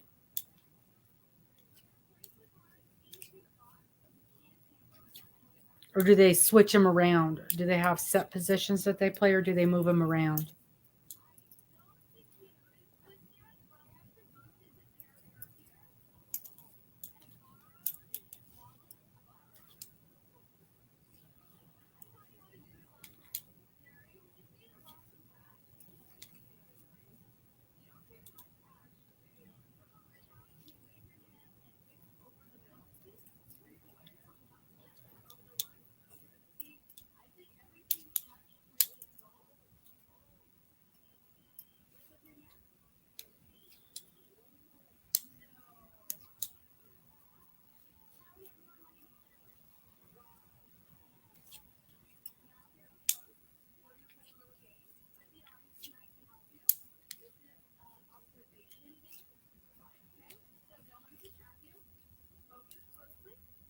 Okay.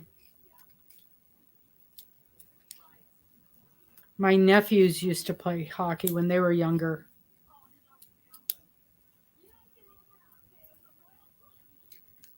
Loved it. It always scared me, though. They'd get hit, and I couldn't take it. Couldn't take it.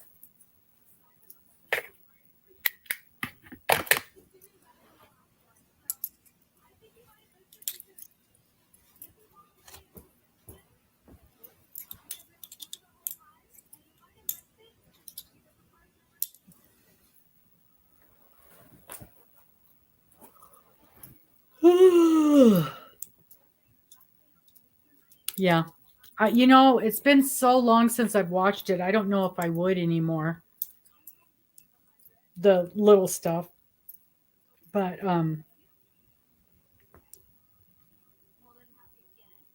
it's been a while since I've been to a game. I was trying to think when the last time I went to a game.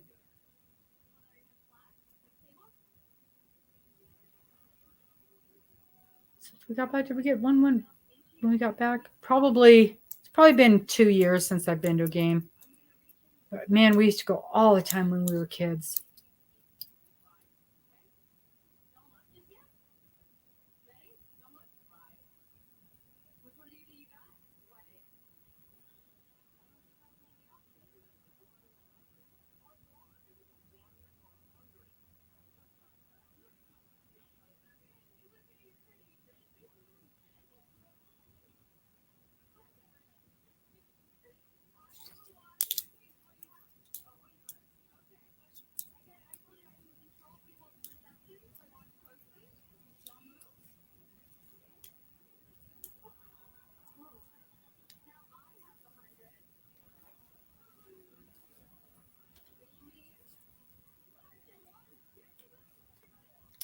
Dang it. How old is he? Did you told us before? He's like about 12, or is he a teenager?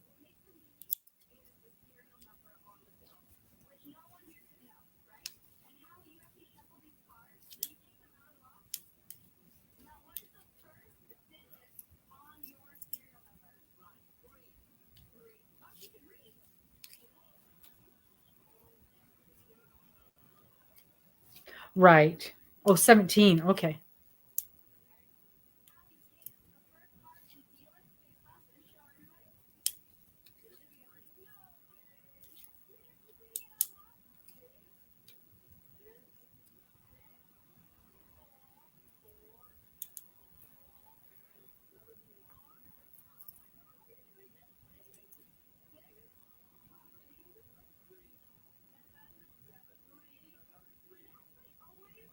Oh my gosh, Cheryl. No, I could never, ever, ever do that.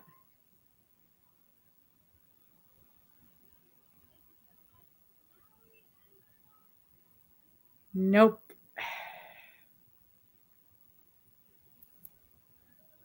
That is beautiful.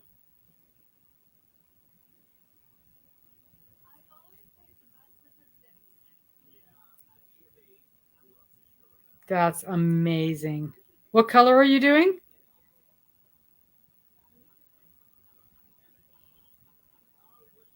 Mm.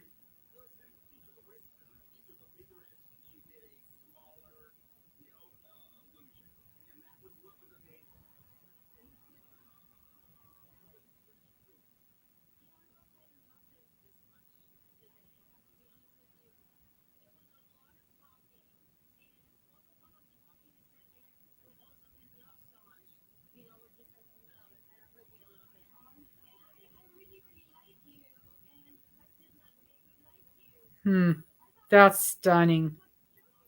Oh, I bet it's beautiful. Yeah. See, I know. That's okay, Susan. I know I will never ever get to that level. I'll never get to the level of being able to do something like that. Susan, go up to Cheryl. Cheryl just put a link up to the hat that she's knitting right now. It is stunning.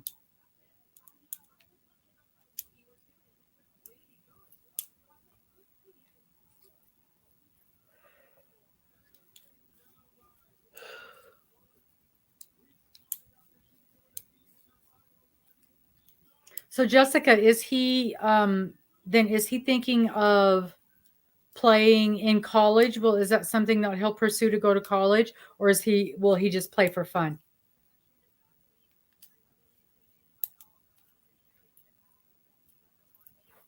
This yarn keeps catching on my ring. I might have to take it off.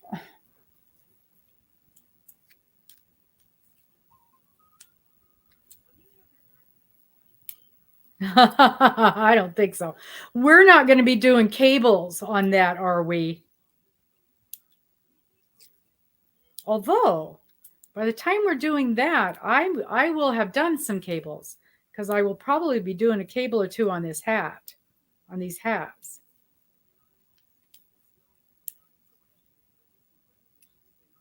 Oh man, you're going to scare people away.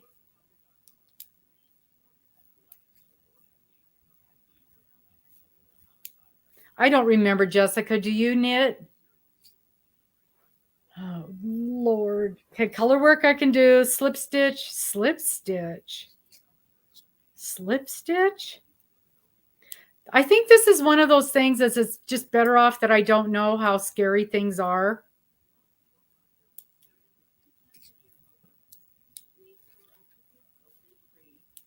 Okay. That's a good idea.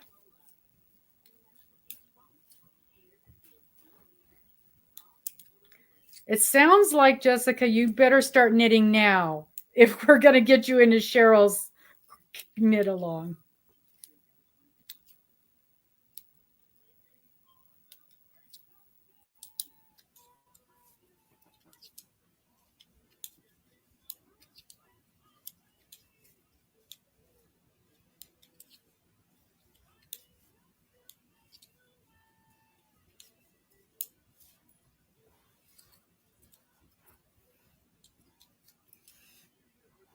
That's good. This is going to be fun, Cheryl. So probably a DK weight. We're going to be doing lace work.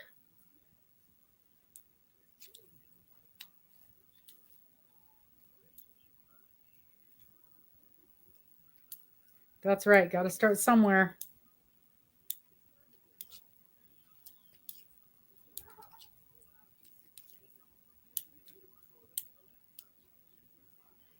No, it does not progress your skills. And I'm finding that out really quick. What it is doing though is there are several of us in there who have not been knitting for very long, who are learning things like gauge and how to fix problems and how to read a pattern and like the, you know, just like this week. Okay, I need to, this pattern isn't big enough for me. What can I do to make it bigger? And look how many different options we came up with. You know, it's like, okay, we can use bigger needles to make the squares bigger. We can add more squares to it. We can, you know, put these borders around it. We are learning how to connect things together. We're learning a lot. We're just not learning harder things. And even with that, you know, just with one little tip, you made this way easier for us. And we're also learning not to be afraid of things that a lot of us were afraid of before. So for beginning knitters who've done nothing than take some very, very basic, you know, let's take some bloom yarn and make a baby blanket. This is a good next step, which is kind of where I feel like I am. Because this blanket was supposed to be the good next step. And look at the nightmare this has been for me. And my gosh, you know, right off the bat, there's a mistake in the pattern, a significant mistake in the pattern. And, you know, the 2 or 3 little doodads with the multiples and things like that that have been a mess. Well, if you can cast on, Jessica, I still have to look up how to cast on. And Cheryl has got, have you seen Cheryl's crochet cast on video? It is nifty. I love it.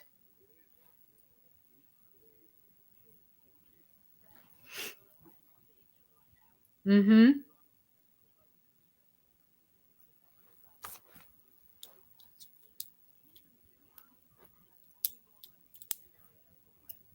And then I also needed to get confident with this whole learning to knit right-handed. Cheryl, I think you need to just make that public. People need to see that.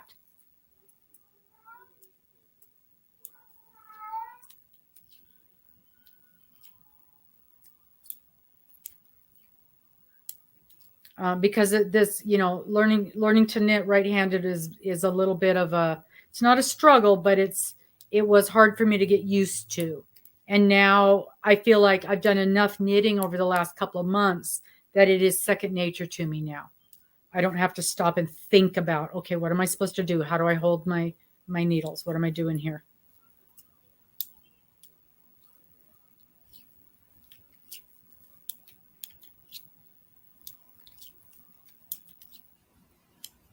And, you know, there's a lot of little things like the other day when, oh my gosh, what was her name? She dropped her stitch and could not figure out how to catch it. And so ended up tearing out her whole block.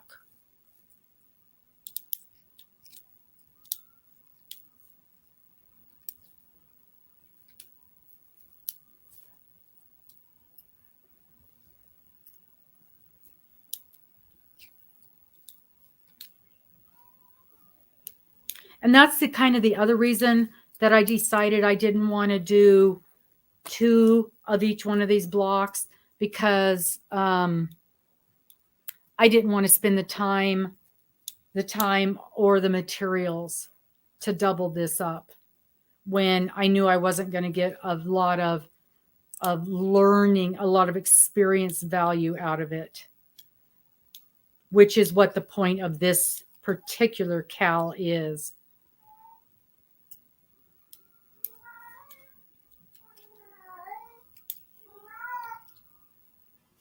Come on, sweetie. You come in here with grandma. I know. It's just awful. We're just so mean to you. Yeah, come here. Come tell me all about it. Come here. Come here. Come tell me all about it. Come tell me how awful it is. Yeah. Yeah. Where's brother? Did he go to bed already? Are you going to walk across my computer again? No. No, you can't walk across the computer. Okay. Yeah, I know. I should unplug this since yeah, I think that's what we're going to do. Is there anything else plugged into this? I don't think so. I might lose my light because I'm unplugging this. And I think the light might be plugged in. Yep, the light's plugged in. So, yeah. Little Miss Kitten is having a temper tantrum tonight because she is not getting her way. Are you? You're not getting your way, are you? No, she is not.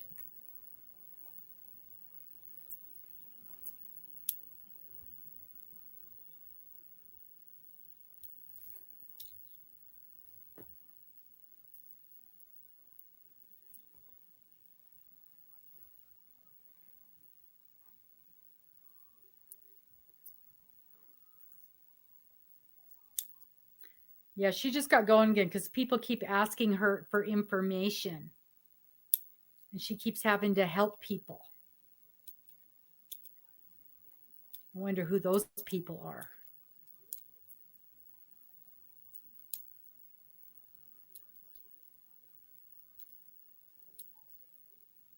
I kept threatening to bring her up on screen during my lives. And she's like, I'll just make a video. I'll just make a video.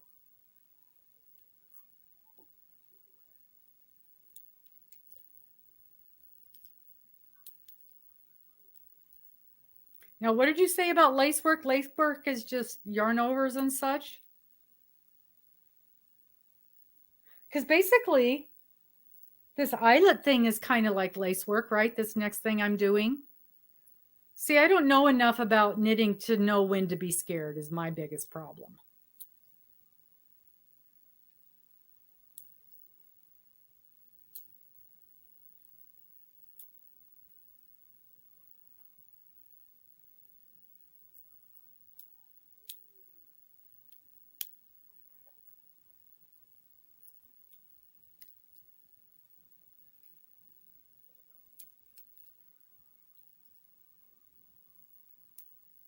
Oh, you have a video now too, Jessica?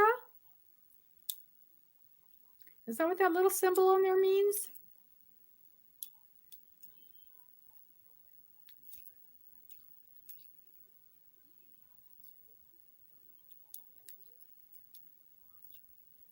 It's so scary your first time, isn't it?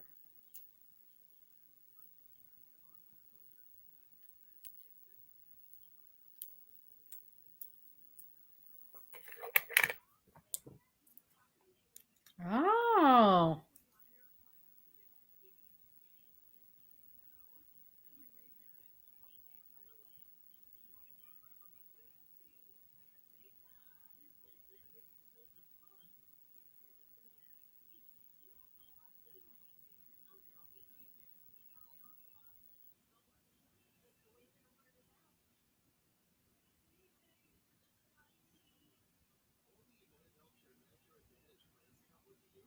Alrighty then. There you are.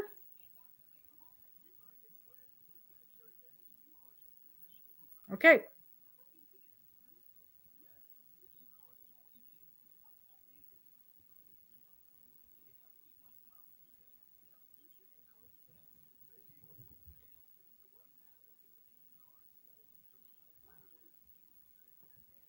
Oh, I know it's so scary the first time.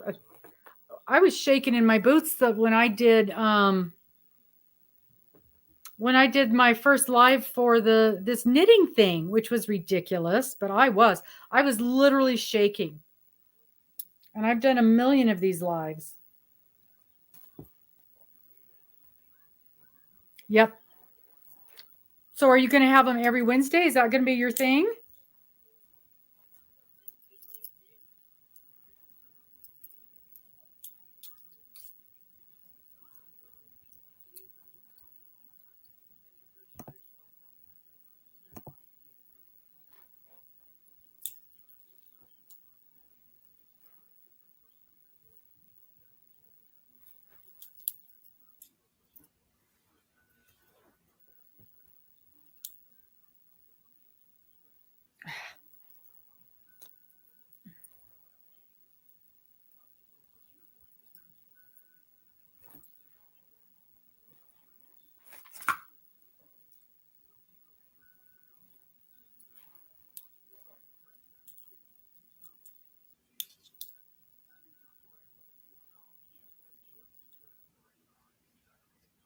Yeah.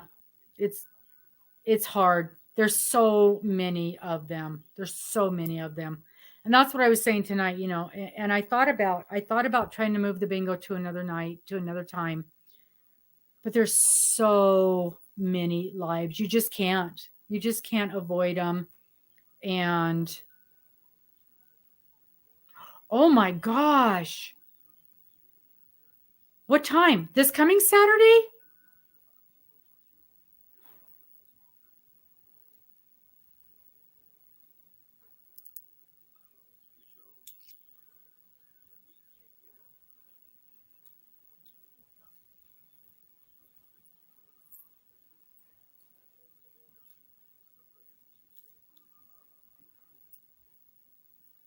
That sounds wonderful.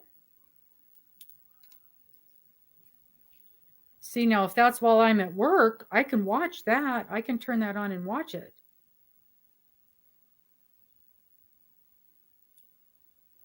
Holes in my knitting. Okay.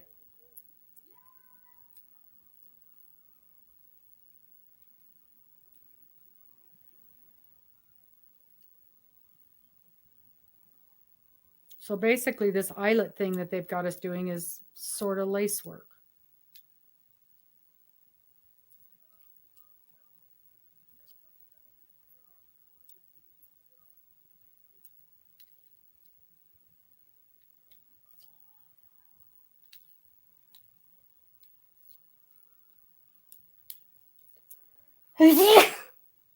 Oh, sorry.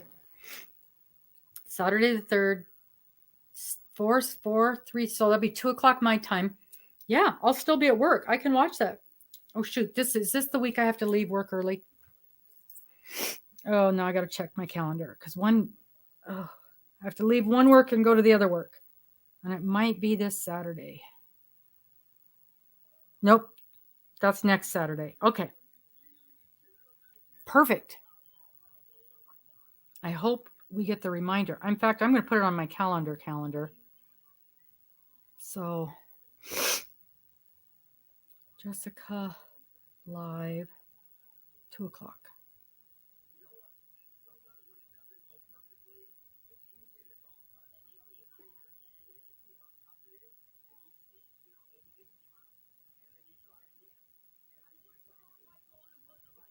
No, that's PM. Okay.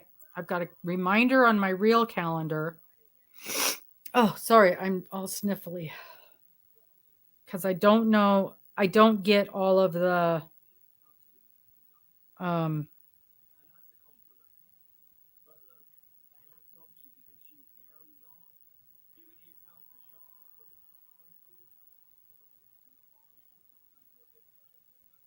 yeah. And Jessica, let me know if you need me to help you with anything ever.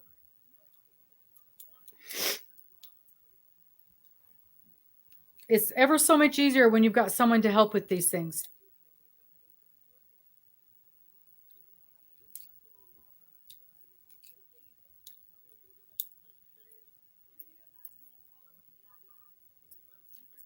Yeah, I would not be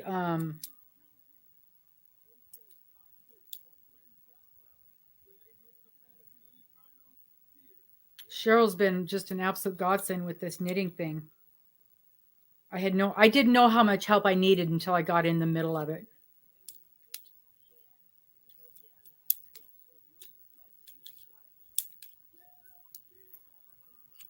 There's a lady in my knitting class who's doing a brioche, a shawl, and it's a brioche. The whole thing is brioche. And I'm like, oh my God.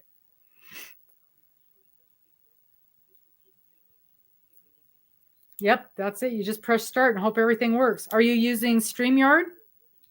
Or are you using YouTube?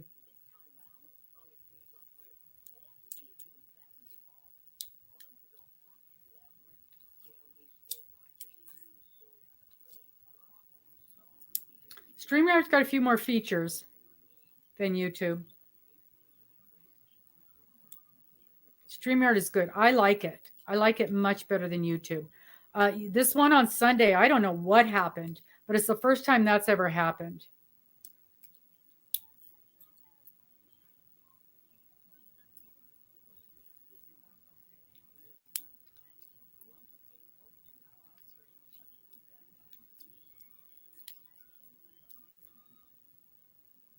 Yeah, very user-friendly.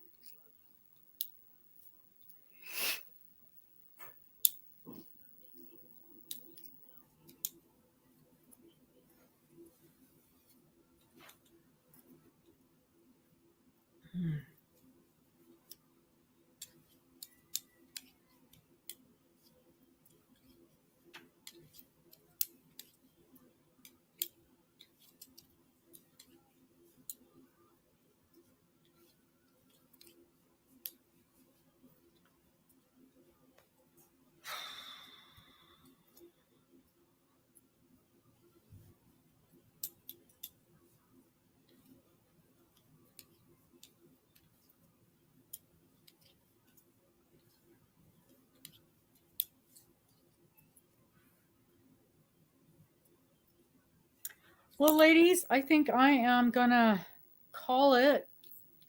I'm getting so tired. And got a couple of appointments tomorrow. Get Mr. to the doctor. Got to get his prescriptions refilled. Jessica, I'm so glad you were able to come back up. And Susan.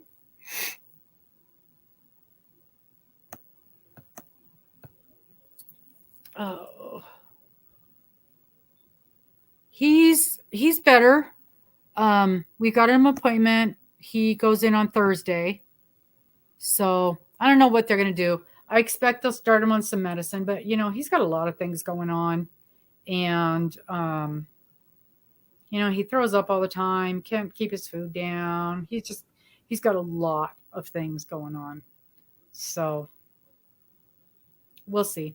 But if we can get him some medicine for the seizures, that'd be good. Plumbers, yeah. Oh, joy. All right. So sounds like the two of you need to practice your knitting, because it looks like Cheryl's got a big project coming up for us. Good night, everybody. We'll talk to you soon. We'll see you on Wednesday. Wednesday at 10 o'clock. 10, so that's 12 o'clock for Jessica. Susan, I don't remember where you live. We'll talk to you guys later. Bye-bye. Good night, Cheryl.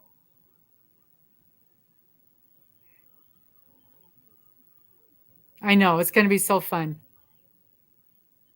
Okay. Bye-bye. Yes, let me know, Susan. Good night.